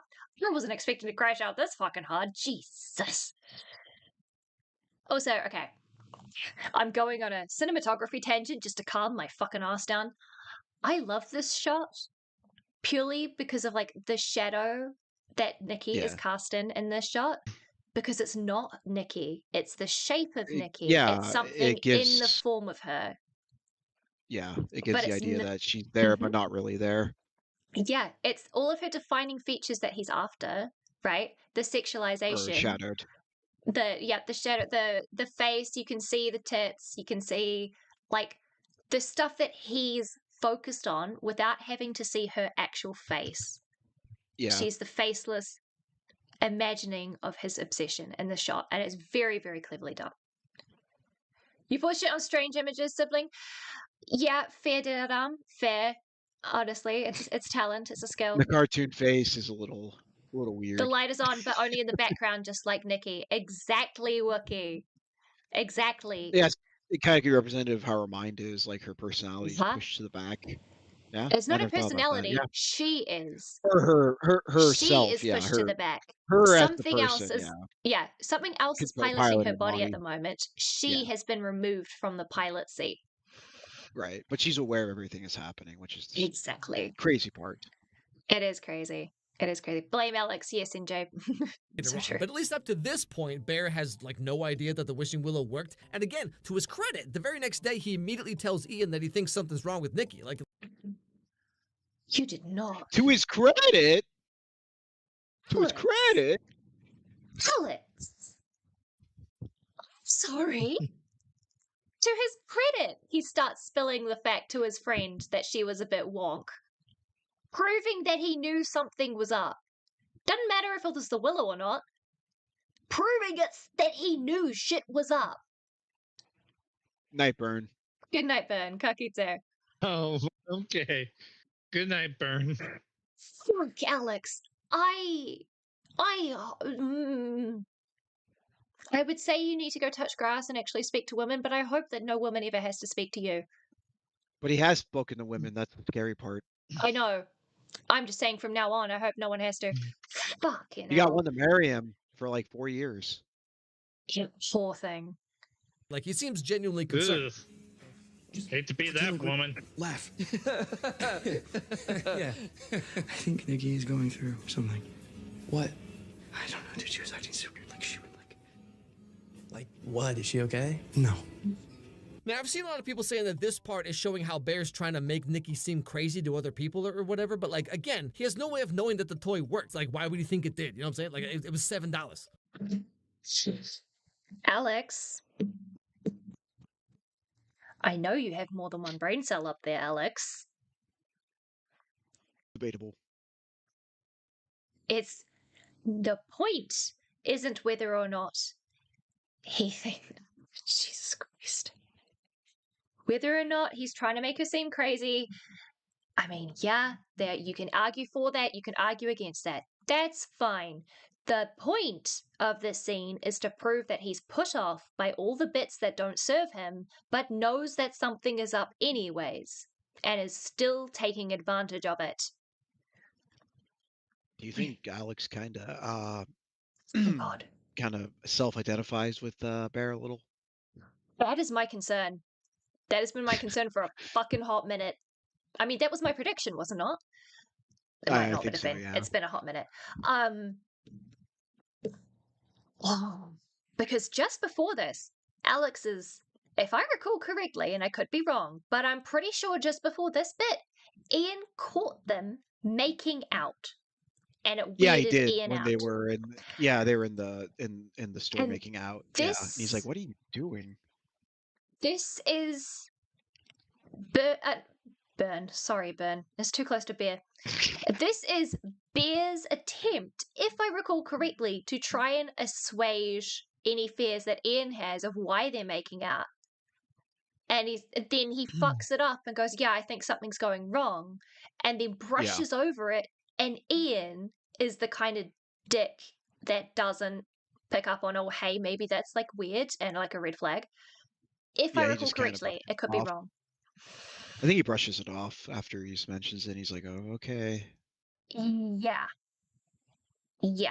This, again, the lack of media literacy is fucking astounding coming from an animator. Okay. Like in any other circumstance, you'd probably do the same thing if your friends started acting like this out of nowhere, right? Anyway, so that night, Ian apparently talked to Nikki, and she said that she was on some drugs or whatever, and so maybe that explains why she was acting so erratic, you know, like when she and Bear kissed earlier. Okay, I'm going to let the scene play before I say what I'm going to say, because how much of the scene is he going to show? Enough that he doesn't get demonetized. He does. Okay. Oh my god, I'm so sorry. You kissed me. I know, I thought I saw something. So he does show the fact that she freaks out. Yeah. Because something is wrong. Kiss. Yeah. She gains control back again temporarily there. She's like, "What the fuck are we doing?" Okay, look. if you are making out with anybody and they have that kind of reaction, it's off. Nothing else happening that night. Nuh-uh. It's kind of Nuh-uh. mood, it's Do kind of not a mood class killer, go. honestly. It is a massive mood killer. Absolute fucking no. If you were blind to all of the other signs that she was not in her right mind, that was the fucking Nope the shotgun fuck off next the to bed. the ear. Yeah. Right? She nope the fuck off the bed. Yeah, that's pretty And valid. I don't want to be here movement.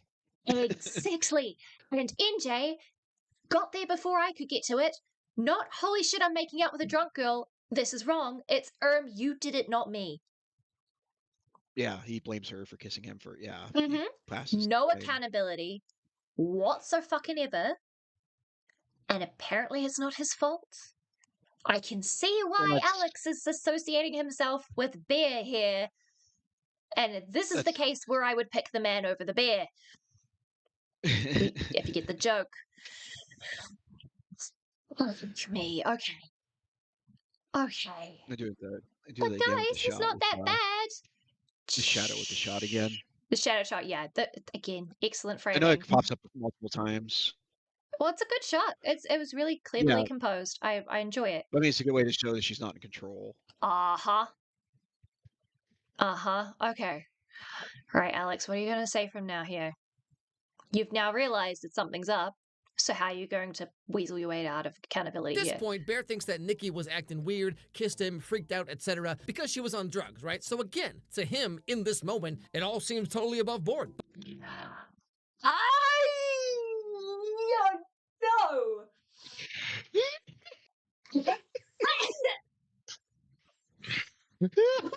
Oh man, that would be our call.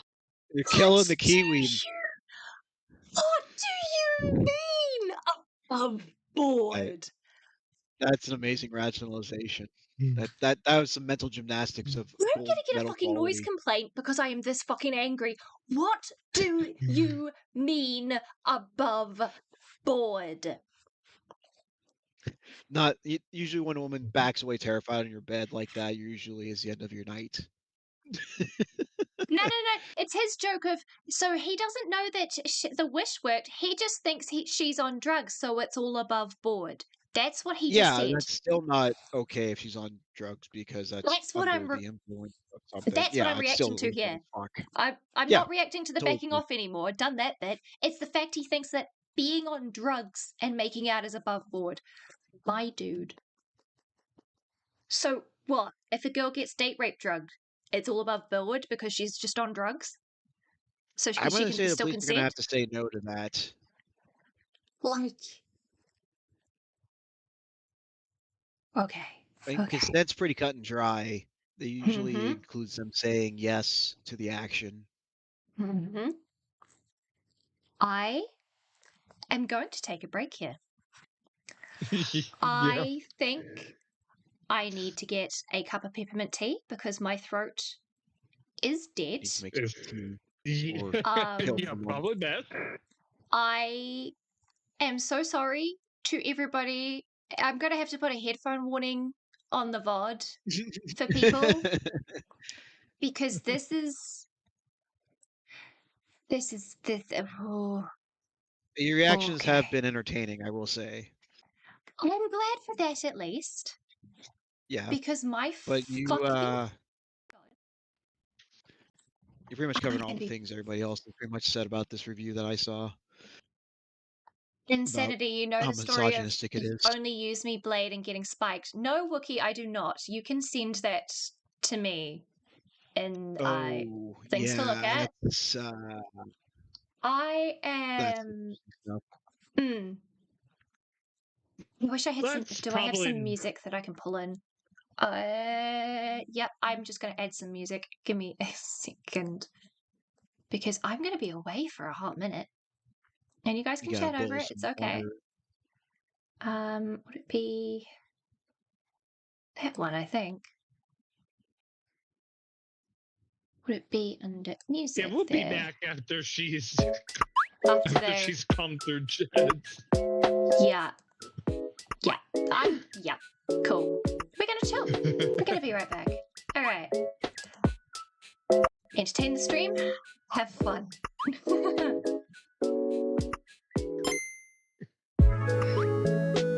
I am so glad I took this time off of me playing with Solomon for this. Like, this was so worth it. Yeah, I think she get this, or they get too fired about it, but it's been pretty fun so far.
Later than I ended up,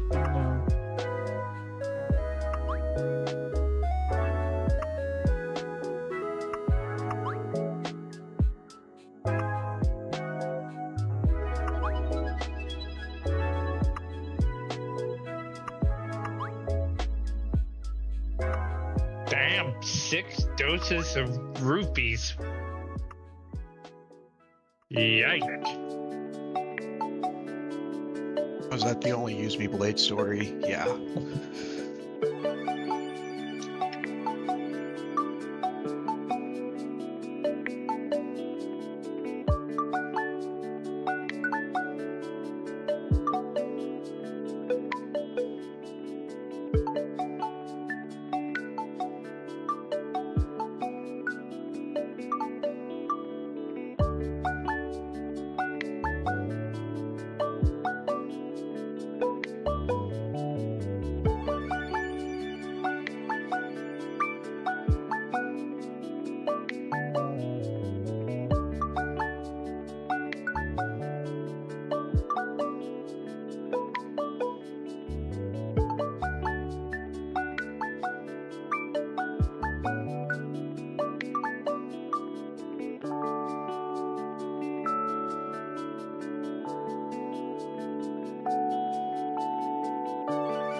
Gross.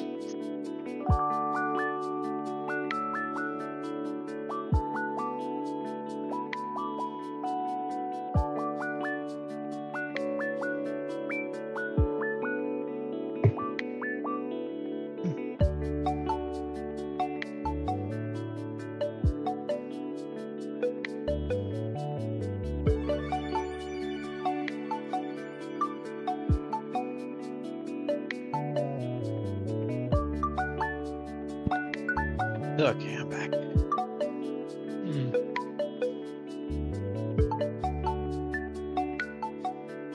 Still waiting on insanity. Okay.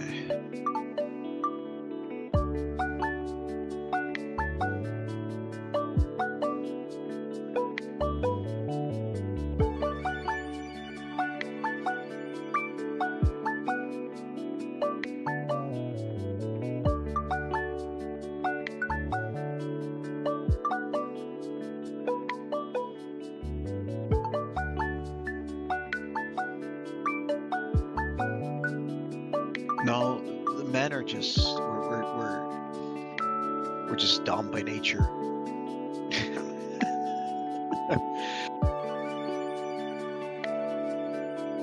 Testosterone's a hell of a hormone.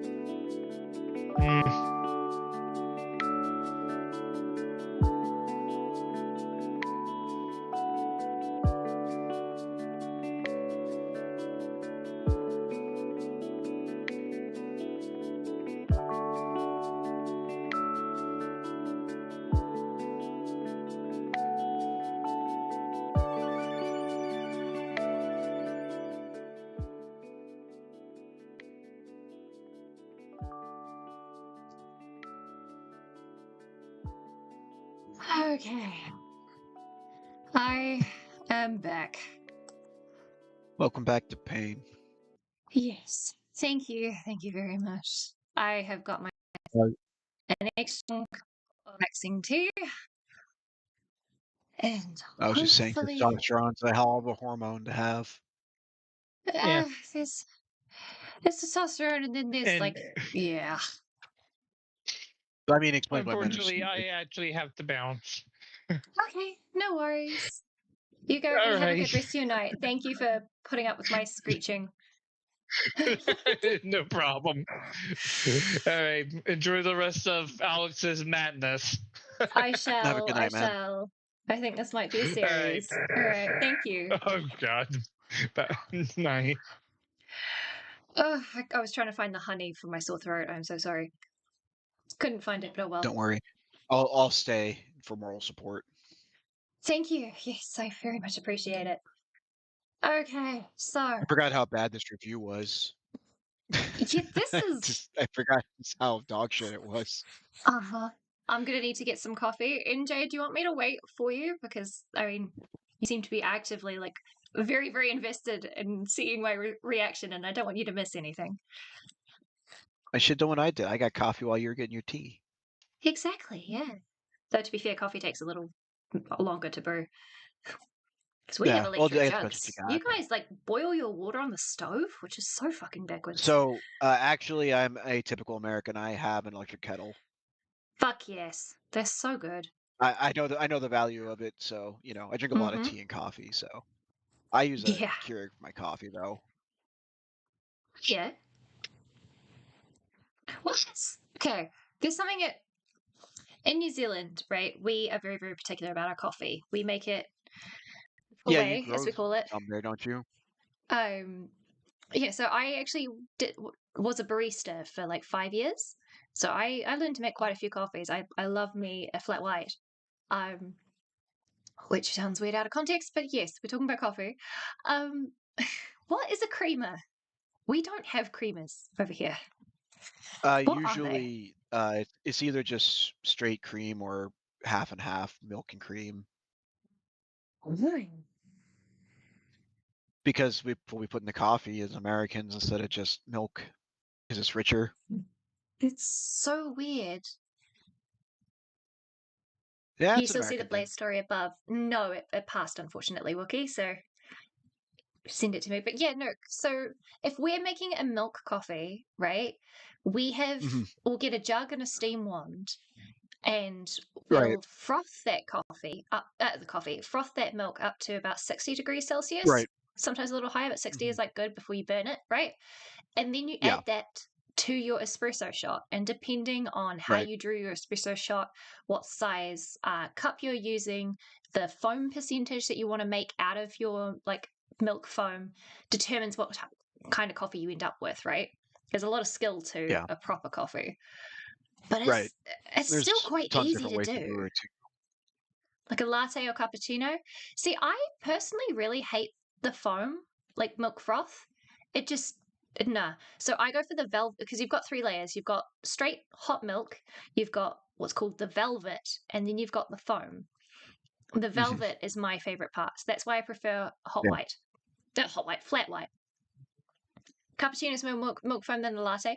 So cappuccino is 2/3 foam, 1/3 milk with the espresso, right? Your latte is 1/3 foam, 1/3 hot milk, hot milk and velvet kind of mixed together, and then the bottom third is espresso. But yeah, a cappuccino is basically entirely foam. Named after the idea is the caps of the Capuchin monks. Fun fact. Okay. But yeah, Americans suck at coffee, so that's why. Oh yeah, so do Brits too. Like we Jesus make Christ. weak ass coffee, but whatever. When I was in England, a girl for real thought that making an Americano or a long white, the difference is whether you add the espresso on top or beneath the water, right? Yeah. Long white, fuck me. Long black. It's been a day. Long black or espresso, Americano. She genuinely thought the two were the same thing, which they are not. And instead of doing your hot water and then pouring your espresso shot on top, she would just overdraw her shot. Ew. Which just leaves you with burnt coffee. Tasted awful. Yeah, it tastes terrible. And she would serve this to our guests, and this is a 5-star hotel that we had some standards. No, we had celebrity guests. Oh, high visibility, yeah. Like Rebel Williams. We had Jessie J in for lunch. She was quite lovely. There's a lot of people that we had in, and this was her idea of an Americano, and I'm sitting there like, okay. I was a bit autistic about it, fought her on it, to the point where the managers got a little sick of it and brought in an actual a barista trainer to come in, and I got to stand there smug when it turns out I was doing everything correctly.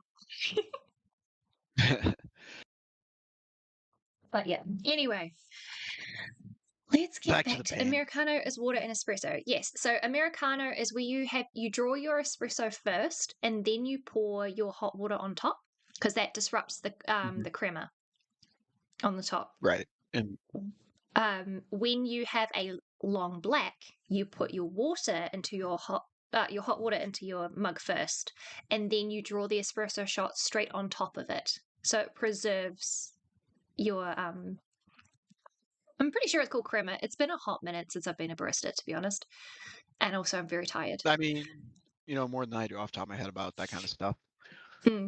Some people like iced Americanos, but they're too bitter for me. Same Kanga. I prefer to get a summer brown, which is where, for me, it's an oat milk summer brown, because dairy free, and oat milk is so much superior to everything else.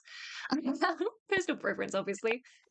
But yeah, that's where you get your cup just straight full of ice. You then fill it up with the milk of your choice, and then you just pour a shot of espresso straight onto it, and it melts through the ice and mixes in, and it's so fucking good.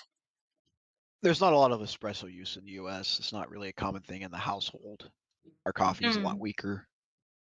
I mean, we use instant coffee here too in the household, but what I'll do is I'll just put a little bit of cold water, dissolve it, and then put the hot water on top and mix it up, and that turns it basically into an espresso shot.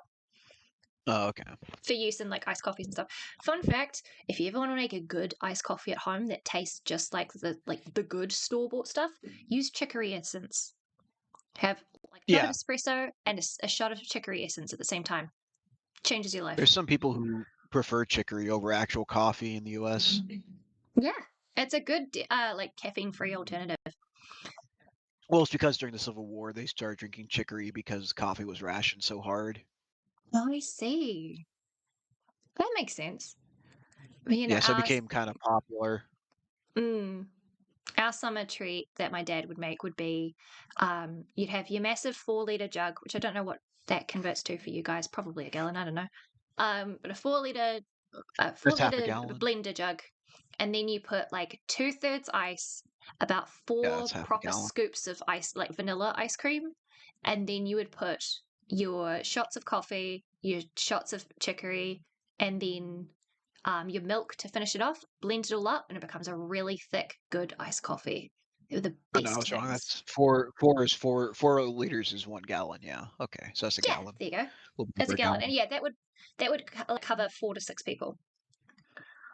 A gallon. Our liquid measures are so fucking weird. Yeah, it really is. Your systems are very weird. Quarts and pints and all that. I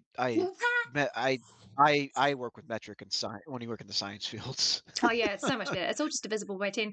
Wookie, use code insanity to get 5% off your coffee brand coffee order. Fuck off. I cannot Sleek believe said that they're was... almost done with their with his review of Coffee Brand Coffee there. Yeah, I cannot believe that dude actually got away with calling it Coffee Brand. That's so fucking lazy. But yes, back with iced coffee. It has ice cream based. NJ, that is how do you have it. Having it with dairy-free ice cream is really good too. Okay. Now I need to stop stalling. Lock in, and we must see the stalker outside the window. Apparently, I assume that's what he's going for. I'm going back, and I'm a little bit, and I'm not going to screech. I'm not going to screech. You're going to screech a little bit. It all seems totally above board, but then, out of nowhere, Nikki goes over to Bear's house to apologize. I was on MDMA, so if I was weird, that's why, and not saying that you took advantage of me. Nikki, I didn't know you were on drugs. This is the... look, I've never taken drugs, but this is the little bit that I do know about drugs. MDMA is like the happy cuddle pile drug, right? Yes, it's what's an ecstasy? Yeah. It's not a sexual stimulant or any of that kind of shit. It would make a... It'll make you touch. It makes you touchy-feely, but I don't know if it makes... I don't really think it makes you horny. I don't think it makes you horny. I'm pretty sure it just makes you crave physical connection, but not in that kind of way. Massaging and like cuddle puddle stuff. Yeah, like physical massage and stuff are real popular when people are high on MDMA. But yeah, I don't think it's a very sexually active drug. So being on MDMA still wouldn't explain She wasn't her acting. reaction. No, that she was not acting like she was on MDMA at all. That's just an excuse. Oh yeah, obviously it's an excuse, but I'm more meaning the quality of the excuse. If she was high on MDMA, she would be like hanging off of him and being like, "Oh, you feel so soft," and she'd be really big into the feeling of his sweater and stuff. That's what MDMA does. It's really big on sensation, making sensation and stuff like that. Wookie says you definitely like making out on it. Okay. In which case, yep, I've been proven wrong, and that's fine. Okay. I'll take your word on it. I've never taken it, so I don't know that much about it. I know some about it, but I haven't taken it, so I don't know the full extent of it. I've never been around people who have taken it. The little I know about it is literally the phrase "cuddle puddle" from the Amber Heard's Johnny Depp case. Yeah. I watched that live, by the way. I would watch that at work. It was something. I remember watching that at work. Yeah, Emily D. Baker, amazing prosecutor and lawyer who covered it. NJ, were we talking about Quarter Pounder? Yes. He accidentally reveals he buys a white label and puts his name on it. That's how lazy it is. Yes, I am aware. Everybody knew it. He just confirmed it, as everybody already knew it. Okay. My dude, Bear, take a freaking shower. Your hair is so greasy. Yeah, but also it's literally his line of, "You were on drugs with this kind of..." My dude, if that was the rationalization of how Nikki was reacting was, "Hey, she must be on drugs," you can't then act this super surprised when you hear that your assumption was correct. Yeah. Okay. Oh my god, I love Rush. Did Lord Rush pop in? Huh? Oh, Rush isn't the drug. Okay.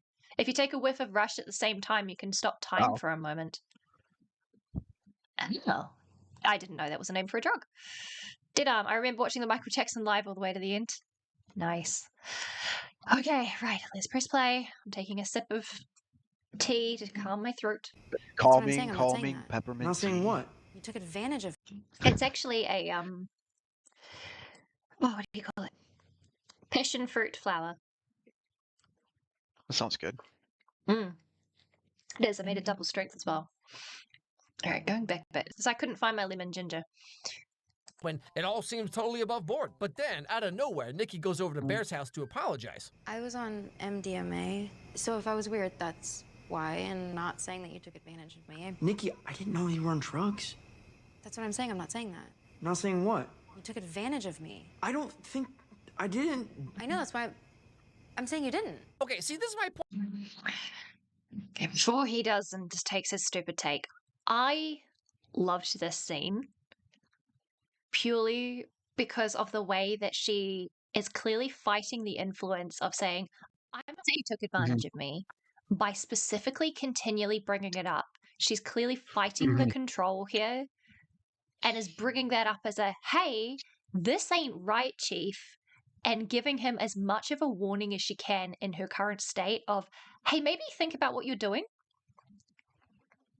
I would say, yeah, the acting is pretty high top notch for that role. It's so good because it's so clear that she's fighting through and is bringing up topics, and then the alter self, the possessed self, comes in and tries to cover that all up, right? Mm-hmm. But there's enough in there that she can at least bring it up so that it at least is playing on his mind to see if he's guilty or if he feels guilt. But anyway, let's see what Alex fucking has to say about that. Like, given the circumstances, Bear's being pretty normal about this, okay? Given what he does and does not... Given the circumstances, he's being pretty normal about this. Okay, continue your point. No, by this point in the movie, like, he could have slept with her, or he could have taken some kind of... What the fuck am I looking at?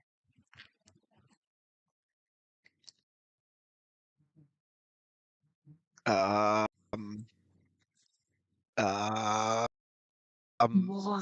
I don't know. Is it sex, postcoital stuff? No. It's okay.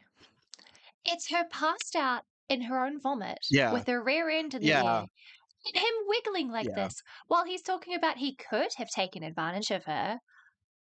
I guess that's him emphasizing someone taking advantage of someone. I don't. Back the to animations show the aren't really helping with this.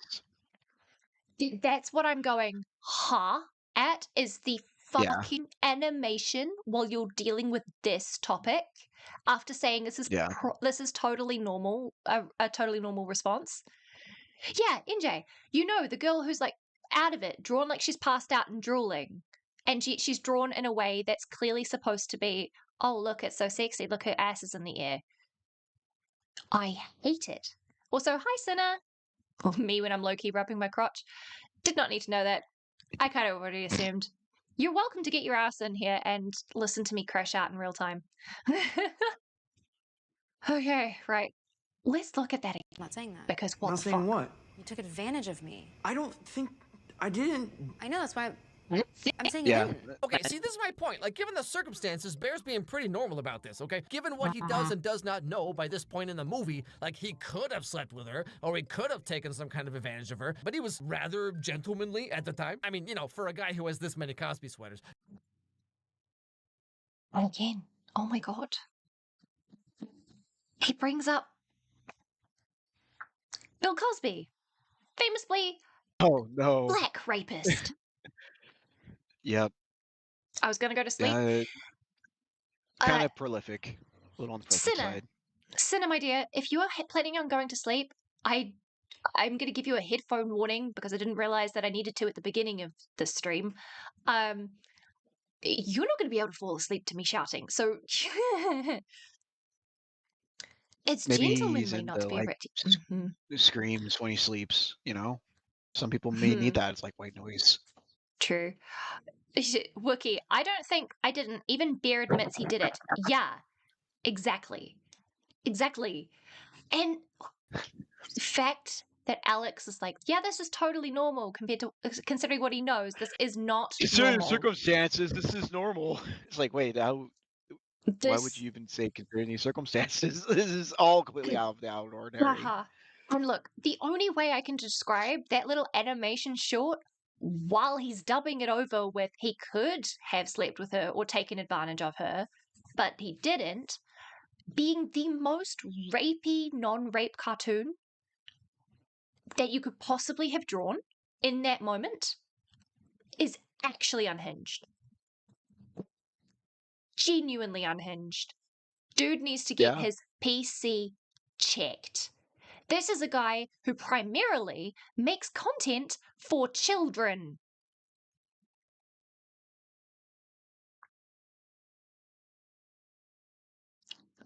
Do I need to say anything more? What the fuck? Yeah, NJ, Bear isn't as bad as people on the internet make him out to be. This is totally normal, just like me. Yeah, that's why I'm giving you such a stink eye here, Alex. The fuck do you mean? And again, what is your obsession with black jokes? Or jokes at the expense of black people? This is another one on the ticker. It's another one on the ticker. I'm glad you got raked over the coals for this. Ross, what the fuck is your obsession with the sweaters? I'm sorry. What? Okay, cool. A guy's deciding to be cozy and not look like a fuckboy. Okay? It's just adding to the fact that he prefers comfort over anything that's confrontational. Like, he doesn't wear aggressive clothing because he's not an aggressive person. If you're going to make such a point out of the clothing styles of the character, and don't get me wrong, that is an important part in media literacy. And when you're like breaking down, you probably do this in like English for like high school, hopefully, or university, right? Yes, it is important. But if you're constantly bringing it up, you need to make a point about it. You're brushing over all of the actual content of this film and making cheap jokes because that's all you know, because you're just a cheap motherfucking misogynist who does not have his head straight, as a fucking loser retard. And I really, really do not have the highest opinion of you right now. I'm trying. I mean, I think the sweater choices are probably because it makes Bear look non-threatening. Yeah, exactly. But he doesn't make a point about that. It's cool to bring it up, to say, yes, look, he's dressed like this in clothing that is considered comfortable and safe because he prefers comfort. He's not a character who can handle and confront the uncomfortable. So instead of putting himself out there like everyone else, he dresses for his own sentimentality. It's just showing a side of him again. That's fine. He puts himself first again. Yeah, that's a point you can make. But if you're going to do it, make the fucking point. Don't gloss over the fucking, oh yeah, no, this is all totally normal. Just to make a hee hee ha ha, he wears a knitted sweater. Okay, cool. And then just so happened to throw in Bill Cosby. Like, okay, Gollywogs was bad enough. Are you fucking kidding me, man? Yeah. I'm just disappointed. Yeah, I don't even know if I have the rage left. I don't think they wrote Bear to be neurodivergent. I think that's more just a coincidence. Well, yeah, and even then, I don't know if he's neurodivergent or not. I'm not going to read him as neurodivergent. Yeah. Right. No, I'm going to take him as not because he seems like he's pretty capable. But that was just dead arm. Was just asking my darling Yuki. Neurodivergent. Yeah, no, exactly. Hi, Yuki. Fair warning, Yuki. I thought this was going to be fun drama. To me, this is fun drama. This covers a lot of really triggering topics. I'm not sure that you're going to want to be here unless you want to hear me crashing out over misogynistic pricks. In which case, you're more than welcome, but just giving you a heads up. And I don't think he was written with that in mind. Yeah, probably not. Oh, yeah, well, wait, that's you, one. Haha, whoops. Yeah, that was just me responding in chat too. Yeah, you have to watch his apology after this. Please send me his apology so that we can watch it after this, because I need to know. I need to know how he justifies himself with this. I'm calling it. He's a fucking racist prick. He has to prove to me he's not at this point. I don't think his apology's going to change your mind. Like, do you think they dressed him like this intentionally? I really like what we have, and I want to be honest about some things, and it's really important for me. It's okay. I know you like me, Bear. Why do you like me? Would it freak you out if I said yes? And thus begins their relationship. They start dating, hanging out. I was going to ask if you want to drink or anything. I just got myself a hot drink of soothing tea, though I wouldn't mind another one. If you could put the jug on again, it would be great. Okay. She's so off-putting after the witch. She's just so off. Oh, yeah. Ugh.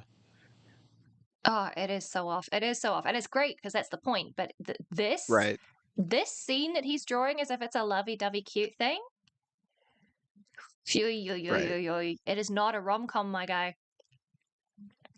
Dead arm. The only reason I say is because some people who are autistic wear certain clothes for reasons only understandable to them. Oh, yeah, no, that's fair. Also, bringing food. Oh, fuck yes, food would be great right now. I mean, a lot of people just wear certain types of clothes because they like how they feel. Exactly. Yeah, I mean, that's me. But again, I'm autistic. NJ says, no, I get the awkward aspect. That's part of the nuance in Bear's character. On the surface. Thank you, my love. No, keep that. Sorry. I'll give you that one. Sorry, guys. Sorry. Juggling mugs. Okay, no, I get the awkward aspect. That's part of the nuance in Bear's character. So true.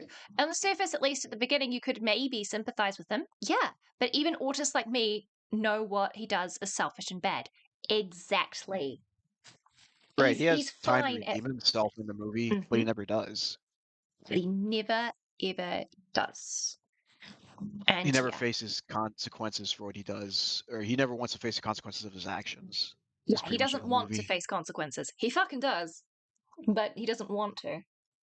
He still kind of gets out of them to an extent. Yeah, I suppose, yeah. I suppose. I need to watch the movie again. It's so good. Anyway, what's the next retarded thing you're going to say, Alex? Kissing, doing the devil's tango. And Bear's finally lived. Oh, yeah, the devil's tango thing. Did you just call someone being actually out of their mind, sleeping with another person, aka being assaulted by them, the devil's tango? He literally just calls sex the devil's tango, like if even if it's consensual. Yeah. No, because that's the easiest way to get it past the censors when you're talking to a child audience. Yeah. No, this is not. This is rape. Yeah. There's no consent here, Alex. It's not. It's sex. It's the devil's tango. No, it's fucking rape. Oh yeah.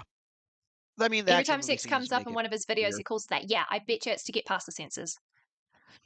But it doesn't work. You could see. He doesn't actually show those scenes, obviously, for reasons. But if you saw the actual scenes, you can tell that it was not consensual. Again, the visual gag, quote unquote, of the SpongeBob lying in bed. That is why I think it's intentional, because he can't show it. Oh yeah. Okay, yeah, I get what you mean. Yeah. So he's making fun of someone who is clearly not enjoying what is happening to them, who's literally out of their mind, and is going, "Oh yeah, I'm so freaky, but I'm a ball busting bitch and slut, but I'm just gonna lie like a dead fit." My guy, genuinely unhinged. I didn't give him enough credit for that, setting that up that far ahead. Yeah, give him more credit than I did. Thank you. No. It was the first thing that popped in my head when I saw that lying down like a brick. Yeah, it does make sense that you pointed out. Yeah. Timeless. Even if you did read Bear as neurodivergent, he's still a Dear Evan Hansen scenario where mental illness difference doesn't forgive or excuse bad behavior. So fucking true. Also, I love that musical, but so true. I got to see Dear Evan Hansen live in London. That was fun. Oh. Anyway, Yuki, my darling, it's the tea that's called the relaxing tea with the passion fruit flower on it, please. Can't wait for the scene. Oh god, there's more. All right, pressing play. Life he always wanted. Hot dog. Turns out Nikki was in love with him the whole time. What do you want to do? I mean, I never really asked. He thinks. That's not all your fault. I mean, he has things where he says that are true, but he just puts it as words. Yeah, like, to be I'm not criticizing him for that he thinks part, because that, yeah, you can read that as that's what's happening in Bear's mind. I genuinely do think he's right there. But I'm saying the way he's framing it, though, he just puts it like off. He didn't say that in his dialogue at all, or in his what he's writing. It was very missable. Oh, yes, no, it is missable. There has been other, well, to be fair, right, it has been the same size and position as like the bit about I miss being woken up at 4 a.m. when he was making a joke about the dead cat, right? So he's been consistent, okay? I'll give him that much. Tiny. I'll give you a millimeter. Alex. I'm going to leave stream, but I hope you'll have fun. Yeah, thanks. And yes, passion fruit tea. Well, not passion fruit tea, but passion fruit flowers in the tea. Anyway, okay, let's replay that. Dating, hanging out, kissing, doing the devil's tango. And Bear's finally living the life he always wanted. Hot dog. Turns out Nikki was in love with him the whole time. What do you want to do? I mean, I never really asked. Well, that's not all your fault. Call me a closed book. Well, I guess the good thing about a closed book is that I can return it to the Scholastic Book Fair and exchange it for the new Animorphs book. Maybe this is the one where things finally start making sense. Again, making content for a children's audience and doing an adult horror movie. My guy. Also, what the fuck was he cutting around? I don't remember the scene well enough to know what Bear was saying, but he cut something in the middle there. Yeah. I mean, this is way outside his usual media consumption through his channel. Oh, wait. I just realized, Middleman, you don't actually have perms too. I will drag Timeless in. Sorry, Timeless. I was in the wrong window. Because I normally have to pull people in. Okay, let's put you in from waiting. There you go. Thank you, my love. Awesome. Right. Hello. Kia ora, Timeless. Have you been enjoying me losing my goddamn mind? Sorry, my headphones have decided they're going to be pricks today. There we are. I can hear what's going on now. Yay! All right. Kia ora. Just wondering if you've been enjoying me losing my mind. I've been experiencing it for sure. I'm not personally one for too much enjoyment at other people's expenses, so I've been kind of experiencing your emotions, but slightly less, more than actively enjoying what's going on. No, that's fair. That's fair. I feel that. Yeah. Oh, God, this has been wild. We're only halfway through. Fuck me. And yeah, NJ, I don't get this joke. Yeah, what does Animorphs have to do with it? Again, like I'm pointing out, his normal target audience is children. So he's making a joke about a children's Scholastic book fair. Yeah. Which, if you don't know what that is... Getting an Animorphs book. He's making a joke that is in my generation. That was the fuck shit I did when I was a kid, because I'm 38. Well, yeah, I forgot that that's not a thing that they do anymore. So Scholastic Book Fair, basically you'd be in school or sometimes even homeschool, which is where I would get them. You would get these little catalogs that were full of books that were coming out for different subjects, whether it be, fiction, or if it was a science kit, or like the latest boys fiction, girls fiction, that kind of thing for kids. And you would order on the catalog what you wanted to get, and everyone would submit them in, and you'd have like a little payment slip, and then you'd get those books like a month later, which was the joke he was making. Was Goosebumps and Animorphs. Yeah, Goosebumps and Animorphs were the big ones. So I think the joke he was making was, yeah, you're a closed book, Bear, one that I can turn around and return because I haven't actually opened it, because you could do that. If you ordered a book and just never opened it, you could sit back and get money back. That was a joke. He was like, I could just change you for the Animorph book then. I mean, it's a joke. It's an attempt at comedy. It doesn't have to be funny. It's an attempt.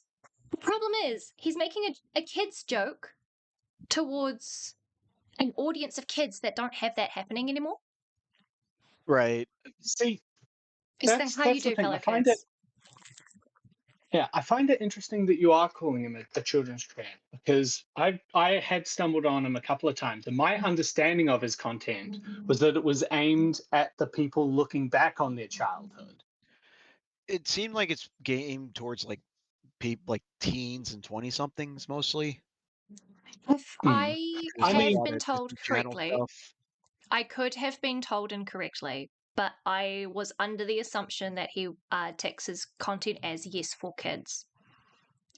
That it goes on like kids. I mean, if not, I hope not. Yeah, whichever way you slice it. Yeah, whichever way you slice it, though, it's still media that is visually appealing to a children's demographic and features content designed for a children's demographic. So you're still going to get that whether or not that's your intended audience. So you still have that same duty of care. But I'm saying his usual fares like Disney Channel originals or Netflix originals or whatever, rom-coms or young adults or Descendants on Disney. So I mean, like, I think he's trying to court like a 20-something audience. They're nostalgic for that kind of stuff. And he has the humor of a 20-year-old, so I guess that kind of goes in his favor. Yeah, even though he's like almost twice that age. Mm-hmm. And yes, I'm saying that slightly derogatory, being in my 20s myself. I'm saying that derogatory as he's the same freaking age as me and can't act mature. Wait, Wookie, what? But we all agree, in this movie, the wish never actually worked, and this is a story of Bear gaslighting himself into thinking his partner isn't abusive, right? Do people actually have that view? I have heard that take. I think I've heard people have that take before. That's like the super incel take, though. Ain't no fucking way. Yes, people did that. Oh my god. Were they dropped on their head as a child? What? No, they just don't like women. That's definitely like an incel take for sure. It's good. I want to know the logic behind how she is supposedly abusive. Fucking. Okay. It's insanity. Haha, badum-tis. Okay. Also, this screenshot. Sorry, I'm eating in the moment. This expression is so fucking good. Yep. Anyway, this actress is amazing. And I don't mean that in a weird way. I think she's talking with Marvel to be in the X-Men movie. Okay, casting her. Again, a movie with that premise would be fine. This is not that movie. Exactly, NJ. It's really... And I'm pretty sure that movie has been done multiple times. Look, when it comes to domestic abuse, anyone can be the victim and anyone can be the perpetrator. We're all humans. Yeah. But this is not that movie. This is more about consent than domestic abuse. Well, it does come under domestic abuse because it's. Oh yeah. Like, but yeah, no, I know what you mean. Stuff, yeah. Yeah. Yeah, that's autonomy. Fucking A. Okay, No, it still doesn't. Now, suddenly Bear gets a phone call. I'm going to go backwards a little bit. Again with the feet. What is it with this guy and the feet? Okay. Rewinding, pressing play, seeing what the fuck that sting was supposed to pull. Call me a closed book. Well, I guess the good thing about a closed book is that I can return it to the Scholastic Book Fair and exchange it for the new Animorphs book. Maybe this is the one where things finally start making sense. No, it still doesn't. Now, suddenly Bear gets a phone call from Ian. See, remember when... Ian, see? Fuck is with the feet? He's making a joke about the Animorphs plot being convoluted. Oh, the feet. No. Yeah. That's fine.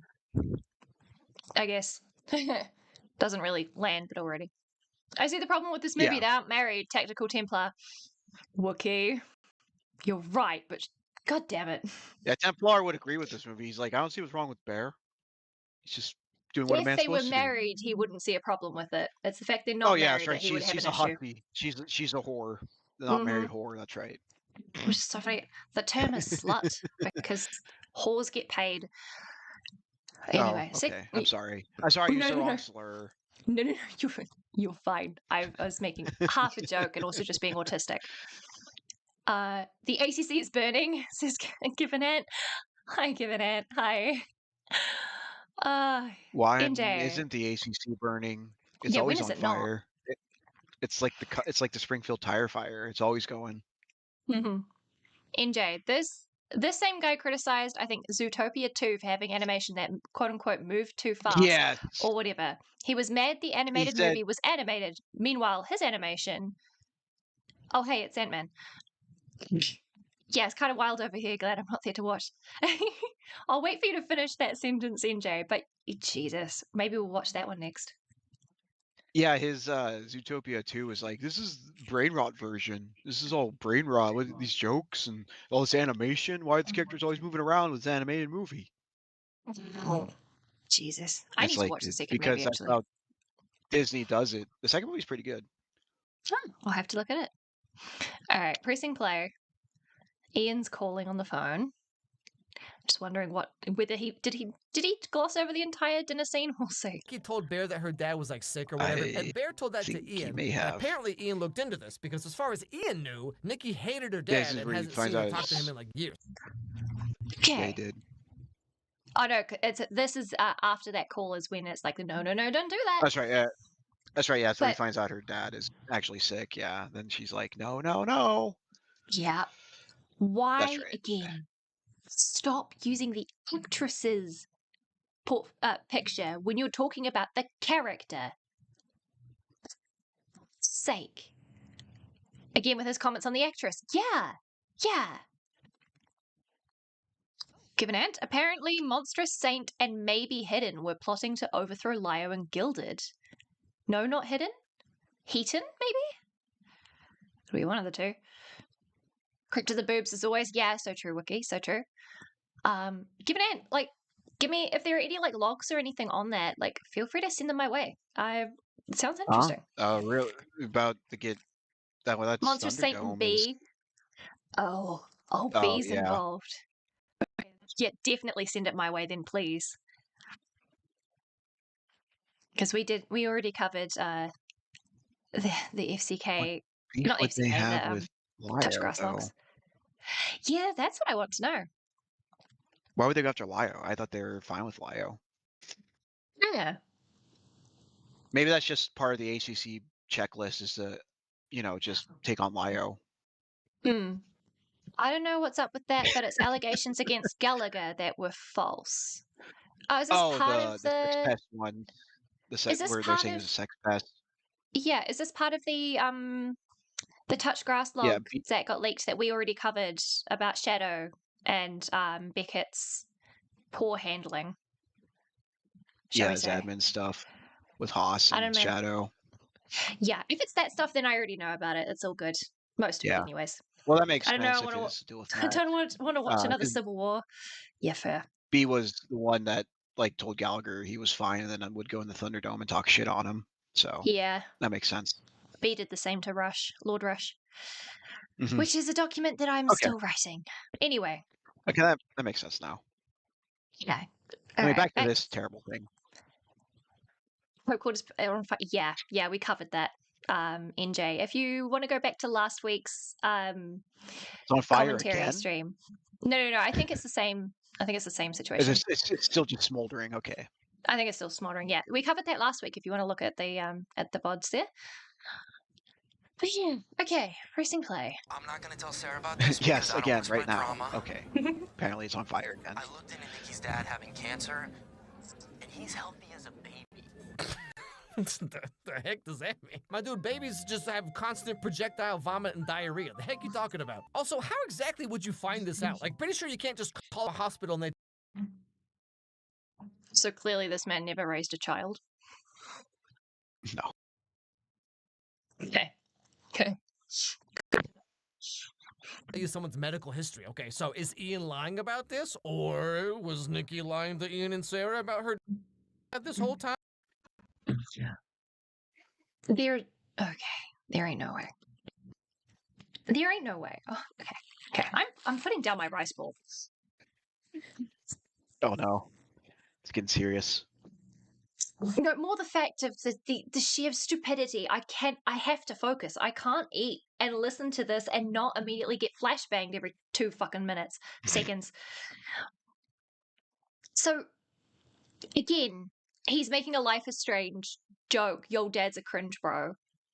Okay, whatever. I guess he must have recently played the game or whatever. Fuck off with that. Right, whatever.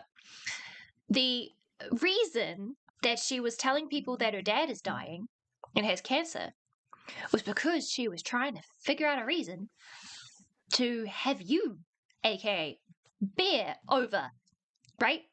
Mm-hmm. Yeah. And that was what started. It's not that she was being she was lying for attention for everyone else. This started after the wish.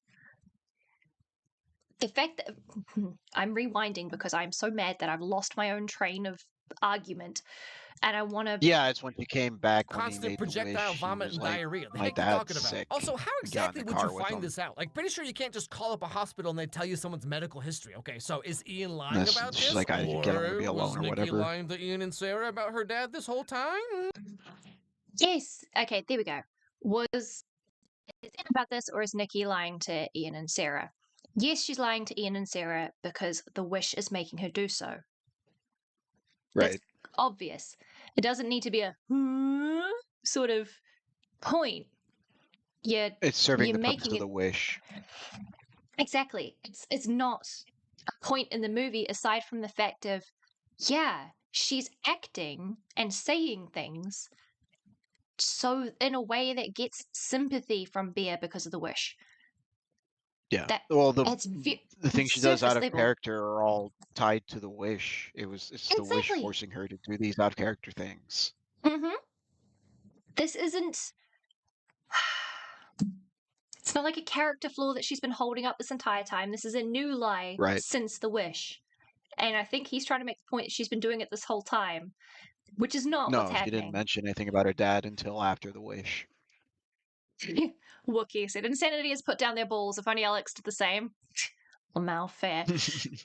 Ian is a dick, but I don't know. He has no reason to lie about this one specifically. And Wish Nikki did lie. Yeah, Wish Nikki did lie. Right. And yeah, no, I'm pretty sure if you're mates with people, right, and they say, hey, my dad is dying of cancer, I'm pretty sure you'd want to do a thing called, I don't know, send flowers to them saying, hey, I'm friends with your daughter. I hope that that everything's going okay. And then if you find out that hey, no, there is no record of him being sick, that's when you start telling people in your friend group, because that is a red fucking flag. It's not it's a very understandable thing, right? It's not some, how did he get the medical history? I mean, yeah, it depends on how things work in America. I don't know, but there are ways. I mean, maybe she just called her dad and asked him how he was. Yeah, maybe he has a direct line to his dad. If they're a friend group, they might know the parents. Yeah. No, for real. Because most of my mates, right, have my mum's number or my dad's number. Right. Because they know that in a pinch, my dad will help them because they're friends of me. Right? Right, yeah. Mm-hmm. So that would be... So yeah, it's not that weird.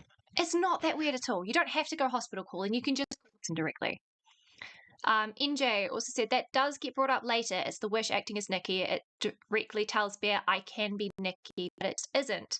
It even got the cat thing wrong at the start. It thought Nikki was the one with the cat, not Bear. Then it had to correct when it realized it was blowing its cover, especially if they slept together for 2 years. Yeah, no. Yeah. Oh, yeah. Ian and... Yeah, that's right. Ian and Nikki have been sleeping together for 2 years. Ian and Nikki have been sleeping together for 2 years. Of course they'd have the parents' phone number. Yeah, they've been in a relationship. Yeah, well, friends with benefits, but yeah. Oh, yeah, but, I mean, yeah, they're closer than just regular friends. Wookie. Obligatory, that's not the reason I have your mum's number. Ha ha ha. Okay. Yeah, so it's not a big of a point. This isn't what you should be focusing on in this scene, Alex. And B, you done goofed it anyway. I don't know why I had any faith. But okay, let's assume it's all true. Bear goes back to talk to Nikki about what he just learned. Does your dad really have cancer? No. What? No. Yeah. That's where she freaks out about it. No, don't say that! I thought we were having a nice day. Okay, see, Bear, I don't know why you're making this face. You wanted the Crystal Mommy Latina experience, and you got the Crystal Mommy Latina experience. I fucking called it. Yep. I called it 2 hours ago at this point. Yep. Again, the actress and her ethnicity is not the character that you are critiquing. It ain't that goddamn hard. Did he say Latina Crystal Mommy or just Crystal Mommy? He said Latina Crystal Mummy experience. You got the Latina Crystal Mummy experience. Okay, I couldn't get if you said Latina or not. Is off the charts. Yeah, I mean, there's no reason to bring that up because it's exactly nothing to do with anything. But it is not a point of her character. It's not a point in the movie, in the film, because it's not part of the film. Yeah, you could probably, if you made the joke of the crystal mummy, okay, yeah, there's ghost, it's not funny, but you can kind of, at least it would be accurate and not racist. But my gods. What's with Alex drawing himself like he has legs and knows how to use them? Is he compensating? He really is. Dude thinks he's Alistair more and that fucking spinny chair and has been Hotel season 2. He ain't. He ain't Alistair. Oh, Jesus Christ. That's a reference that probably nobody will get, but oh well. Oy vey. Just no.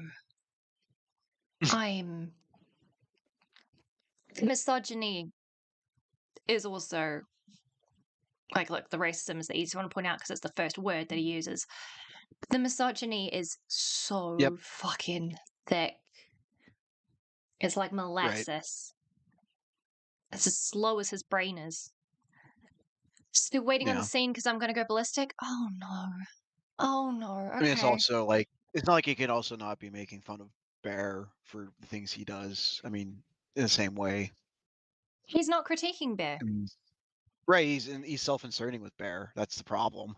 Yeah, he's not critiquing Bear on any of the You're points. You're not supposed to identify with Bear. If you do, that's a bad thing. It's, look, if you identify with the character of Bear, that's fine if you realize where he went wrong and realize that maybe you need to go to therapy. That's okay. Right. Well, I mean, I can relate with like being socially awkward with girls or something, but not being like, I made a wish. Now I'm going to keep this person captive by this wish and never let them go. If you have realized by watching this film, after going, yeah, I don't see what Bear's done wrong. I identify with him. If you then went online and saw how people were talking about it, maybe the point of the movie is to make you go, oh, maybe I should look at myself. Bear, he doesn't even love Nikki. He just loves the idea of her. He's obsessed with the image. Right. Yeah. Right. He doesn't even that because he would know if he actually cared about her as a person, he would notice how different she is and actually do something about it. He would recognize that he's treating her as an object and not a person with her own world. Yep. NJ says he doesn't critique Bear, he apologizes him. Yeah. But he belittles and demeans and insults and fetishizes Nikki's actress. Yeah. He does it to both the female actresses. Yep. Jesus Christ. Okay. Pressing play. Because we got the scene coming up with both the ladies in it coming up soon. Oh yeah, true. Oh god, that's gonna be fun. Let's go past the screen of his fucking crotch in my face. Here's where Bear starts to maybe kind of realize what's really going on here. Bear, I love you so much. I don't think I could live without you. You love me more than anyone in the world? Yes, more than anyone. Now, okay, up to this point. What is with the feet? What is with the feet? Okay, it's a minor thing. It's a minor thing. I don't know why it pisses me off so much. He's really going ham with it in these desk shots. I didn't realize how ham he went with it. Yeah. I don't understand. This is why he's being called out. Not that he made a bad review, kill him. It's straight up disgusting. Yeah. I mean, he has his hands. He could motion with his hand. I don't know. He's just being weird. Yeah. All right. Continuing. What is he going to say? I'm going to take a bite of my food. I feel like Bear has plausible deniability. I mean, there's no way he would have known the... You all right? I would not have done that. I inhaled. Don't die on the stream, please. I took a bite and he said, I think Bear has plausible deniability here. I just thought when you're like, I'm going to take a bite of my food, like, they're going to choke on their food. I was expecting him to give me like 2 or 3 sentences worth of being able to like wolf something down. You expect too much. You really expect too much out of Alex. Really? Oh, Jesus fucking Christ. Okay. All right. hasn't seen... Oh my god, Wookie. He hasn't seen his feet with his own eyes in years. Makes sense. Jesus. Actually, he's not obese. That's one thing he can't be made fun of for. Okay, now watch, see if you notice. Cool, right. Food is being wrapped back up. Paying full attention now. Oh, okay. Now, okay, up to this point, I feel like Bear has plausible deniability. I mean, there's no way he would have known the cheap toy would work. He was genuinely concerned for Nikki the day after it started, and he refused to take advantage of her even when it was, like, presented to him, right? I mean, she kissed him after all, right? Now, right here, though, at the halfway point of the movie, does find... What is that shit? That is go to the hospital. Fucking god. Goddess. Oh, hey. We've already covered it. We've already covered all three of those points. Alex, don't do that. Start to realize that the wish actually worked. But, like, even then, like, literally every rom-com is about trying to find a way to get... This isn't a rom-com. Alex, this is not a rom-com.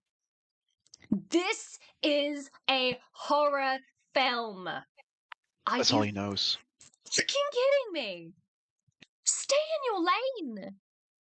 Stay in your lane. Jesus Christ. Okay.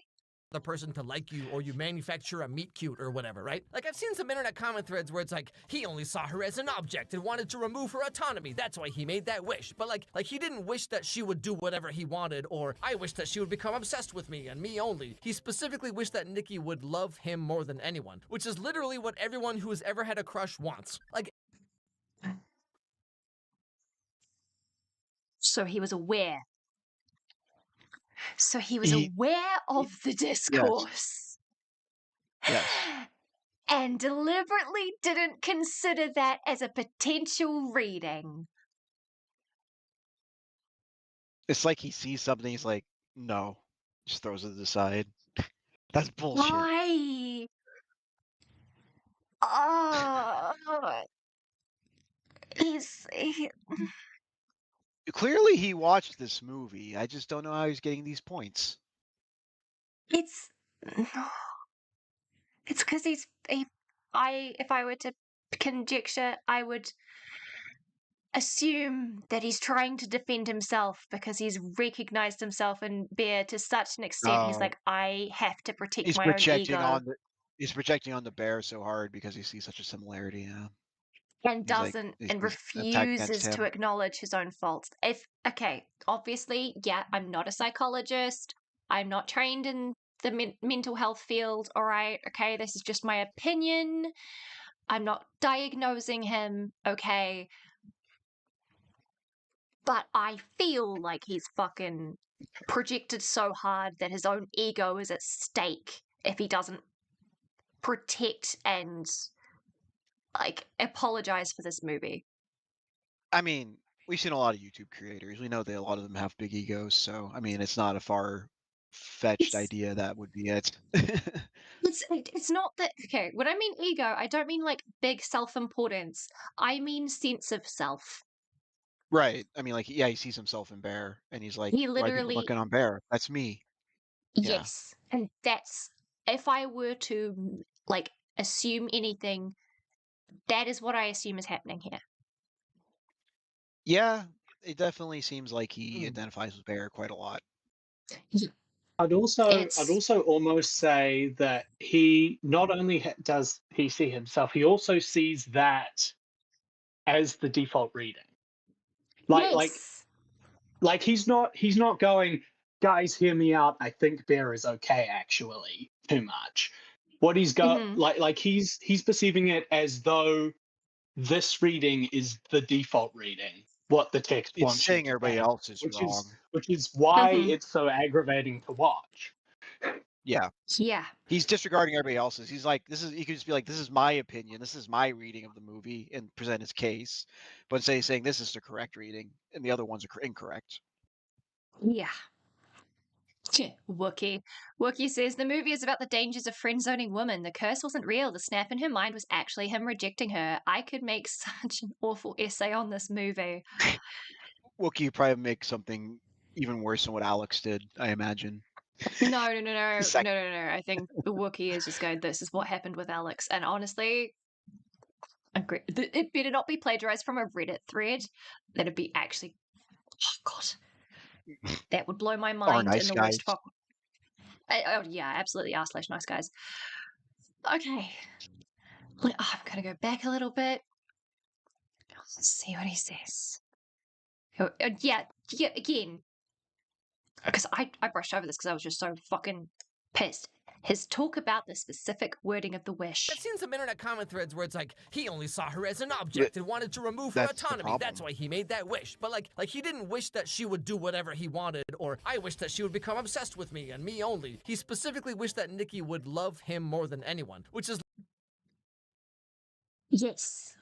Love more than anyone. Which is to the levels of obsession. In the entire world. In the entire world. Yes. It's going to be batshit insane because it's more than anyone else in the world.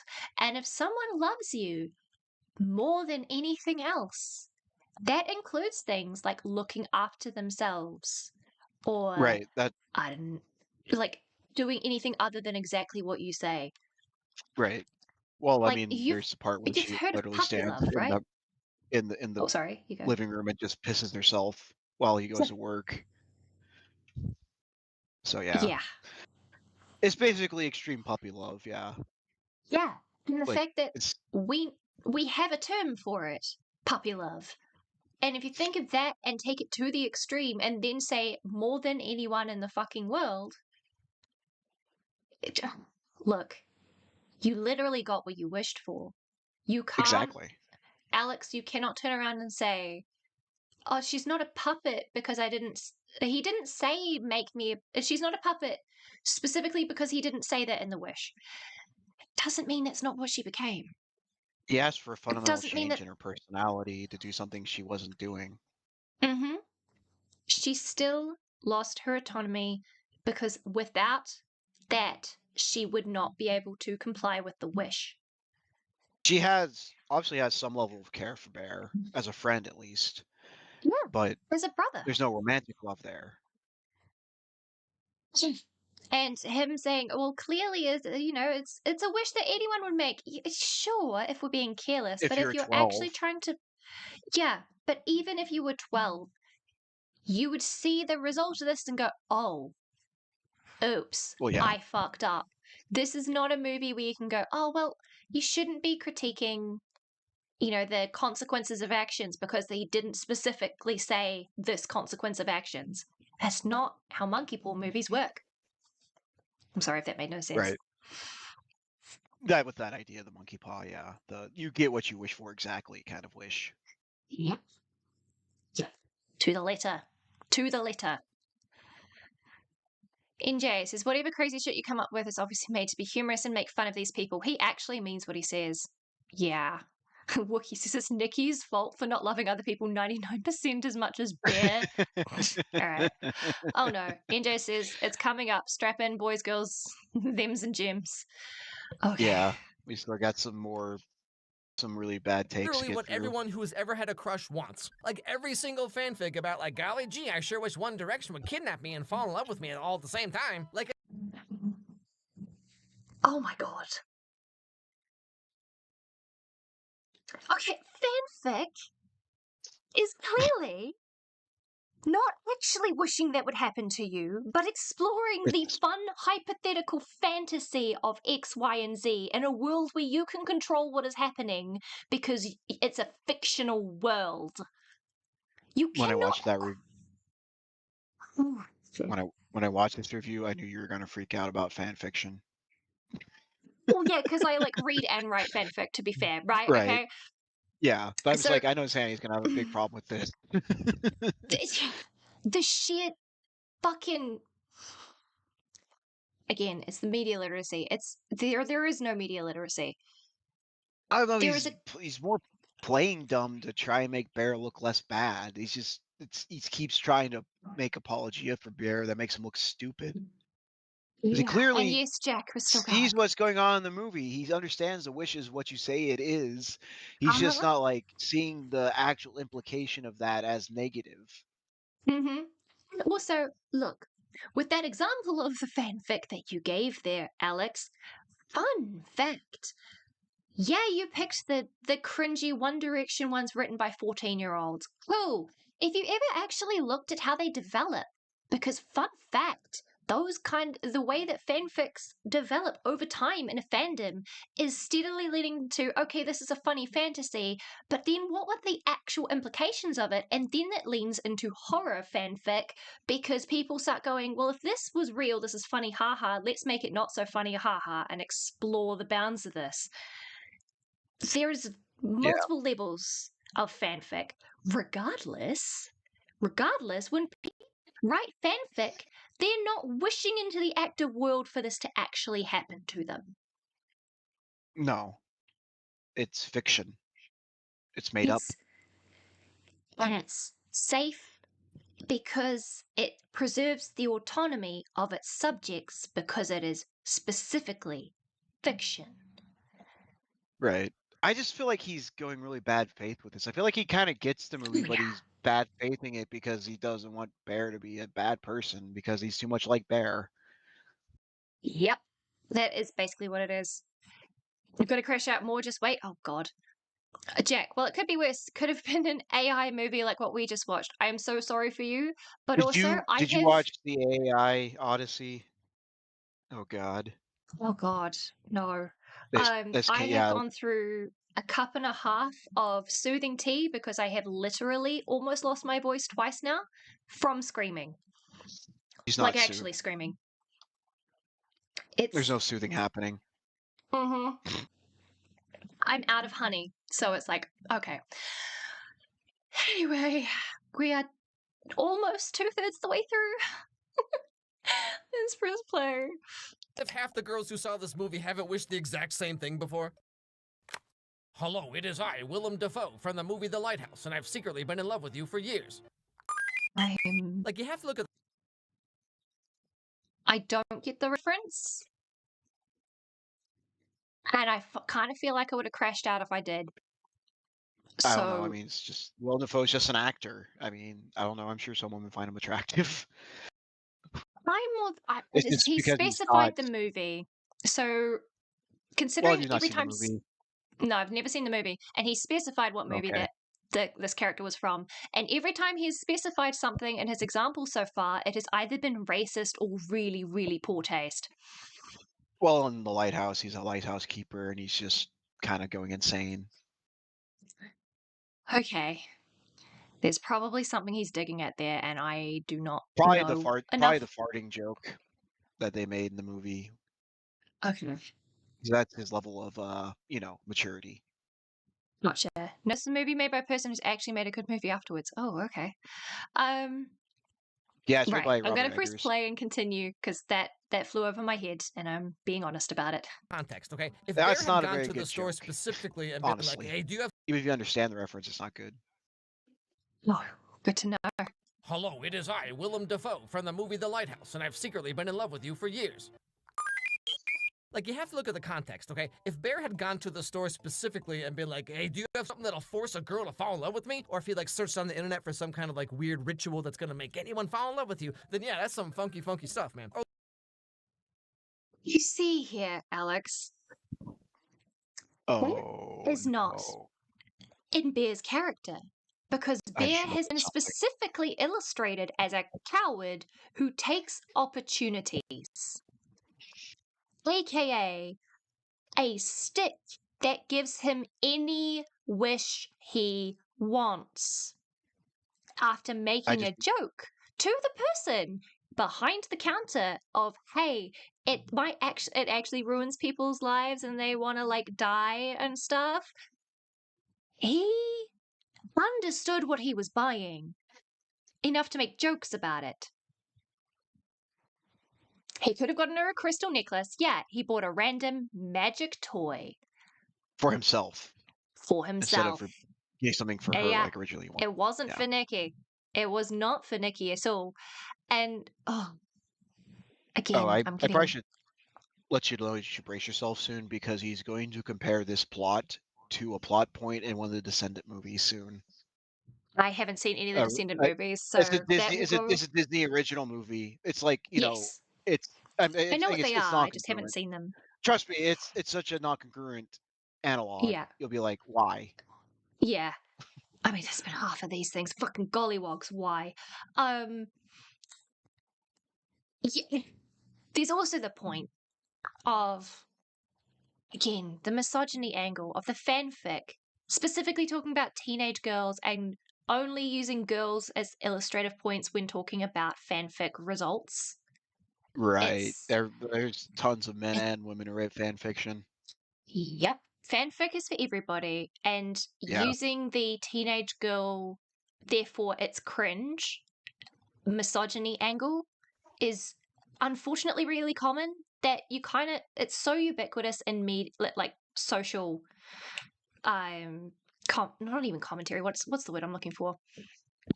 And the social zeitgeist, right? It's so common to see anything that a teen girl finds fun and cool, aka Twilight, and then Hunger Games, and Harry Potter, and all of this. It immediately becomes something that is to be demonized, to be laughed at, that is silly, right? No, Hunger Games was solid.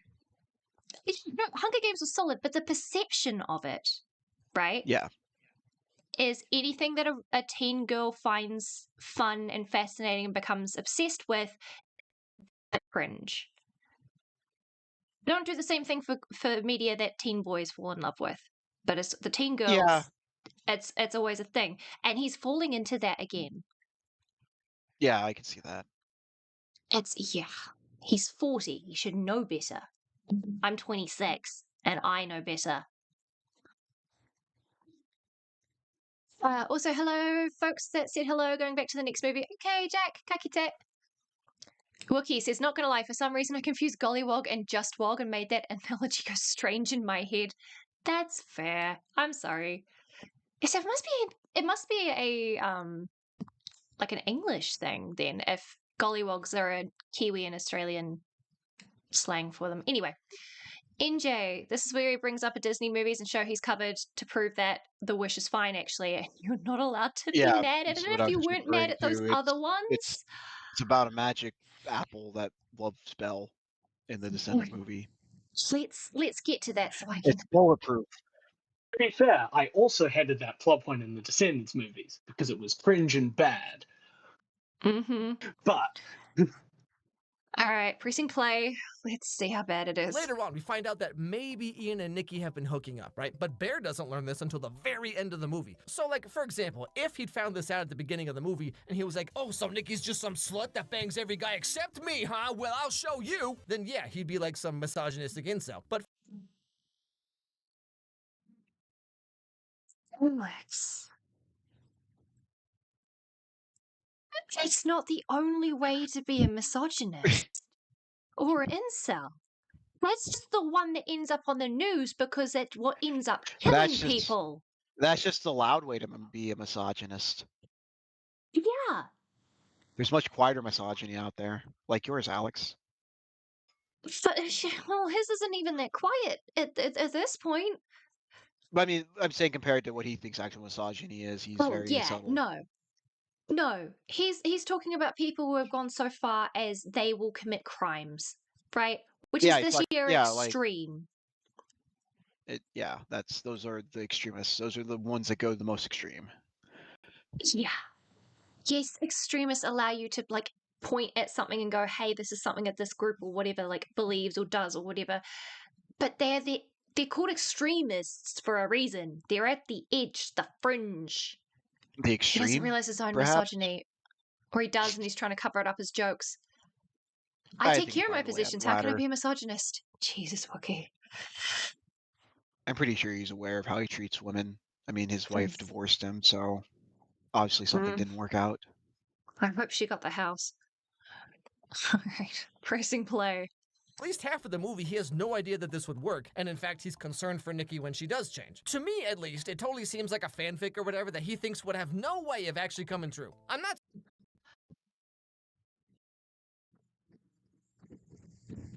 Okay. I like that beat.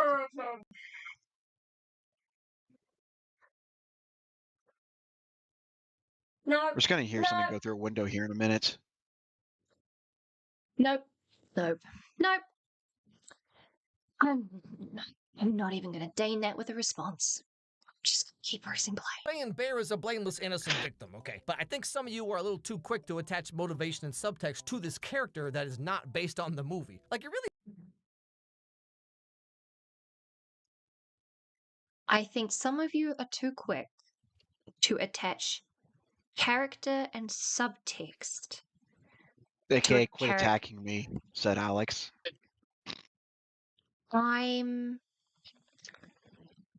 going to lose my mind. The whole point of watching a movie is to see the subtext. You're supposed to be a media critiquer, Alex. This is your whole job. What do you mean you're not supposed to look at subtext and apply it to a character? Don't look at it too hard. His entire take relies on inaccurate subtext. The text does not follow. The text if you actually sit and watch the explicitly movie, counters him. His take is completely the opposite. Also, the foot thing again, for fuck's sake. Yeah, I was noticing that. Hi, Blaze. Hi, Blaze. Wait, what are we watching? It seems interesting. Okay, so basically this guy... You know what? Okay. You should probably go to the starter stream. Skip a little bit because we had tech issues, as per usual. But headphone warning. Just... You're going to see me crash out a lot. It's probably going to be funny. But also, like, I am losing my mind. Dude, holy shit. It's about the movie Obsession that is a critique on basically manosphere incel bullshit. We put critique in a very large air quotes. No, as an obsession is a critique. Oh, yes. I think Obsession is a very explicit critique. Oh, yeah, you're right. I think talking about very cleverly written, very, very good horror movie. Absolutely loved it. This guy has -4 brain cells, and I'm actually losing my shit. He's a racist, misogynistic prick, and I am ashamed to share an animation community with him. What the fuck? He's on the same planet as us. I can't believe people like this exist. Dude, I can, unfortunately. Again, his wife better fucking have got the house in the divorce, I swear to God. Right. Pressing play. Also, NJ, I go by they, them pronouns, just in case you didn't know. Seems like some of you no want obsession him to be is a deconstruction of the effects of bullying men into the friend zone and the overreaching when they finally leave. Or reacting when they finally leave. God damn it, Wookie. Wookie's lying. Wookie's lying. He's being an Aussie cunt as usual. He's being an Aussie cunt as usual. Okay. He's making more cogent points. He's making more cogent points than Alex, at least. I mean, that is true. That is true. That is true. I think I saw this guy once. Yeah, so until now, he's basically just been covering, like, kids' Disney movies. And then suddenly he goes into horror. Media. It's, yeah. Oh, he did get flack for his review of Encanto? He straight up didn't get it. Okay. NJ, if you can find me, assuming that it hasn't gone down, find me an archive or a video of his review of Encanto, because I loved that movie. It should still be up. I think the only review down is this one.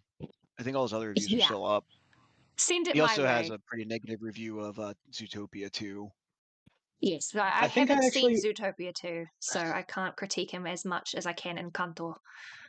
Oh, okay. I think I saw like the first 5 minutes of that video and then went, this guy doesn't know what he's talking about, and stopped watching.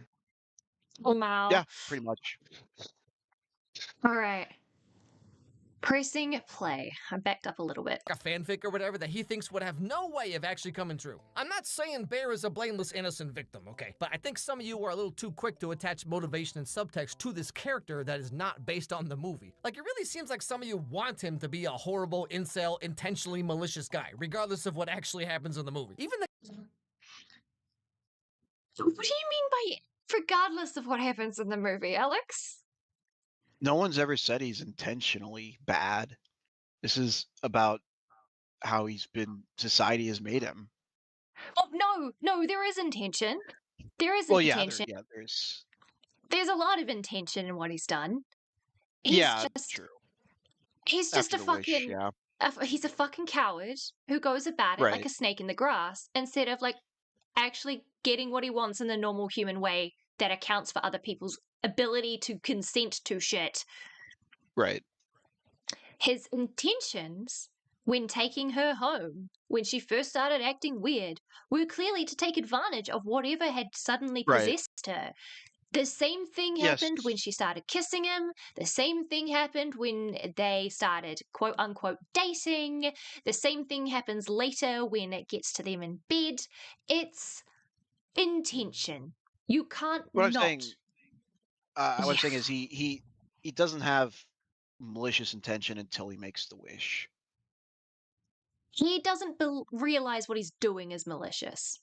Let's put it that way. It's irresponsible malice. But I think once she comes back to the car and starts acting weird, that's when he actively is malicious to her because he's like seeing she's acting out of sorts and he takes advantage of that. Exactly. He does what suits him and not what suits her. Right.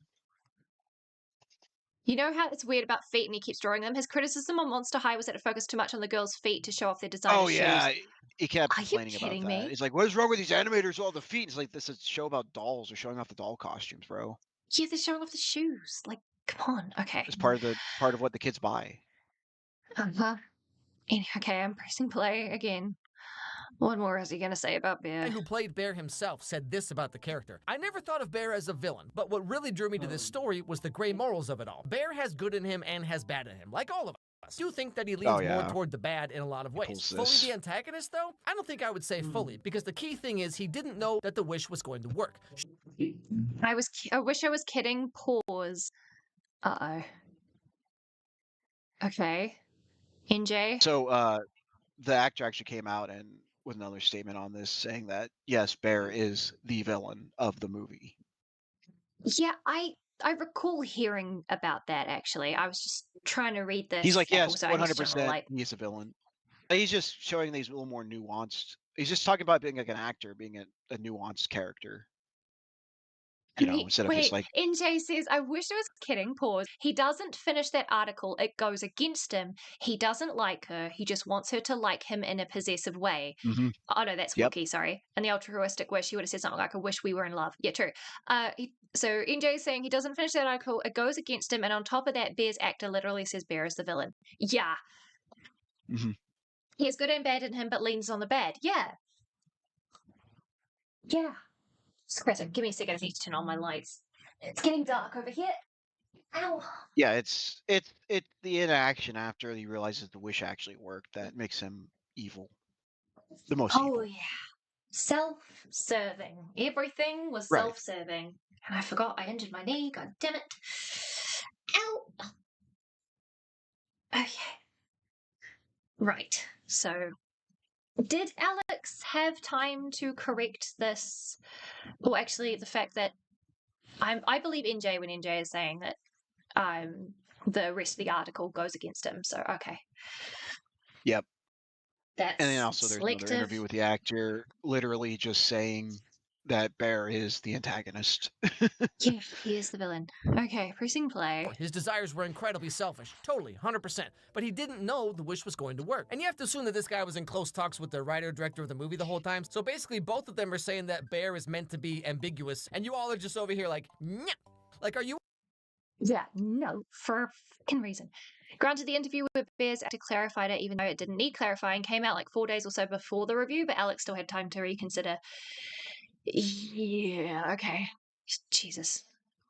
Why are we looking at iCarly? That's not iCarly. Who the fuck is equally this? upset about the Disney Channel original movie Zapped or 16 Wishes? Because fundamentally, these are all the same movie. Like, remember Descendants 1, Malcast? Okay, so this is the Descendants bit you guys were talking about. Yep. Fundamentally, they're the same movie? Okay, Alex. Just let hear him out on this. This is some real bad reasoning. I'm gonna let him finish. Wookie, I was gonna try a trick into saying a slur by empathizing with injury, something about how you your knee. You're right. Extends, but you might actually read it out loud.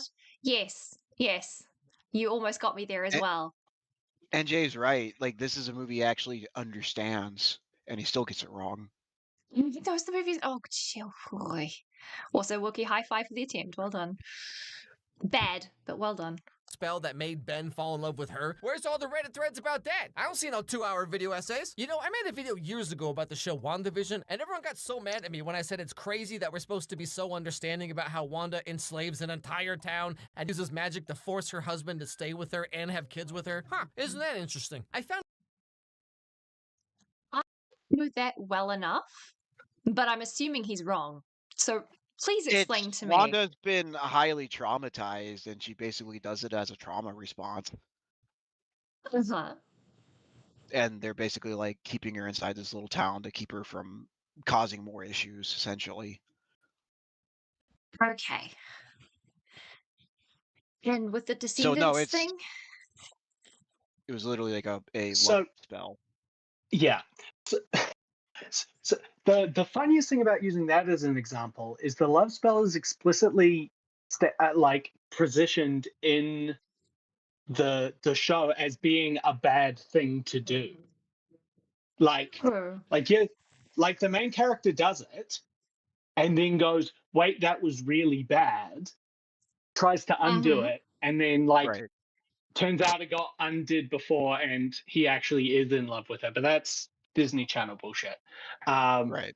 But like the whole Descendants thing is that the main characters are descended from like the Disney villains. They're like their whole arcs is they're like start off bad and they have to like redeem themselves through the power of Disney. Well, the thing is, they're like all outcast from the kingdom. Yeah, they live like outside the kingdom, and was Maleficent? It's her daughter to go. So it's a bad action. We see the negative effects it has on the prince that gets love potioned.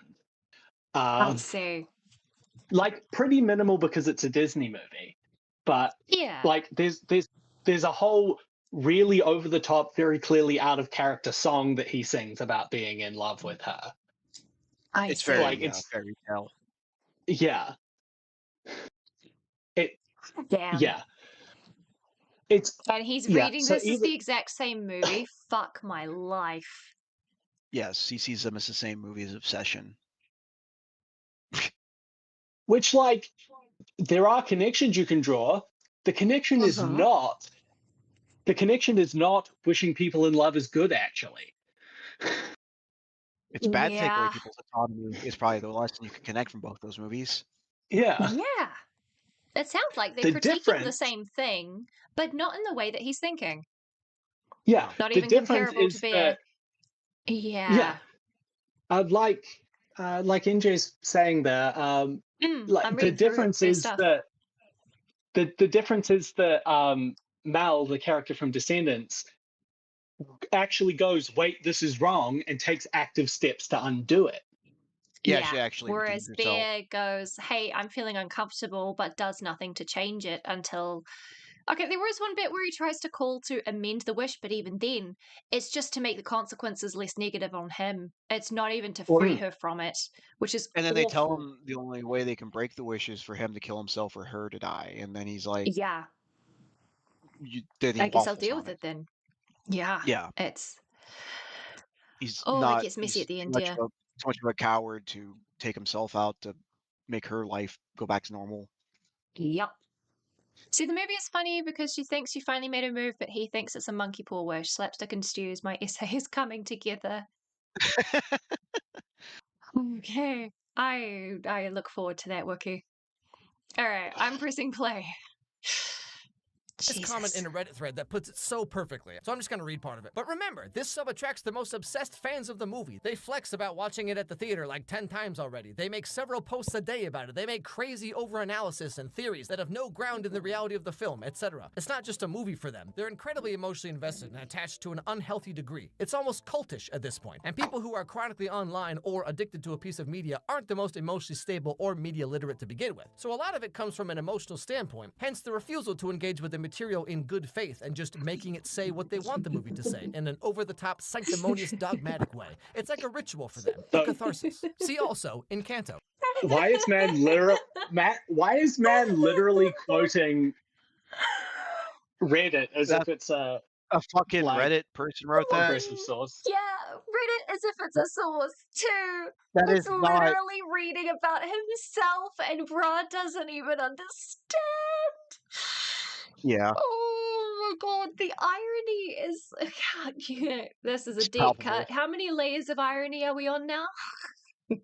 I think we've reached like the 7th or 8th layer at this point. Are you talking about Stales levels of irony? Stales bullshit, yeah. We've got to be pretty close to reaching the middle where Satan's frozen in ice. Hey, for real. Okay. Welcome back, Kanga. We're hoping to finish Welcome this back to somehow Pain. soon. Welcome back to the pain, yeah. Okay, right. We're pressing play. We're finally in the final third. Let's go. But anyway. He's referencing his Encanto review about it not being popular.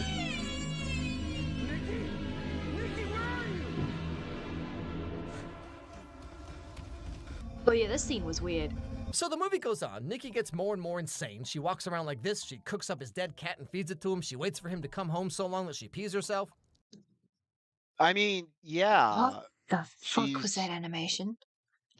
She's completely and utterly infatuated with him. She can't like not want to look at it. It's creepy. Yeah. It's what the whole thing was, is romance, not love. I mean, there's no romance here. Uh-huh. There's no love here either. There's an extreme love, like, but it's become a twisted love. What the heck was that animation thing? Yeah, Blaze, that was my... That was someone peeing on the carpet, I assume. Yeah, it was her with her leg all the way up, like she's doing the spread eagle, and then pissing. It was... like a dog. Kind of worse. You know Cell Block Tango? If you don't, it's all good. Anyway. Yeah, look at Pissy Nikki, but ignore Bear being evil. Yeah, NJ.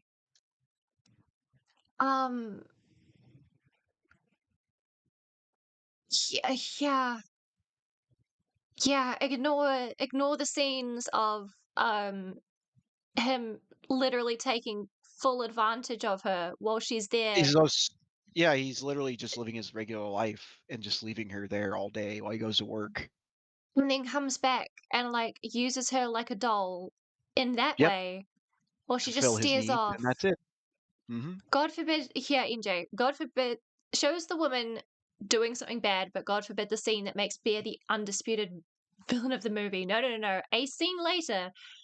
Yeah, it doesn't show it. Of course he wouldn't.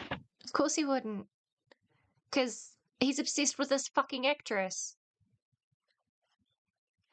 I mean, she's pretty. That's... Yeah, but any scene where the character... scene where the character he projects himself onto is doing something unequivocally evil to his obsessed... the point of his obsession... Oh, no. Oh, no. I can't have that on YouTube because that will make me look like the bad guy. Fuck's sake, Alex.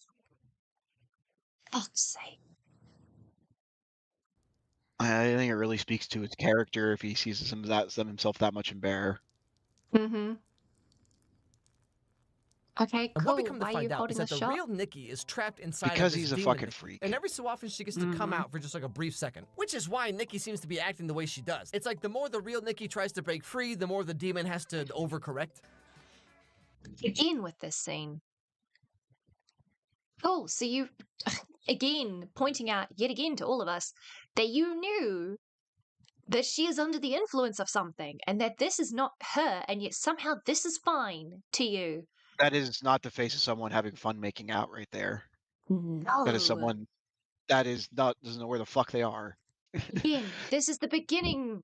This is back to the beginning of the movie where she falls off the bed.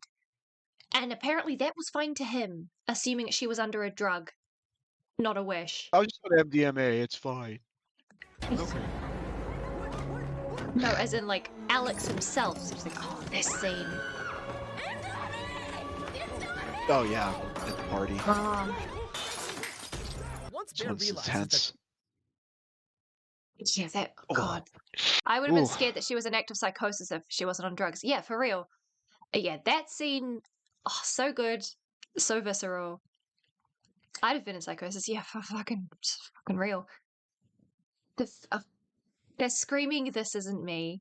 That's not me." Yeah, trying to kill herself with a bottle and shit. I mean, holy crap. Either kill herself or like knock out whatever's in control of her. That. I mean, it seems like it's horrifying. like agonizing for her. Like, the more it goes on, the more she seems like she wants to fucking die instead of even get out of it. She has to like explain her experience in these roundabout metaphors and stories and things, right? To try and keep hint and make him feel, because the only tool she has at her disposal in this state is by figuring out how to make possessed Nikki say something that she can turn and use as a guilt dagger. That is all she has. Yeah. And enough to, if she can break out and be, for lack of a better word, psycho enough, like in that scene, to concern everyone else around her so that they will take her away from Bear. That's all she has at her disposal. NJ, again, he shows that scene of Nikki embarrassing herself or being abused, but not of Bear doing anything or saying anything it ruins his "he's not that bad" argument. Yeah. Yeah. Fucking I mean, you probably shouldn't have taken his clearly mentally troubled roommate / prisoner to a party. Oh, no. I'm talking about Alex. Alex is showing, specifically here in the video, he's showing Nikki embarrassing herself by pissing herself or being abused, but not Bear doing anything bad. Oh, yeah, I'm saying without even seeing Bear do that, though, Bear still comes off as a bad person because he's not doing anything to get her back to normal. I mean, yeah. But I guess the framing is he's not doing anything actively negative towards Nikki by what he's showing here, or at least what Alex is trying to show. So yeah, I get what you mean. You're correct. Inaction is still wrong. It's he's still fucking up through inaction. Yeah, no, exactly. But the thing is, Alex isn't making a point of that. He's pointing that inaction is a good thing because at least he's not doing anything bad. Okay. That's where the critique's coming in. All right, please press play. This happened because of the wish. 4 minutes he finds left. a phone number on the back of the box and he calls it to try and get his wish I'm sorry, I have a changed. hard time understanding bad takes sometimes. Real. You're good. Just because you chose this for her doesn't make it less real. Okay. Hang on, wait. I need to know what he's showing in this bit because I have no faith that he's going to show everything. This is where he makes the call, isn't it? To the, yeah. So hang on. To the company, where he finds out how to that this happened because of the actually change the spell. I know what the scene is. Yeah. Whatever. I'm just waiting to see how much of the scene that Alex is showing. He finds a phone number on the back of the box and he calls it to try and get his wish changed. Is her love real? Just because you chose this for her doesn't make it less real. Okay, then I would like to cancel. We don't really do that. Okay. Yeah, NJ, I think you and I are noticing the same thing. Before this, he has a full conversation about trying to change the wish. Right. He doesn't want to set her free. They can't change. Yeah. Yeah, he tells NJ. them the wishes can't be changed. He's specifically not showing the malicious side of him taking advantage of this situation. Yep. He's only showing that, he was trying to cancel it. No, motherfucker beforehand was trying to alter it so that she was he's still like, under can I his change control. the wish? Yeah, he's like, can I change it where she's not crazy or whatever? I think he says something to that extent. Yeah, NJ, you and I are on the same fucking wavelength here. He wanted her to be under his control just to stop being weird about it. Yeah. Yep. Yeah. Even the people that like defend like early movie Bear, like I've heard several takes that are like, yeah, like mostly ones that read him as neurodivergent, they're like, okay, like you can argue beforehand, but this is the moment where he stops being like caught in his own runaway. Like it's the dinner table scene from Dear Evan Hansen. Yeah. It's the you can justify if you really want to, you can try and justify some of the stuff that happened before it, but this is the moment. Yeah, Well, this is the where moment where inaction becomes actual action, and that actual action proves way more than any words or platitudes that Bear could have said beforehand about what he was doing. Yeah, in the scene he learns all the rules of the wish and everything, and he learns how to break the wish, but he's too much of a coward to do it for her. Yeah, Blaze, you're right. How can you say he's not that bad when he literally does this? NJ, this is the moment, and Alex knows it, which is why he left it out. Alex, my dude. Who did you make this for? Himself. Even then, right? This is where you do the thing of keeping it to yourself instead of posting it online. He probably has a feeling of like, no, I'm right. The masses are wrong. They must see why they're wrong. If you feel like you need to justify yourself, maybe run yourself through a couple filters to see why. But even in saying that, you explicitly said earlier in this video, Alex, that you had seen the discourse. Yes, he's aware of what's going on. Mm-hmm. He's basically actively ignorant, but aware of everything. Like he's basically acting ignorant. Yeah, he's taking advantage of the fact that most people who will be watching reviews are doing so to see either A, if they can handle the movie, or B, because they have no access to the movie. Because they don't like scary movies. Yeah, some people don't like watching scary movies. They'll watch these. Yeah, there are plenty of movies and like TV series and things that I have watched either reactors or reviewers coverage of and never seen the original because I have no access to the original, being too poor or whatever, or that because I don't have time.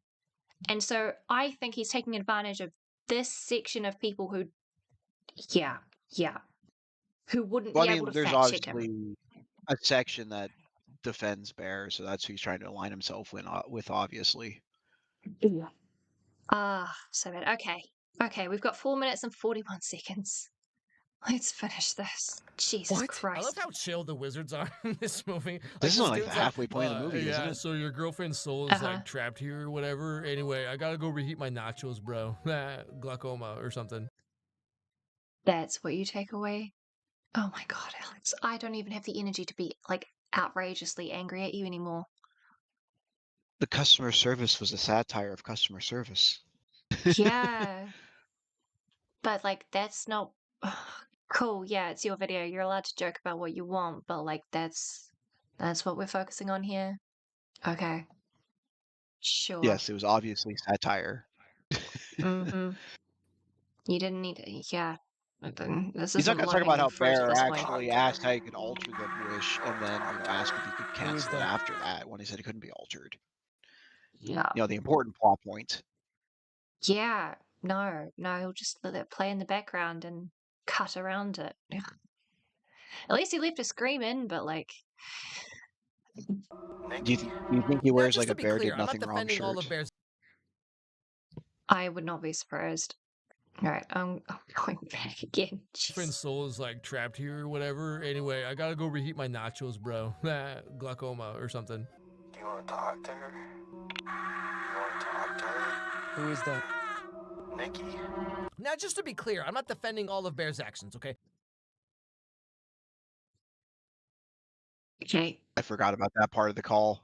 I forgot about that. That's fucking horrible. Yeah. So Blaze, if you haven't seen the movie, yeah, that's Nikki, the real Nikki, who is trapped in her own mind, being puppeted by another thing, and all that she has left is screaming to herself. She's just suffering. She's suffering. In actual pain. Yeah, I forgot they actually like got to listen to her for a second. I forgot about that. Whew. Yeah. They let her scream for a while, and it's really, really powerful. Yeah, but I mean, like, him not doing anything after that is just no excuse at all. You can't justify him anymore at all after that point in the call. Yeah. So I mean, that is the point of no return. NJ, right. I'm not defending all of Bear's actions right after defending him for like 10 minutes. I will give him a little grace to explain himself. I don't think he's going to do well, but I'll at least hear him out. Go on, Alex. Pressing play. Because at this point in the movie, he knows the wish worked, and he knows the real Nikki's soul is like trapped or whatever, but he keeps on dating her and tries to like continue on as if this isn't the most horrible situation anyone could imagine. Although, to be fair, what is he supposed to do? Because if you...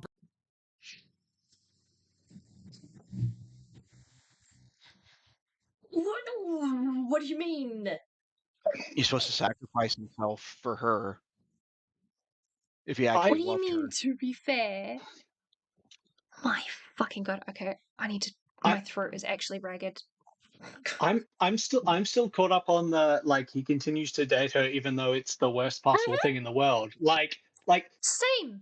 He isn't the one who's in... No, he's not suffering physical pain. No. She just waits for him until he comes home, and then he has his way with her. He uses her. Like I said before, he uses her like a fucking doll. And you know what? Yep. There is actually a way, aside from either of them dying, right? Which I'm pretty sure it was actually part of the movie. Yeah. Getting another wish and asking her to wish to free herself. Oh yeah, if he had asked her to do that, she would have done that because she was under his control. That's right. They could change the wish with another wish. That's right. Yep. Yes, he doesn't do that. NJ, I also want to push back on that.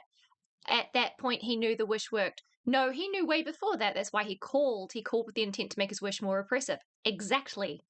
When she started NJ. freaking out at the party, he's like, I can't have her doing that in public. That's embarrassing. Exactly. He knew before that. He knew at the date when he asked her, after the no, don't do that. He asked her, do you love me more than anyone else in the world? That's when he knew. That would be confirmed it. Yeah. That was his confirmation right there. Exactly. When she answered yes. He's like, that's exactly my witch. Oh, shit. He's like, oh, well. To be fair, as a monkey paw, I would make her free herself, wish, be a permanent from this mortal coil. I mean, yeah, you would have to be specific in how you do that. Hardware was such a good movie. Shame you have to deal with this instead. Send it my way. I'll cleanse myself after this. Oh, my gods. Okay. Yeah, no, there are so many ways that you could alter the wish with another wish that you could have at least tried, right? That's the thing. Right. He's so passive. He doesn't even try. That he doesn't try because it's suiting him. He doesn't act until it doesn't suit him, and even then, he'll be as passive as fucking possible about it, which is why he's in this shit to begin with. Right. Yeah, right. Pressing play. Oh, making sure I'm in the right friggin'... What's up with her, she's gonna hunt him down. And the only other choice, as we learn, is that the spell will break if he dies. What the hell? What can I do then? When you die, the wish will go away. You're sure there's nothing else I can do? Yeah, I mean, as long as you live. Sounds to me like you have a moral obligation to be there for her. Another option appears when the real Nikki is able to speak very briefly while the demon Nikki is asleep. You are you, Nikki. Please don't wake her up. Oh, yeah, that spell was chilling. Now, this is another part I've seen so many posts about that I find so baffling. Like, I've literally seen people say, like, if Bear truly loved Nikki, he would have killed her when she asked. Because, like... Sorry, which bit's creepy? With her in the bed there. Yeah. Yeah. Oh, yeah, NJ, you got a good point. He definitely subconsciously knew right after he made the wish. That's why he looked back down at the box. In his brain, he knew it worked because he knew Nikki wouldn't just turn around like that. That's true. Yeah. She did come back to the car, and then, like, my cat just died. Yeah, she was all out of sorts. Yeah, exactly. Again, what is it with him putting... okay, this is me talking about Alex here. Like, animating specifically girls on the toilet for the past little bit. Like, what? Or just, I guess it's a Redditor joke, but like, okay, dude, that's a choice you made. Right, what are you saying? Press and play. It's just that easy, you know? And then what? He goes to prison for life? Obviously, he doesn't want to do that. Also, okay.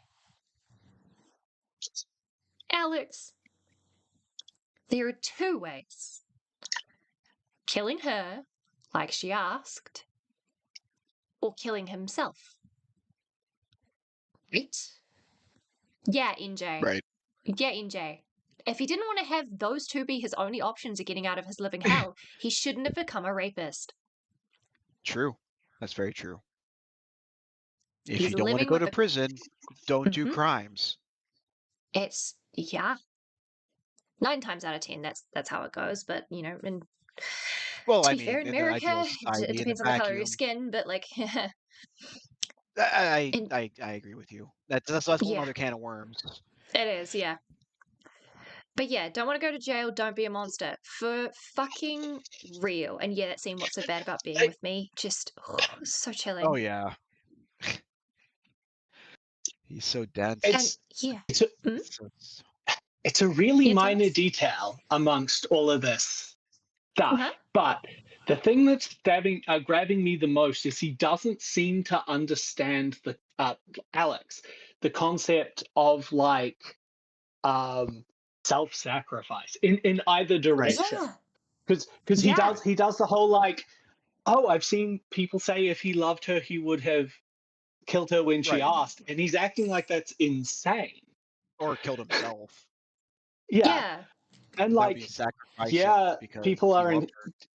Yeah, people tend toward being self-sacrificing. Self-preserving. Preserving. Sorry. Yeah. That's what I mean. But like, it's not even an uncommon like fiction trope. Yeah. Most love stories that are tragedies is because of that. Yeah. And yeah, NJ, you're right. The reason that it's not a thing, the problem with the sacrifice thing, is he didn't want her free. Yeah, it's just be more comfortable for him. He got what he wanted. He never really loved Nikki. He was just in love with the idea of Nikki and having her. Yep, he was obsessed. And Wookie, he should have asked Wish Nikki to let real Nikki out for a minute and ask her to stay out of the way of his love, true villain. Okay. Glad Alex doesn't have children. That's something you have to do a lot as a parent. Yeah, Kanga, you're right. Putting others before yourself and understanding that. Yeah. Yeah, usually the whole point of being a parent is your kid comes first. Mm-hmm. Always. Right. Press play. 3 minutes left. How bad can it be? It's well established in this movie that he's like a low self-esteem, probably depressed loser guy. So like, of course, he's not going to suddenly do this completely out of character thing. Now, that being said, his reaction to this is very telling, though. What would be so bad? What's so bad about being with me? Okay, Bear, see, I was trying to be fair, okay? And then you go and you say that, like maybe everyone's right about you, you know? And this is further... Really, Alex? Really? A moment of clarity for Alex. You're playing it as a joke, but yeah. Fucking hell. You had to edit this, man. You had to animate this. So you had to hear that multiple times. You had to lip sync that shit. Oh my god. Okay. He's so close to getting it. He gets it, he just doesn't want to because it'll make him feel bad about himself. Yeah. NJ, I love you. How bad can I be? I'm just doing what comes gentlemanly. Bear/Alex. So true. Right, pressing play. Solidified when he knows it's not the real Nikki, and he knows the real Nikki is trapped, but he still keeps going on like this. No, don't say that. Anything you want me to be. Let me be Nikki. You're not being like Nikki. But this also brings up another interesting thing. No.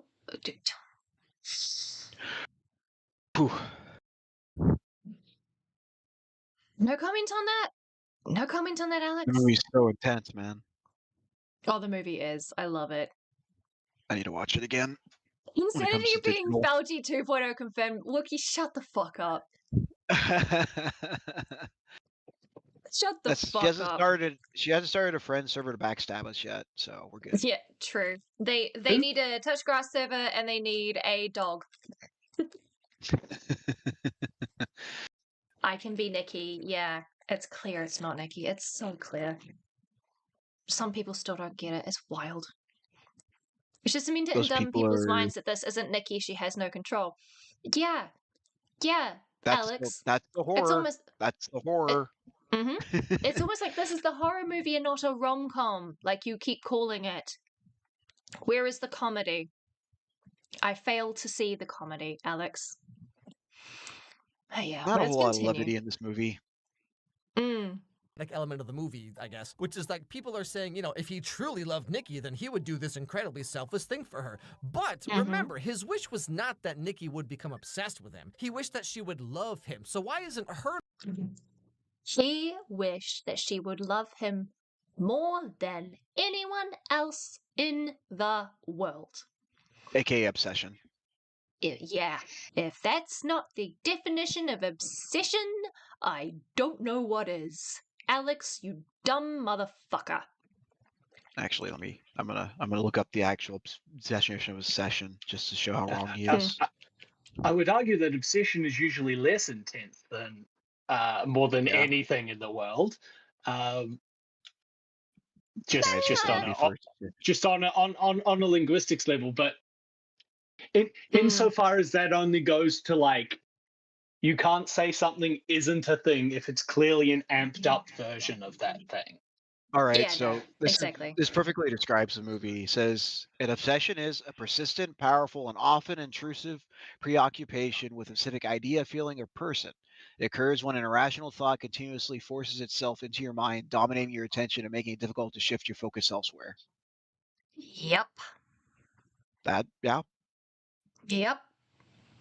Exactly. Loving someone more than anyone else in the world, having to be possessed by some other intruding force that controls your mind without your consent.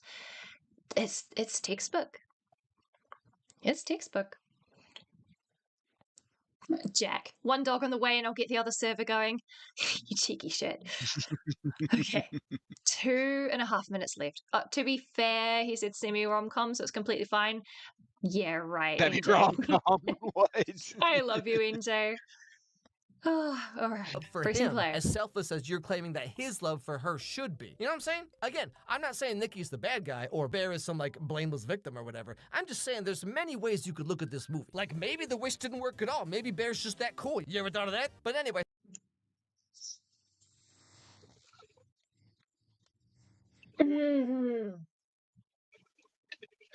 Well, I'm going to assume that was just a joke. It better fucking be. It better fucking be. At the very end of the movie, Nikki has killed Sarah and Ian. Fucking swear if Wookie's been hit by the dodgeball of prophecy. Yeah. Dodgeball of prophecy. What a phrase. Alright. Sorry, going back a bit. He didn't go far enough. Jesus. Like blameless victim or whatever. I'm just saying there's many ways you could look at this movie. Like maybe the wish didn't work at all. Maybe Bear's just that cool. You ever thought of that? But anyway, so the very end of the movie, Nikki has killed Sarah and Ian. Bear realizes that there's no way out of this unless he dies. So he eats all the rest of his grandma's Flintstone vitamins, I assume, and dies in the arms of Nikki, who is finally freed from the spell.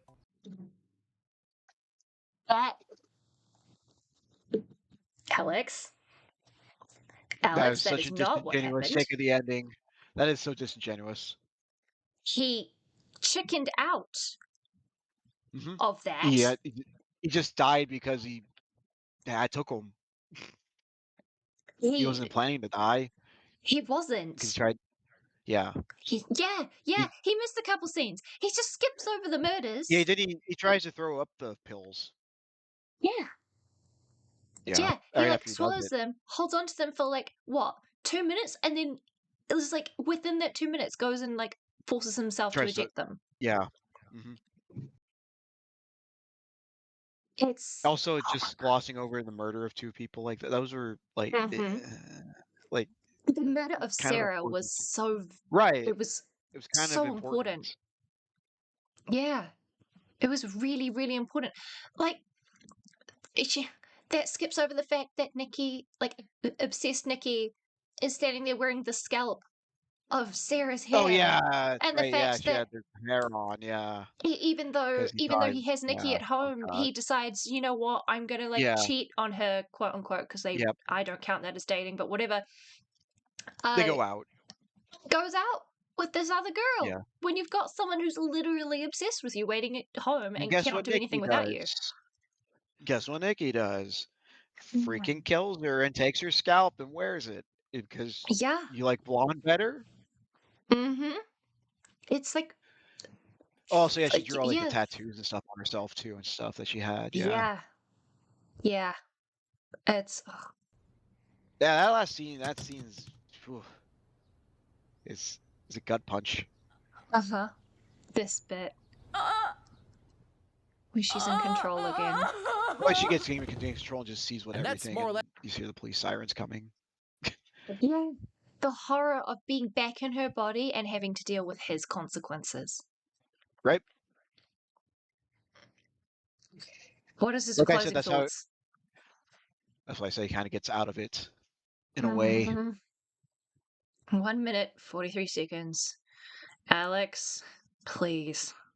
The end of the movie. Yeah, so whatever your personal interpretation of the movie is, it really is a fantastic film. It's a great horror, great writing, the acting is incredible. Nikki, obviously, fantastic job. But like with a lot of other movies and shows, especially recently, the online discourse is just insane. Like, what is it about this movie in particular that people made it their entire personalities? Like, there's something very funny to me about how this movie about the dangers of unchecked obsession has gone on to spawn one of the most insanely obsessed fan bases I've ever seen. Congrats, y'all, nailed it. Now again, I need to be very clear. Oh, so he does know what it's about. Cool. Yeah. I don't know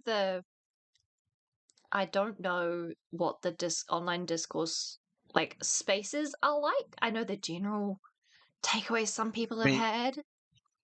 Right. But I don't know whether it's Taddick level bad. As someone who is a Taddick fan. I don't think so. I don't think no, it wasn't anywhere near that bad. Yeah, no. Amazing Digital Circus is its own monster. Love the show. Love Ghostworks. Fucking hate the community. Yep. That's where as far as I go. I talked to you about it and some other people. That's it. Yeah. NJ says it's a terrible ending because Nikki gets violated for who knows how long. She kills people, then gets back control with yet another corpse in her hands, and she's left alone to deal with it. But nah, Bear isn't that bad. Yeah. Yeah, she didn't have her entire life ruined or anything. Yeah. Or like severe amount of trauma. Like fucking A. Well, I mean, yeah. She killed her best friend 2 people. And the guy that she had been hooking up with for 2 years has her abuser die in her arms while she almost commits self-delete because fucking the wish command, whatever, right? Right. And then wakes up after all of that horror with the blood on her hands, the scalp of her friend on her head. The police sirens coming, and she's going to get fucked by it. Yeah, no one's going to believe it wasn't her. Or anything. Yeah, no witnesses. Yeah, it's an awful situation to be in. It's horrifying. Bear's not so bad. What's so bad about being in love with Bear? Yeah, right? The person who put this all in motion, he is not that bad a guy. Now you're missing the point. Go on, Wookie, enlighten me. NJ, her fingerprints are all over the crime scene. There's no other logical explanation. She's holding a gun to borrow from Alex. I mean, what's she supposed to do? Yeah. Her evidence is everywhere I was because her under body control of was a the one magic that did spell. Okay. Yeah, it. that How do doesn't you really fly in court. Magic spells don't fly in court. Can't prove it. Yeah. Wookiee said, nah, you're missing the point. The movie is a flashback of her story she is trying to spin to the cops about a magic wish. Oh, my goodness. Okay. Right. Still better than what Alex wanted. Final minute, we'll do a little ending, and then I need to go to bed because I'm in a lot of pain. This took so much longer than I thought it would. She can plead insanity at least, but tis. But at what cost? Okay, ultimately, Bear is the bad guy. He doesn't know what he did until late in the movie, but when he figures it out, he just keeps on rationalizing to himself because, he wants Nikki, and he doesn't seem to really care that she's being tortured the whole time, but... Yes, Alex. Except he does know from very fucking early on. Don't you fucking lie. Rather, he wants the demon to just act like Nikki so that he can pretend that he's actually dating Nikki, you know? This is a bad dude. Yes, absolutely. Nikki is completely innocent. Her life is forever ruined because of some depressed, selfish loser guy, okay? Yes, that's the outcome of the movie. But how we get to that point, I think, is a lot more nuanced than a lot of you were giving the movie credit for. That's it. Sorry.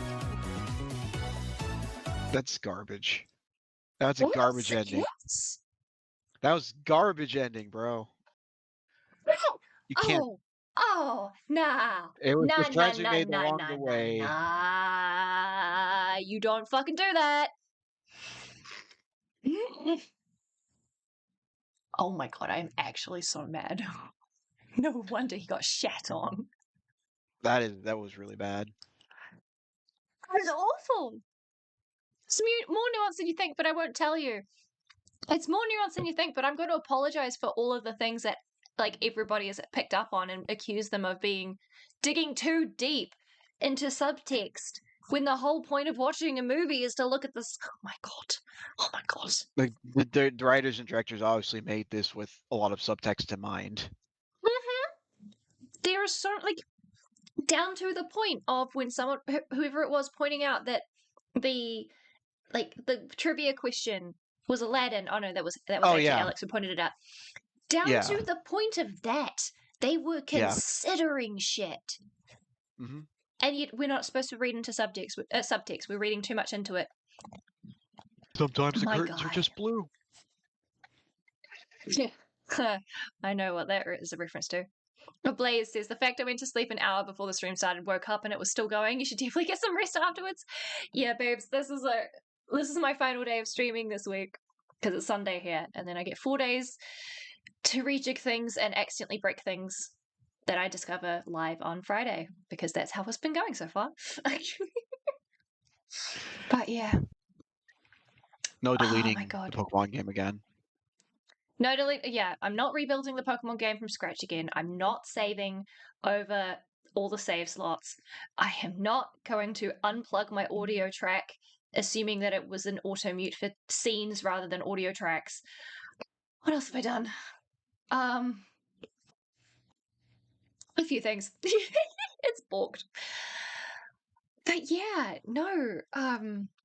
God, speaking of scenes, I think we're going to the genie question is meant to show that Nikki was subliminally thinking about wishes, and that's how she came up with the story, says Wookiee.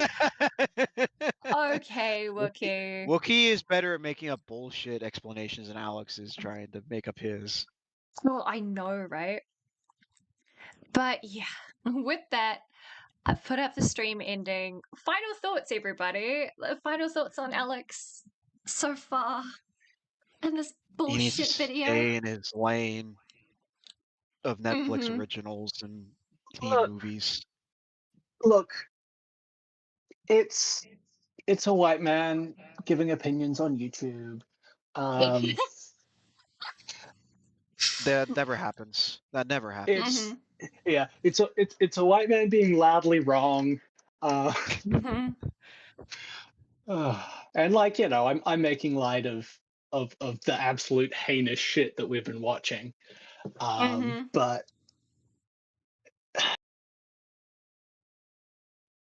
People like that exist, and it's surprisingly easy to find yourself in that place if you're not careful. Which is honestly the scary part. That is the scary part. I'm sorry you feel this way. It was just supposed to be funny. Ha ha. Yeah. With his apology. Yeah. Well, it went as well. So I expected it. Yeah. Yeah. Oh my god, Kicken, hi! You're right at the end. I'm so sorry. This coward. Yeah. Kia ora, Kicken. Yeah, so my final thoughts. Okay. Look, when you're an animator, every single frame that you draw, you put thought and effort into. When you're lip syncing to a script, you have to listen to that shit over and over and over again. So you end up knowing your stuff. If you end up making a crude joke, thinking you're funny, at the expense of what is explicitly in the text a sexual assault victim, and basically calling it her fault because she's laughing and joking with someone she thought was a brother and not someone she was interested in. There are many places in hell that will tell you that She you're literally too high. gave him the easiest out. Do you like me? Yeah. She literally came out and asked him to his face. Just She yes did. or a no, bro.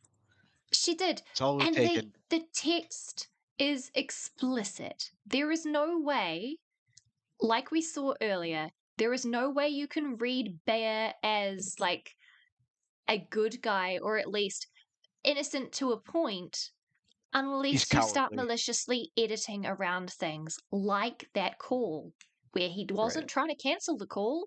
He was trying to alter it so that it was easier on him.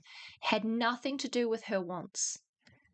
He also neglected basically all the time that he had been leaving her alone to do his own life and basically just using her as for his needs. Yeah. It's genuinely upsetting that a nearly 40-year-old man is making these kind of jokes that are not jokes. It's not something to joke about. It's explicitly, clearly obsessed with the actual actress, not the character of Nikki, and assigning all of the character points about Nikki, the character's character, onto Nikki's actress's personal character. That's not okay. It's not okay at all. The amount of misogyny was astounding. The amount of racism, the fucking gollywogs. I am still gobsmacked about the gollywogs. I didn't even notice those the first time I watched it, but now you pointed them out. Yeah, that is really messed up. The constant racism, the constant misogyny and sexism was so unbelievably bad. Never mind the incel types, okay? I was kind of expecting a white guy on the internet, as Timeless said, to have a shit incel take. But I wasn't expecting it to be this bad faith. This shit, and also this much effort put into shit. I mean, for someone who's also had a YouTube channel for as long as he has, for a decade, and as many subscribers he has, he should know a hell of a lot better than to, say inflammatory things like this. He's a man who's had both a girlfriend and a wife who's divorced him. He knows better. Should know better. And if he doesn't, well, he's not really worth my time. Now is he? That's why he lost 100K subs in a week. Yeah, for real. Kicken says, I watched this movie with Morale, and when he went through it on stream, he had to ban people because they were idiots. Wait, what? Yeah. You're gonna have to, were people like you're gonna have to tell Bear? me about that. Oh. Probably people defending Bear. Yeah, no. As a white guy on the internet, I don't claim him. Motherfucker's my brother at his age and still a bit of incel. Fair, NJ. Also, thank you, NJ, for praising me and having fun with this. And thank you to Pigeon Salad for giving me... Yeah. For giving me the first first review video of it, and then thank you especially to NFL Sonic for finding the archive so we could watch it directly. This was while I'm crashing out and my throat is fucking raw and all that, I did genuinely have a lot of fun. I did have fun, even though it was painful. Oh yes, and I think next week, next time we do Drama Diaries episode 3, I would love to cover the apology and what happened after that. I think would be something, a bit of catharsis. Start scouring the apology then. Yeah, exactly. And if you guys have other, like the Encanto video that he covered, I would love to make fun of him for that, because this guy is actually retarded in a negative sense. But yes, thank you everybody for popping in and out of stream, or if you've been through the whole thing, congrats, and also I'm so sorry. We'll catch you next week. Huh? Yes, I only get paid for this.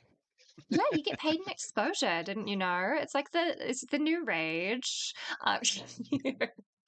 But yes, GG's. Ka kite ano itafano. Have a great rest of your night. Thank you so much for showing up. Really appreciate it. We'll be streaming again next week. For me, it'll be New Zealand, Friday, 11 a.m. Streaming Pokemon White 2, sorry.